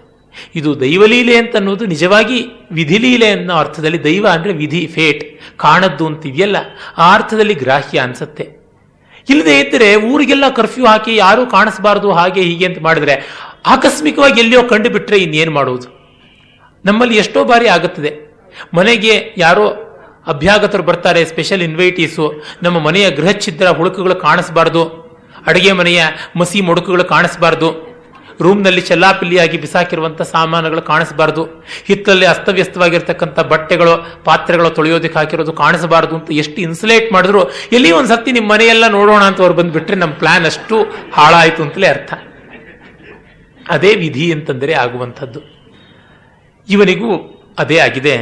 ಸ್ಥೂಲೋದರ ಶ್ವಾಸ ಚಲಚ್ಛರೀರ ಸ್ರಸ್ತಾಂಸಬಾಹು ಕೃಶಪಾಂಡುಗಾತ್ರ ಅಂಬೇತಿ ವಾಚಂ ಕರುಣಂ ಬ್ರುವಾಣ ಪರಂ ಸಮಾಶ್ರಿತ್ಯ ನರಃಕಯೇಶ. ಹೊಟ್ಟೆ ಗುಡಾಣದ ಗಾತ್ರವಾಗಿದೆ. ಪ್ರಾಯಶಃ ಜಲೋದರ ರೋಗ ಬಂದಿದ್ದಿರಬೇಕು. ಉಸಿರಾಟ ತುಂಬ ತೀವ್ರವಾಗಿದೆ. ಏದುಸಿರು ಬಿಡ್ತಾ ಇದ್ದಾನೆ. ಅದಕ್ಕೆ ಮೈಯೇ ಕಂಪಿಸ್ತಾ ಇದೆ. ತೋಳುಗಳು ಕುಸ್ತು ಬೀಳ್ತಾ ಇವೆ. ಶರೀರ ಸೊರಗಿದೆ. ಮೈಯೆಲ್ಲ ಬಿಳಿಸಿಕೊಂಡು ರಕ್ತಹೀನತೆ ಬಂದಿದೆ. ಅಮ್ಮ ಅಪ್ಪ ಅಂತ ಆರ್ತನಾದ ಮಾಡ್ತಾ ಇದ್ದಾನೆ. ಇವನು ಯಾರು ಅಂತ ಕೇಳ್ತಾನೆ. ಆಗ ತಥೋ ಬ್ರವೀತ್ ಸಾರಥಿರಸ್ಯ ಸೌಮ್ಯ ಧಾತು ಪ್ರಕೋಪ ಪ್ರಭವ ಪ್ರವೃದ್ಧ ರೋಗಾಭಿಧಾನ ಸುಮಹಾನ್ ಅನರ್ಥ ಶಕ್ತೋಪಿ ಏನೇಶ ಕೃತೋಸ್ವತಂತ್ರ. ಇದನ್ನ ರೋಗ ಅಂತ ಕರೀತಾರೆ. ಈ ರೋಗದಿಂದ ಸ್ವತಂತ್ರನಾದ ಮನುಷ್ಯನು ಪರಾಧೀನವಾಗಿಬಿಡ್ತಾನೆ, ಅಸ್ವತಂತ್ರ ಆಗಿಬಿಡ್ತಾನೆ. ಇದು ಧಾತು ಪ್ರಕೋಪದಿಂದ ಬರುವಂಥದ್ದು. ಕಫವಾತ ಪಿತ್ತ ಅನ್ನುವಂಥ ತ್ರಿದೋಷಗಳ ಒಂದು ಏರುಪೇರು ಆದಾಗ ಇದು ಉಂಟಾಗುತ್ತೆ ಅಂತ ಅದರ ವಿವರಣೆಗಳನ್ನೆಲ್ಲ ಕೊಡ್ತಾನೆ. ಮತ್ತೆ ಇವನಿಗದೇ ಪ್ರಶ್ನೆ, ಜನ ಇದನ್ನು ಕಂಡು ಯಾತಕ್ಕೆ ವೈರಾಗ್ಯಶಾಲಿಗಳಾಗಿಲ್ಲ ಅಂತ. ಆಮೇಲೆ ಮುಂದೆ ಒಬ್ಬ ಮೃತನನ್ನು ಕೂಡ ಕಾಣ್ತಾನೆ. ಕಂಡು ಮತ್ತೆ ಅದೇ ಪ್ರಶ್ನೆ, ಅದೇ ಉತ್ತರ. ಸಾವನ್ನು ಕಂಡ ಮೇಲೂ ಯಾತಕ್ಕೆ ಇವನಿಗೆ ವೈರಾಗ್ಯ ಪಡ್ಕೊಳ್ತಾ ಇಲ್ಲ, ಲೋಕಕ್ಕೆ ವೈರಾಗ್ಯ ಯಾಕೆ ಬರ್ತಾ ಇಲ್ಲ ಅಂತ ಪ್ರಶ್ನೆ. ಆದರೆ 3ನೇ ಬಾರಿಗೆ ತಂದೆ ಹೇಳಿಬಿಟ್ಟಿರ್ತಾನೆ, ಏನೇ ಆದರೂ ಪರವಾಗಿಲ್ಲ, ಇವನನ್ನ ನೇರವಾಗಿ ಉದ್ಯಾನಕ್ಕೆ ಕರೆದುಕೊಂಡು ಹೋಗಬೇಕು, ಅಲ್ಲೆಲ್ಲ ಮಾಡಿರುವಂಥ ವ್ಯವಸ್ಥೆ ಸರಿಯಾಗುತ್ತೆ. ಇಲ್ಲದೆ ಇದ್ರೆ ಇಷ್ಟು ಬಾರಿ ಮಾಡಿರುವಂಥ ಪಾರ್ಟಿಗೆ ಅರೇಂಜ್ ಮಾಡಿ ಕಡೆಗೆ ಮೇಯ್ನ್ ಗೆಸ್ಟೇ ಬರಬೇಕಾದದ್ದಿಲ್ಲ ಅಂದರೆ ಏನು ಪಾರ್ಟಿ ಒಳಗೆ ಚಾರ್ಮ್ ಇರುತ್ತೆ. ಅದಕ್ಕೋಸ್ಕರ ಇವನನ್ನು ಕರ್ಕೊಂಡೇ ಹೋಗಬೇಕು ಅಂತ ಶುದ್ಧೋಧನ ಹೇಳಿರ್ತಾನೆ. ಅದು ಮಾತ್ರವಲ್ಲ, ಆ ಕಾಲದಲ್ಲೆಲ್ಲ ಶೌಚಾಧಿಕಾರಿ ಅಂತ ಇರ್ತಾ ಇದ್ರು, ಸ್ಯಾನಿಟರಿ ಮಿನಿಸ್ಟರ್ ಅಂತ ಒಬ್ರು. ಆ 18 ಜನ ಅಧಿಕಾರಿಗಳು ಯಾರು ಅಧ್ಯಕ್ಷರು ಇರಬೇಕು ಅಂತ ಕೌಟಿಲ್ಯ ಹೇಳ್ತಾನೆ. ಆ ರೀತಿಯಾಗಿ ಶೌಚಾಧಿಕಾರಿ ಅಂತ ರಸ್ತೆಗಳನ್ನು ಶುಭ್ರವಾಗಿ ನೋಡ್ಕೊಳ್ಬೇಕು, ಚರಂಡಿಗಳನ್ನು ಶುದ್ಧವಾಗಿ ಕಾಣಿಸಬೇಕು, ಈ ಥರದ್ದು ಯಾವುದು ಅವ್ಯವಸ್ಥೆ ಆಗಬಾರದು ಅಂತ. ಅದನ್ನು ಸರಿಯಾಗಿ ಮಾಡಲಿಲ್ಲ ಅಂತ ಶುದ್ಧೋಧನ ಇವರ ಮೇಲೆ ತನ್ನ ಆಕ್ಷನ್ ತಗೊಂಡನಂತೆ, ಕ್ರಮ ಜರುಗಿಸಿದ ಅಂತ ಅದನ್ನು ಲಲಿತ ವಿಸ್ತಾರ ಹೇಳುತ್ತೆ. ಅಂದರೆ ಆ ಕಾಲದಲ್ಲಿ ಕೂಡ ಯಾವುದೋ ಅನರ್ಥಕ್ಕೆ ಸಬಾರ್ಡಿನೇಟ್ಸನ್ನು ಆಕ್ಷೇಪ ಮಾಡುವುದು ಪರಿಪಾಟಿಯಾಗಿತ್ತು ಅಂತ ನಮಗೆ ಗೊತ್ತಾಗುತ್ತೆ. ಆಮೇಲೆ 3ನೆಯ ವಿಹಾರ ಯಾತ್ರೆ ಹೇಗಿದ್ರೂ ಆಗಲೇಬೇಕು ಅಂತ ಮುಂದೆ ಹೋಗಿಯೇ ಹೋಗ್ತಾರೆ. ಮುಂದೆ ಹೋದಾಗ ಪದ್ಮಖಂಡವನ ಅಂತ ಆ ವನದಲ್ಲಿ ಅರೇಂಜ್ ಮಾಡಿರ್ತಾರೆ. ಹಿಂದೆ ಭಾರತದಲ್ಲಿ ತುಂಬ ಸೊಗಸಾಗಿರುವಂಥ ಹೆಸರುಗಳನ್ನು ಉದ್ಯಾನಗಳಿಗೆ ಇಡ್ತಾ ಇದ್ರು, ರಸ್ತೆಗಳಿಗೂ ಇಡ್ತಾ ಇದ್ರು. ಮನೆಗಳಿಗೂ ಇಡ್ತಾ ಇದ್ರು. ಆದರೆ ಎಲ್ಲಿಯೂ ಕೂಡ ಮನುಷ್ಯರ ಹೆಸರನ್ನ ಇವುಗಳಿಗೆ ಇಟ್ಟದ್ದು ಗೊತ್ತಾಗೋಲ್ಲ. ಯಾವ ರಸ್ತೆಗಳಿಗೆ, ಯಾವ ಚೌಕ ಸರ್ಕಲ್ಗಳಿಗೆ ಮತ್ತು ಯಾವ ಸರೋವರಕ್ಕೆ, ಉದ್ಯಾನಕ್ಕೆ, ಯಾವುದಕ್ಕೂ ಭವನಕ್ಕೆ ಮನುಷ್ಯರುಗಳ ಹೆಸರಿಡ್ತಾ ಇರಲಿಲ್ಲ. ಆಕರ್ಷಕವಾದ ಬೇರೆ ಹೆಸರಿಡ್ತಾ ಇದ್ರು. ಈ ಪರಿಪಾಟಿ ನಮ್ಮ ದೇಶಕ್ಕೂ ಬಂದರೆ ಮೇಲೋ ಏನೋ ಅಂತ ಅನ್ಸ್ಬಿಡುತ್ತೆ. ಒಬ್ಬರನ್ನು ಗೌರವಿಸೋದಕ್ಕೆ ಅತ್ಯಂತ ಸುಲಭವಾದ, ಅತ್ಯಂತ ನಿಕೃಷ್ಟವಾದ ಒಂದು ಕೆಲಸ ಅಂದರೆ, ಉಪಾಯ ಅಂದರೆ ಅವ್ರ ಹೆಸರನ್ನು ಒಂದು ರಸ್ತೆಗೆ ಇಟ್ಬಿಡೋದು, ಹೆಚ್ಚು ಅಂದರೆ ಒಂದು ಎಕ್ಸ್ಟೆನ್ಷನ್ಗೆ ಇಟ್ಬಿಡೋದು. ಆಯ್ತಲ್ಲ, ಆ ಬೋರ್ಡಿನ ಮೇಲೆ ನಾಯಿಂದ ಮೊದಲುಗೊಂಡು ಎಲ್ಲರದೂ ಕೂಡ ಸೇವೆ ನಡೀತಾ ಇರುತ್ತೆ. ಆ ಹೆಸರು ಆ ರೀತಿಯಾಗಿ ಪಾವನವಾಗ್ತಾ ಇರುತ್ತೆ ಅವ್ರದ್ದು. ಅಲ್ಲಿ ಮೊದಲೇ ಹೋಗಿ ಈ ರಾಣಿಯರೆಲ್ಲ ಸೇರಿದ್ರು. ಯುವಕ ಯುವತಿಯರ ಸಂಭ್ರಮ ವಿಭ್ರಮ ವಿಲಾಸಗಳ ಒಂದು ಗೋಷ್ಠಿ ಮತ್ತವಾಗಿತ್ತು. ಅವರು ದುಃಖ, ರೋಗ, ರುಜಿನ, ಮುಪ್ಪು ಯಾವುದನ್ನು ಹಚ್ಚಿಕೊಳ್ಳದೆ ಆನಂದವಾಗಿದ್ದರು. ಆಗ ಅಲ್ಲಿ ಉದಾಯಿ ಅಂತ ಸಿದ್ಧಾರ್ಥನ ಸಹಾಧ್ಯಾಯಿ ಒಬ್ಬ, ಅವನು ಬಂದು ತನ್ನ ಗೆಳೆಯನಿಗೆ ಹಿತೋಪದೇಶ ಮಾಡ್ತಾನೆ. ಇದನ್ನ ಚೆನ್ನಾಗಿ ಅನುಭವಿಸಪ್ಪ ಅಂತ ಹೇಳಿಬಿಟ್ಟು. ಪ್ರಜಾಪತಿಯೇ ಅವನಿಗೆ ಹೇಳಿರ್ತಾಳೆ, ಸ್ವಲ್ಪ ನಮ್ಮ ಮಗನ ವಿಚಾರಿಸ್ಕೊಳ್ಳಪ್ಪ, ಸರಿಯಾಗಿ ಅವನು ಆನಂದ ಪಡುವಂತೆ ಮಾಡು ಅಂತೆಲ್ಲ ಹೇಳಿ. ಇವನು ಉದಾಯಿಗೆ ಸಿದ್ಧಾರ್ಥ ತುಂಬ ಆತ್ಮೀಯ. ಒಂದು ಬಾರಿ ಸಿದ್ಧಾರ್ಥನಿಗೆ ಹಾವು ಕಚ್ಚೋದ್ರೊಳಗಿರುತ್ತೆ. ಪ್ರಾಯಶಃ ಯಾವುದೋ ಒಂದು ಜಾಗದಲ್ಲಿ ಧ್ಯಾನದಲ್ಲಿ ಮೈಮರೆತು ಚಿಂತೆಯಲ್ಲಿ ಕೂತಿದ್ದಾಗ ಅಮನಸ್ಕನಾಗಿ ಹಾವು ಬಂದಿದ್ದಿರಬೇಕು. ಆಗ ಉದಾಯಿ ತಾನೇ ಕಚ್ಚಿಸಿಕೊಂಡು ಮತ್ತೆ ಚಿಕಿತ್ಸೆ ಮಾಡಿ ಬದುಕಿರ್ತಾನೆ. ಅಂಥ ಒಬ್ಬ ಪ್ರಾಣಕ್ಕೆ ಪ್ರಾಣ ಕೊಡುವ ಸ್ನೇಹಿತ ಅವನು, ನೀನು ಹೀಗೆ ದಾಕ್ಷಿಣ್ಯ ಶೂನ್ಯನಾಗಿ ಇಷ್ಟು ಜನ ನರ್ತಕಿಯರು, ಗಣಿಕೆಯರು, ಯುವಕ ಯುವತಿಯರು ಬಂದರೆ ಅವ್ರನ್ನ ಮಾತಾಡಿಸದೆ, ಅವರ ನೃತ್ಯ ಗೀತಗಳ ಬಗ್ಗೆ ಒಂದು ಒಳ್ಳೆಯ ಮಾತು ಆಡದೇ ಇದೆಯಲ್ಲ, ಇದು ಸರಿಯಲ್ಲ ಅಂತ. ಆಗ ಅವನು ಹೇಳ್ತಾನೆ, ನನಗೆ ಸಮಾಧಾನ ಅನ್ನುವುದಿಲ್ಲ. ಮುಪ್ಪು, ಸಾವು, ವ್ಯಾಧಿ, ಇದರಿಂದ ಉಂಟಾಗುವ ಅನಿತ್ಯತೆಯ ಭಯ, ಇದರಿಂದ ಜಗತ್ತೇ ಸುಟ್ಟು ಬೂದಿಯಾಗುವಂತೆ ಕಾಣಿಸ್ತಾ ಇದೆ. ಇದನ್ನು ಕಂಡು ಕರಗದೇ ಇರುವ ಮನಸ್ಸು ಕಬ್ಬಿಣದ ಮನಸ್ಸೇ ಆಗಿರಬೇಕು. ನನಗಿದು ಬೇಡ ಅಂತ ಅನಿಸುತ್ತೆ ಅಂತ. ಹಾಗೆ ಅವನಂದುಕೊಂಡು ಸ್ವಲ್ಪ ದೂರ ಒಂಟಿಯಾಗಿ ಹೋಗ್ತಾನೆ. ಕೆಲವು ಕಥೆಗಳಲ್ಲಿ ಬರುತ್ತೆ, ಅಲ್ಲಿ ಸಾರಥಿಯೂ ಇದ್ದ, ರಥದಲ್ಲಿಯೇ ಹೋಗಿದ್ದು ಅಂತ. ಒಟ್ಟಿನಲ್ಲಿ ದೂರ ತಾನೇ ಆ ಒಂದು ಗಲಾಟೆಯ ಜಾಗದಿಂದ ಹೋದಾಗ ವಿವಿಕ್ತ ಪ್ರದೇಶಕ್ಕೆ ಅಲ್ಲಿ ಒಬ್ಬ ಸನ್ಯಾಸಿ ಕಾಣಿಸ್ತಾನೆ. ನಾನು ನಮ್ಮ ಶಾಲೆಯ ಪಠ್ಯಪುಸ್ತಕಗಳಲ್ಲಿ ಈ 4ನೇದಾದ ಸನ್ಯಾಸಿಯ ದರ್ಶನವನ್ನು ನೋಡಿರಲಿಲ್ಲ. ಆದರೆ ಬೌದ್ಧ ಗ್ರಂಥಗಳಲ್ಲಿ ಎಲ್ಲ ಉಂಟು. ಅಶ್ವಘೋಷ, ಲಲಿತ ವಿಸ್ತಾರ ಮೊದಲಾದವು ಎಲ್ಲದರೊಳಗೂ ಉಂಟು. ನೋಡಿ, ನಮ್ಮ ಟೆಕ್ಸ್ಟ್ ಬುಕ್ಗಳು ಯಾವ ಥರದ್ದು ಅಂದರೆ, ಬುದ್ಧನನ್ನು ಎಷ್ಟು ಪೆಸಿಮಿಸ್ಟಿಕ್ ಆಗಿ ಚಿತ್ರಿಸ್ತಾರೆ ಅಂದರೆ, ಅವನು ಆರ್ಯ ಸತ್ಯಗಳನ್ನು ಹೇಳಿದಾಗ ಜಗತ್ತು ದುಃಖ ಅಂತ, ಮತ್ತೆ ಆಸೆಯೇ ದುಃಖಕ್ಕೆ ಕಾರಣ ಅಂತ ಹೇಳಿ ಎರಡೇ ಆರ್ಯ ಸತ್ಯ ಹೇಳಿ ನಿಲ್ಲಿಸದೆ, ಈ ದುಃಖಕ್ಕೆ ಒಂದು ಪರಿಹಾರ ಇದೆ ಮತ್ತು ಆ ಪರಿಹಾರ ಹೀಗೆ ಅನ್ನುವುದನ್ನು ಹೇಳಿದ್ದಾನೆ ಅನ್ನೋದನ್ನು ಮರೆತು ಬಿಟ್ಟಿದ್ದೀವಲ್ಲ, ಅದು ದೊಡ್ಡ ತಪ್ಪು. ಅದೇ ತರಹ ಅವನು ವೃದ್ಧನನ್ನ, ರೋಗಿಯನ್ನ, ಮೃತನನ್ನ ಕಂಡ ಮೇಲೆ ಒಬ್ಬ ಜೀವನ್ಮುಕ್ತನನ್ನೂ ಕಂಡ ಅಂತನ್ನೋದು ಅದು ನಮಗೆ ಬಹಳ ಮುಖ್ಯವಾಗಬೇಕಿತ್ತು.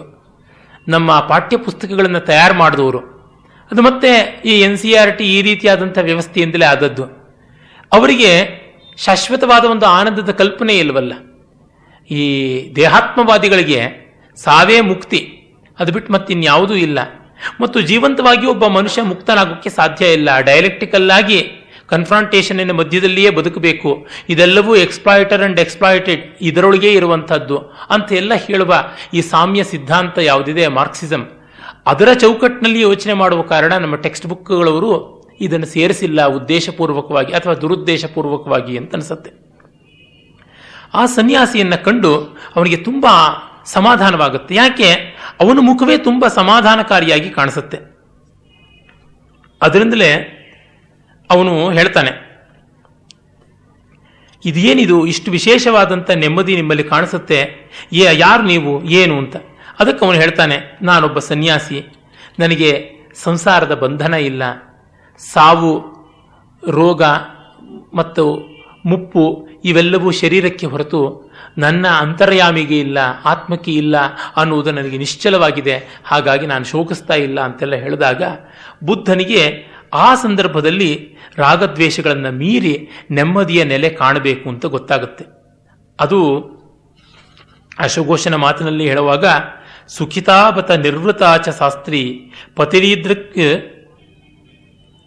ಪತಿರೀದೃಕ್ತ್ವಮಿವಾಯತಾಕ್ಷಯಸ್ಯ ಇತಿತಂ ಸಮುದೀಕ್ಷ್ಯ ರಾಜಕನ್ಯಾ ಪ್ರವಿಶಂತಂ ಪತಿ ಸಾಂಜಲಿರ್ಜಗಾದ. ಇವನು ವಾಪಸ್ ಅರಮನೆಗೆ ಹೋಗ್ತಾ ಇದ್ರೆ ಆದ ಒಂದು ಸ್ವಾರಸ್ಯ ನೋಡಿ.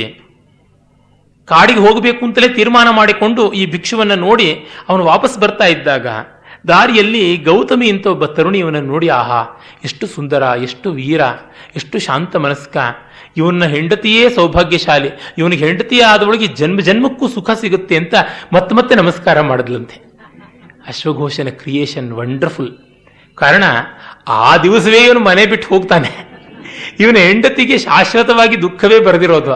ಆದರೆ ಇವನಂಥವನು ಸಿಕ್ಕಿಬಿಟ್ರೆ ಸಾಕು, ಜನ್ಮವೇ ಧನ್ಯವಾಗುತ್ತೆ ಅಂತಂದರೆ ಈ ಐರನಿ ಮತ್ತೆ ನಮ್ಮ ಮನಸ್ಸಿಗೆ ಕಾಣುವಂಥದ್ದು. ನಾವು ಇದ್ದುದೆಲ್ಲವ ಮರೆತು ಇರದುದರೆಡೆಗೆ ಚಿಂತಿಸುವುದನ್ನ ಜೀವನ ಅಂತೀವಲ್ಲ. ಗೋಪಾಲಕೃಷ್ಣ ಅಡಿಗರ ಯಾವ ಮೋಹನ ಮುರಳಿ ಬುದ್ಧನನ್ನೇ ಉದ್ದೇಶಿಸಿ ಬರೆದಿರುವಂಥದ್ದು. ಎಲ್ಲ ಇತ್ತು, ಹೂವು ಚಂದನ ಮಂಚ ಎಲ್ಲ ಇದ್ದದ್ದು. ಅದೆಲ್ಲವನ್ನೂ ಬಿಟ್ಟು ಅವನತ್ತ ಕಡೆ ಹೋದ. ಯಾವ ಮೋಹನ ಮುರಳಿ ಕರೆದದ್ದು? ಕೃಷ್ಣನ ಮೋಹನ ಮುರಳಿ ಕರೆದಾಗ ರಾಸಕ್ರೀಡೆಗಾಗಿ ಗೋಪಿಕೆಯರೆಲ್ಲ ಹೋದರು.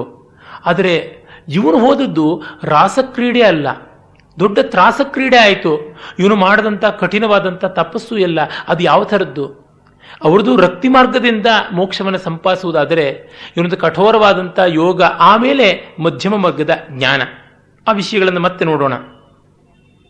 ಹೀಗೆ ಅದು ಗೊತ್ತಾಗುತ್ತೆ. ಈ ಮಾತನ್ನು ನಾವು ಸ್ಪಷ್ಟವಾಗಿ ಬೃಹದಾರಣ್ಯಕದ ಜೊತೆಗೆ ಸಮೀಕರಣ ಮಾಡಿಕೊಳ್ಳಬಹುದು. ಬೃಹದಾರಣ್ಯಕ ಉಪನಿಷತ್ತಿನಲ್ಲಿ ಬರುತ್ತೆ, ಏತದ್ದಸ್ಮ ವೈ ತತ್ಪೂರ್ವೇ ವಿದ್ವಾಂಸ ಪ್ರಜಾಂ ನ ಕಾಮಯಂತೆ ಕಿಂ ಪ್ರಜೆಯ ಕರಿಷ್ಯಾಮೋ ಯೇಷಾಂ ನೋಯಮಾತ್ಮಾಯಂ ಲೋಕೆ ಇತಿ ತೇ ಹಸ್ವಪುತ್ರೈಷಣಾಯಾಶ್ಚ ವಿತ್ತೈಷಣಾಯಾಶ್ಚ ಲೋಕೈಷಣಾಯಾಶ್ಚ ವ್ಯುತ್ಥಾಯಾತ ಭಿಕ್ಷಾಚರ್ಯಾಂ ಚರಂತಿ ಯಾ ಹ್ಯೇವ ಪುತ್ರೈಷಣ ಸಾ ವಿತ್ತೈಷಣ ಯಾ ವಿತ್ತೈಷಣ ಸಾ ಲೋಕೈಷಣೋಭೇ ಏತೆ ಯೇಷಣೇ ಏವ ಭವತಃ ಅಂತ ಹೇಳಿ, ಈ ವಿತ್ತೇಷಣ, ಪುತ್ರೇಷಣ, ಲೋಕೇಶಣ ಅಂತ ಯಾವುದು ಮೂರು ಇದೆ ಅದನ್ನು ಬಿಡಬೇಕು, ವೈರಾಗ್ಯವನ್ನು ಪಡ್ಕೊಳ್ಬೇಕು ಅಂತ. ಇದನ್ನೇ ಬುದ್ಧ ಹೇಳ್ತಿದ್ದಾನೆ. ನನಗೆ ಸಂತಾನ ಬೇಡ, ಸಂಪತ್ತು ಬೇಡ, ಲೋಕ ಬೇಡ, ಇದನ್ನು ಬಿಡ್ತೀನಿ ಅಂತ. ಹೀಗೆ ಬಿಟ್ಟುಬಿಟ್ರೆ ಏನು ಬಂತು ಸೌಭಾಗ್ಯ ಅಂದರೆ ಆಮೇಲೆ ಅಂಗೀಕರಿಸುವುದೇ ಆಗುತ್ತೆ. ಸಂತಾನ ಅಂದರೆ ತನ್ನ ರಕ್ತ ಸಂಬಂಧದ ಸಂತಾನವೇ ಆಗಬೇಕು ಅಂತ ಏನೂ ಇಲ್ಲ. ಯಾರು ನಮ್ಮಲ್ಲಿ ಪ್ರೀತಿ ತೋರಿಸ್ತಾರೋ, ಯಾರು ನಮ್ಮ ಕೊರತೆಯನ್ನು ತುಂಬಿಕೊಡ್ತಾರೋ ಅವರೇ ಮಕ್ಕಳಾಗ್ತಾರೆ. ಅದಕ್ಕಿನ್ಯಾವುದು ಬೇಕಾಗಿದೆ? ನಾಗೇಶ ಭಟ್ಟ ಅಂತ ಮಹಾವ್ಯಾಕರಣ ಸಕಲ ಶಾಸ್ತ್ರ ಕೋವಿದ ಕಾಶಿಯಲ್ಲಿ ಇದ್ದ. ಅವನು ಗೂನು ಬೆನ್ನಾಗಿ ಆ ಗೂನು ತನಗೆ ಭಾರವಾಗಬಾರದು ಅಂತ ಗೋಡೆಯಲ್ಲಿ ಒಂದು ರಂಧ್ರ ಮಾಡಿ ಆ ರಂಧ್ರಕ್ಕೆ ಗೂನು ಬೆನ್ನನ್ನು ಸಿಕ್ಕಿಸಿಕೊಂಡು ಅನವರತವೂ ಶಾಸ್ತ್ರಾಭ್ಯಾಸ, ಶಾಸ್ತ್ರ ಲೇಖನ ಮಾಡ್ತಾ ಇದ್ದನಂತೆ. ಅವನ ಅನೇಕ ಗ್ರಂಥಗಳು ಮಂಜೂಷ, ಶೇಖರ ಅಂತ ಎಂಡಾಗ್ತಾ ಇದ್ವು. ಮಕ್ಕಳೇ ಇರಲಿಲ್ಲ. ಗೂನ ಅಂತ ಮಕ್ಕಳ ಮದುವೆನೂ ಯಾರಿಗೂ ಮದುವೆ ಮಾಡ್ಕೊಳ್ಳೋದಕ್ಕೆ ಹೆಣ್ಣನ್ನು ಯಾರೂ ಕೊಡಲಿಲ್ಲ ಅನ್ಸುತ್ತೆ. ಅವನು ಹೇಳ್ತಾನೆ, ಮಂಜೂಷ ಪುತ್ರಿಕ, ಶೇಖರ ಪುತ್ರಕ ಅಂತ. ಮಂಜೂಷನೇ ಮಗಳು, ಶೇಖರನೇ ಮಗ ಅಂತ. ಹೀಗೆ ಈ ಒಂದು ಭಾವ ಬಂದುಬಿಡುತ್ತೆ. ಮತ್ತೆ ವಿತ್ತ ಯಾಕೆ ಬೇಕು? ಜ್ಞಾನದ ಆ ಆನಂದದ ಸಂಪತ್ತಿದ್ದ ಮೇಲೆ. ಎಲ್ಲ ಸಂಪತ್ತು ಸುಖಕ್ಕಾಗಿ ಇರೋದು, ಸುಖವೇ ಇದ್ದ ಮೇಲಿಂದ ಸಂಪತ್ತು ಯಾಕಿರಬೇಕು ಅಂತ. ಒಲೆ ಇರುವುದು ಅಡಿಗೆ ಮಾಡ್ಕೊಳ್ಳೋಕ್ಕೆ, ಅಡಿಗೆನೇ ಸಿದ್ಧವಾಗಿ ಬಂದ್ಮೇಲೆ ಒಲೆ ಯಾಕಿರಬೇಕು? ಬರೀ ಹೊಗೆಗೋಸ್ಕರ ಅಷ್ಟೇನೆ, ಇನ್ಯಾವುದಕ್ಕೂ ಅಲ್ಲ. ಹೊಗೆ, ಬೆವರು, ಮಸಿ ಇಷ್ಟಕ್ಕೆ ಮಾತ್ರ. ಅದು ಬುದ್ಧನ ದೃಷ್ಟಿ. ಹಾಗೆ ಲೋಕ ಯಾವುದು? ಎಲ್ಲವೂ ನಮ್ಮದಾದಾಗ ಈ ದೃಷ್ಟಿಯಿಂದ ಅವನು ವೈರಾಗ್ಯಶಾಲಿ ಆಗ್ತಾನೆ. ಆ ಮಹಾಪರಿನಿಷ್ಕ್ರಮಣ ಯಾವುದಿದೆ ಅದನ್ನು ನಾವು ನಾಳೆ ದಿವಸ ನೋಡೋಣ. ಓಂ ತತ್ಸತ್. ಎಲ್ಲರಿಗೆ ನಮಸ್ಕಾರ. ಬುದ್ಧನ ಜೀವನ ದರ್ಶನಗಳನ್ನು ಗಮನಿಸ್ತಾ ಇದ್ದೀವಿ. ಈ ಸಂದರ್ಭದಲ್ಲಿ ನಿನ್ನೆ ದಿವಸ ಗೆಳೆಯರೊಬ್ಬರು ಕೇಳಿದ್ರು, ಬುದ್ಧನ ತಾಯಿಗೆ ಒಂದು ವಿಶೇಷವಾದಂಥ ಕನಸು ಬಂದಿತ್ತು ಬುದ್ಧನ ಜನ್ಮಕ್ಕೆ ಮುನ್ನ. ಆ ಒಂದು ಕನಸಿನ ಬಗ್ಗೆ ನೀವು ಏನು ಹೇಳಲಿಲ್ವಲ್ಲ ಅಂತ. ಖಂಡಿತ ಅದು ಹೇಳಬೇಕಾದದ್ದೇ ಹೌದು. ನಾನು ಬಹಳ ವಿಷಯ ಇರೋದ್ರಿಂದ ಸದ್ಯಕ್ಕೆ ಅದನ್ನು ಹೇಳೋದು ಬೇಡ ಅಂತ ಅಂದುಕೊಂಡು ಹಾಗೆ ಮುಂದುವರೆದು ಬಿಟ್ಟೆ. ತೊಂದರೆ ಇಲ್ಲ, ಈ ಹೊತ್ತು ಅದನ್ನು ಮತ್ತೆ ಮರುಕಳಿಸಿಕೊಟ್ಟು ಹೋಗಬಹುದು. ಅಷ್ಟು ವಿಷಯ ಕುತೂಹಲಿಗಳಾಗಿ ಇರುವಂಥದ್ದು ಶ್ರೋತೃಗಳು ಸೌಭಾಗ್ಯ. ನಾನು ಮತ್ತೂ ಎಚ್ಚರದಿಂದ ಇರಬೇಕು ಅಂತ. ರಾಮು ಅವರು ಸಾಕಷ್ಟು ಪುಸ್ತಕ ತರ್ತಾ ಇದ್ದೀರಾ, ನಿಮ್ಮ ಭಾಷಣದ ಘನತೆ ಪುಸ್ತಕದಿಂದ ನಮಗೆ ಗೊತ್ತಾಗ್ತಾ ಇದೆ ಅಂತ. ಡಿ ವಿ ಜಿಯವರು ಜ್ಞಾಪಕ ಚಿತ್ರಶಾಲೆಯಲ್ಲಿ ಒಂದು ಕಡೆ ಹೇಳ್ತಾರೆ, ಒಬ್ಬ ಬ್ರಾಹ್ಮಣ ದಂಪತಿಗಳ ಮನೆಗೆ ಗೋದಾನ ಆಗಿ ಹಸು ಬಂದ ತಕ್ಷಣ ಹೆಂಡತಿ ಮಾಕಿಂಕ ಪ್ಯಾಡಕೇಮಿ ಕರುವಲೇದು ಅಂತ ಇದ್ಲಂತೆ. ನಮಗೆ ಸಗಣಿಗಂತೂ ಕೊರತೆ ಇಲ್ಲ ಅಂತ. ಆ ರೀತಿ ಪುಸ್ತಕದ ಭಾರ ಸಗಣಿ ತರಹನೇ, ಇನ್ನೇನೂ ಅಲ್ಲ. ಏನಂದ್ರೆ ಅಜ್ಞೇಭ್ಯೋ ಗ್ರಂಥಿನ ಶ್ರೇಷ್ಠ ಅಂತ ಮನು ಹೇಳದಂತೆ, ಏನೋ ಗೊತ್ತಿಲ್ಲದೆ ಇದ್ದವ್ರಿಗಿಂತ ಪುಸ್ತಕ ಇಟ್ಕೊಂಡವ್ರ ಮೇಲು ಅಂತ ನಾನು ಒಂದಷ್ಟು ಪುಸ್ತಕ ನಿಮ್ಮ ಮುಂದೆ ತೋರಿಸ್ತಾ ಇದ್ದೀನಿ ಅಂತ ಹೇಳ್ಕೊಂಡು ಸಮಾಧಾನ ಪಡಿಸಬಹುದು ಅಂತ ಅಂದುಕೊಂಡು ತರ್ತಾ ಇದ್ದೀನಿ ಅಂತ ಅನ್ಸುತ್ತೆ. ಮುಖ್ಯ ಕಾರಣ ಏನಂದ್ರೆ, ನನಗೆ ಈ ವಿಷಯ ವಾಚೋವಿಧೇಯವಲ್ಲ. ಈಗ ರಾಮಾಯಣವೋ ಶಂಕರ ಭಾಷ್ಯವೋ ಕಾಳಿದಾಸನೋ ಆದರೆ ಅನೇಕ ಬಾರಿ ಆವೃತ್ತಿ ಮಾಡಿರೋದಾಗಿತ್ತು. ಇದು ಹಾಗಲ್ಲ, ಯಾವಾಗಲೂ ಕೆಲವು ಬಾರಿ ಓದದ್ದು, ಅದನ್ನು ಮತ್ತೆ ಮತ್ತೆ ಜಿಹ್ವಾಗ್ರದಲ್ಲಿ ತಂದುಕೊಳ್ಳುವಷ್ಟು ಧಾರಣ ಶಕ್ತಿ ನನಗಿಲ್ಲ. ಅದಕ್ಕಾಗಿ ಈ ಒಂದು ಸರ್ಕಸ್ ಮಾಡ್ತಾ ಇದ್ದೀನಿ. ಮಾಯಾದೇವಿಗೆ ಆ ಗರ್ಭ ತಾಳಿದಾಗ ಗಂಡನಿಗೆ ಆ ಸುದ್ದಿಯನ್ನು ಹೇಳ್ತಾಳೆ. ಆ ರಾತ್ರಿ ಒಂದು ಕನಸು ಬರುತ್ತೆ. ಆ ಕನಸಿನಲ್ಲಿ ತುಷಿತ ಸ್ವರ್ಗ, ತುಷಿತ ಅನ್ನುವುದು ಬೌದ್ಧರ ಪ್ರಕಾರ ಅತ್ಯುಚ್ಚವಾದ ಒಂದು ಸ್ತರದ ಸ್ವರ್ಗ. ಆ ಸ್ವರ್ಗದಿಂದ ಲೋಕಪಾಲಕರಾದ ದೇವತೆಗಳೆಲ್ಲ ಇಳಿದು ಬಂದು ಇವಳನ್ನ ಹಿಮವತ್ ಪರ್ವತಕ್ಕೆ ಕರೆದುಕೊಂಡು ಹೋಗಿ ದಿವ್ಯ ಸರೋವರಗಳಲ್ಲಿ ಸ್ನಾನ ಮಾಡಿಸಿ ಮತ್ತೆ ಚಿನ್ನದ ಅರಮನೆಯಲ್ಲಿ ಕೂಡಿಸಿ ದಿವ್ಯ ಪರ್ಯಂಕದಲ್ಲಿ ಮಲಗಿಸಿ ಆರಾಧನೆ ಮಾಡ್ತಾರೆ. ಆಗ ಬಲಗಡೆಯಿಂದ ಒಂದು ಆನೆ ಬಂದು, ಉತ್ತರ ದಿಕ್ಕಿನಿಂದ ಒಂದು ಆನೆ ಬಂದು ಇವಳ ಬಲಗಡೆಯಿಂದ ಉದರ ಪ್ರವೇಶ ಮಾಡುತ್ತೆ. ಅದು ದಿವ್ಯವಾದಂತಹ ಗಜ, ಐರಾವತದಂತಹ ಗಜ, ಶುಭ್ರಶ್ವೇತ ವರ್ಣವಾಗಿರುತ್ತೆ. 6 ದಂತಗಳು ಅದಕ್ಕೆ ಇರುತ್ತವೆ ಅಂತೆಲ್ಲ ಬರುತ್ತೆ. ಈ ಶುಭ ಸ್ವಪ್ನದಿಂದ ಅವಳು ಮಹಾವ್ಯಕ್ತಿಯೊಬ್ಬನ ತಾಯಿ ಆಗ್ತಾಳೆ ಅಂತ ಗೊತ್ತಾಗುತ್ತೆ. ಅದು ಲಲಿತ ವಿಸ್ತಾರದಲ್ಲಿ ಬರುತ್ತೆ. ಧೃತ್ವಾ ಹಿಮಾದ್ರಿ ಧವಲಂ ಗುರುಷಡ್ವಿಷಾಣಂ ದಾನಾದಿ ವಾಸಿತಕರಂ, ಇದು ಬುದ್ಧಚರಿತದ್ದು. ದಾನಾದಿ ವಾಸಿತಕರಂ ಹಿ ಗಜಸ್ಯ ರೂಪಂ ಶುದ್ಧೋದನಸ್ಯ ವಸುಧಾಧಿಪತೇರ್ ಮಹಿಷ್ಯ ಕುಕ್ಷಿಂ ವಿವೇಶ ಸ ಜಗದ್ವ್ಯಸನ ಕ್ಷಯಾಯ. ಜಗದ್ವ್ಯಸನವನ್ನ ನಾಶನ ಮಾಡಬೇಕು, ಜಗತ್ತಿನ ಗೀಳು ಗೋಳನ್ನ ಎಲ್ಲವನ್ನ ಧ್ವಂಸ ಮಾಡಬೇಕು ಅಂತ ಮಹಾನುಭಾವ ಹುಟ್ಟುತ್ತಾನೆ ಅನ್ನೋದಕ್ಕೆ ಮದೋದಕ ಸುರಿಸ್ತಾ ಇರುವಂತಹ 6 ದಂತಗಳ ಆನೆಯ ರೂಪದಲ್ಲಿ ಆ ಬೋಧಿಸತ್ವ ಪ್ರವೇಶ ಮಾಡದ ಅಂತ. ಇದು ಒಂದು ಸಂಕೇತ.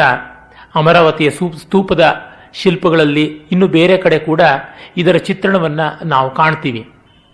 ಆಮೇಲಿಂದ ಈ ಶುಭವಾದಂಥ ಕನಸನ್ನ ಜ್ಯೋತಿಷ್ಕರ ಮುಂದೆ ಎಲ್ಲ ಹೇಳಿ ಆ ಬಳಿಕ ಅವರೆಲ್ಲ ಒಪ್ಪಿಗೆ ಸೂಚಿಸಿ ಹೌದು ಇದು ತುಂಬಾ ದೊಡ್ಡದು ಅಂತ ಹೇಳಿ ಮತ್ತೆ ಇವನ ಜನ್ಮ ಆಗಿದ್ದು ಅಂತ. ಅದೇ ತರಹ ಇನ್ನೊಂದು ಗೆಳೆಯರು ಆಸಕ್ತಿಕರವಾದಂಥ ಒಂದು ಪ್ರಶ್ನೆಯನ್ನು ಕೇಳಿದ್ರು. ಬುದ್ಧನಿಗೆ ಮುಪ್ಪಿನ ಮತ್ತು ಸಾವಿನ ಅನುಭವ ಇರೋಕ್ಕೆ ಸಾಧ್ಯ ಇಲ್ಲ ಹೊತ್ತಿಗೆ ಬೋಧಿಸತ್ವ ಸಿದ್ಧಾರ್ಥನಿಗೆ. ಆದರೆ ರೋಗದ ಅನುಭವವಾಗಲಿ ರೋಗ ದರ್ಶನಾನುಭವವಾಗಲಿ ಇರಬೇಕಲ್ವಾ? 29 ವರ್ಷದೊಳಗೆ ಒಂದು ದಿವಸವೂ ಅವನಿಗೆ ನೆಗಡಿ ಕೆಮ್ಮು ಬರಲಿಲ್ವೇ ಅಂತ ಕೇಳಿದ್ದಾರೆ. ತುಂಬಾ ತಾರ್ಕಿಕವಾದ ಪ್ರಶ್ನೆ, ಒಳ್ಳೆಯ ಸಹೇತುಕವಾದ ಪ್ರಶ್ನೆ. ಅದಕ್ಕೆ ನಾವು ಕಾರಣ ಇಷ್ಟೇ ಅನ್ನಬೇಕು. ಮೊದಲ ಬಾರಿಗೆ ಇದನ್ನು ಕಂಡು ವಿಚಲಿತನಾದ ಅಂತ ಅನ್ನುವುದು ಕಾವ್ಯದಲ್ಲಿ ಬಂದಿರುವಂತಹ ಉಲ್ಲೇಖ. ಕಾವ್ಯ ಇದ್ದದ್ದನ್ನ ಇದ್ದಂತೆ ವರ್ಣಿಸೋದಿಲ್ಲ, ಇರಬಹುದಾದಂತೆ ವರ್ಣಿಸುತ್ತೆ. ಅಂದ್ರೆ ಮೊದಲ ಬಾರಿಗೆ ಇದನ್ನು ನೋಡಿದಾಗ ಮನುಷ್ಯ ಎಷ್ಟು ವಿಚಲಿತನಾಗುತ್ತಾನೋ ಆ ರೀತಿ ಪ್ರತಿಕ್ಷಣವೂ ವಿಚಲಿತನಾಗ್ತಾ ಇದ್ದ ಅನ್ನುವುದೇ ತಾತ್ಪರ್ಯ. ನಮಗೆ ಯಾತಕ್ಕೆ ವೈರಾಗ್ಯ ಬರಲಿಲ್ಲ ಅಂದರೆ ಮೊದಲ ಬಾರಿಗೆ ನೋಡಿದ ಇಂಟೆನ್ಸಿಟಿ ಆಫ್ ಫೀಲ್ ಅಂತೀವಲ್ಲ, ಅದು ಇಲ್ಲ. ಅದಕ್ಕೋಸ್ಕರ ಅದು ಇದ್ದರೆ ನಿಜವಾಗಿ ಯಾರು ಯಾವುದೇ ಒಂದು ಕೆಲಸವನ್ನು ಮಾಡ್ತಾರೆ.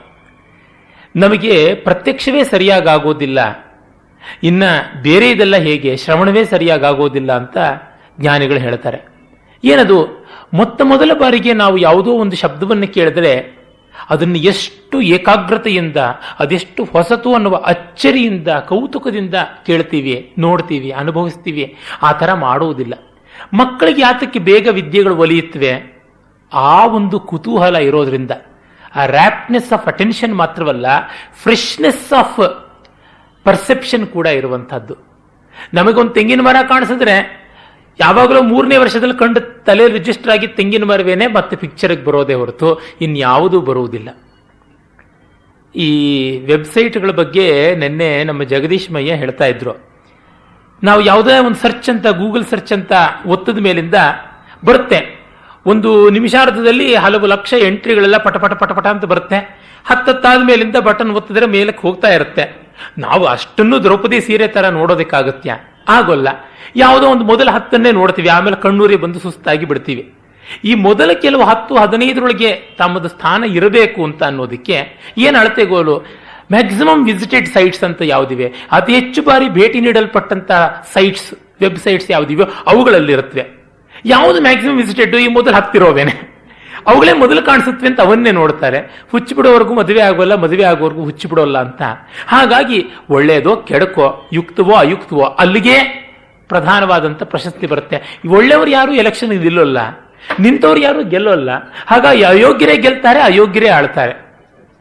ಹೀಗೆ ಇದು ಲೋಕದಲ್ಲಿ ನಾವು ಕಾಣುವಂಥದ್ದು. ಹಾಗೆಯೇ ನಮ್ಮ ಪರ್ಸೆಪ್ಷನ್ ಅನ್ನುವುದು ಮೊನೆಯನ್ನು ಕಳೆದುಕೊಂಡು ಬಿಡುತ್ತೆ.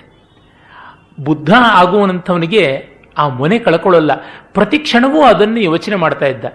ಶಂಕರರ ಪ್ರಶ್ನೋತ್ತರ ರತ್ನಮಾಲಿಕೆಯಲ್ಲಿ ಒಂದು ಮಾತು ಬರುತ್ತೆ. ಪ್ರಶ್ನೋತ್ತರ ಮಾಲಿಕಾ ಅಂತಲೂ ಅದಕ್ಕೆ ಇನ್ನೊಂದು ಹೆಸರಿದೆ, ಪ್ರಶ್ನೋತ್ತರ ರತ್ನಮಾಲಿಕೆ ಅಂತಲೂ ಇದೆ. ಪ್ರಶ್ನೋತ್ತರ ರತ್ನಮಾಲಿಕೆ ಅಂತ ಅಮೋಘ ವರ್ಷ ನೃಪತುಂಗನ ಹೆಸರಿನ ಇನ್ನೊಂದು ಗ್ರಂಥವೂ ಇದೆ.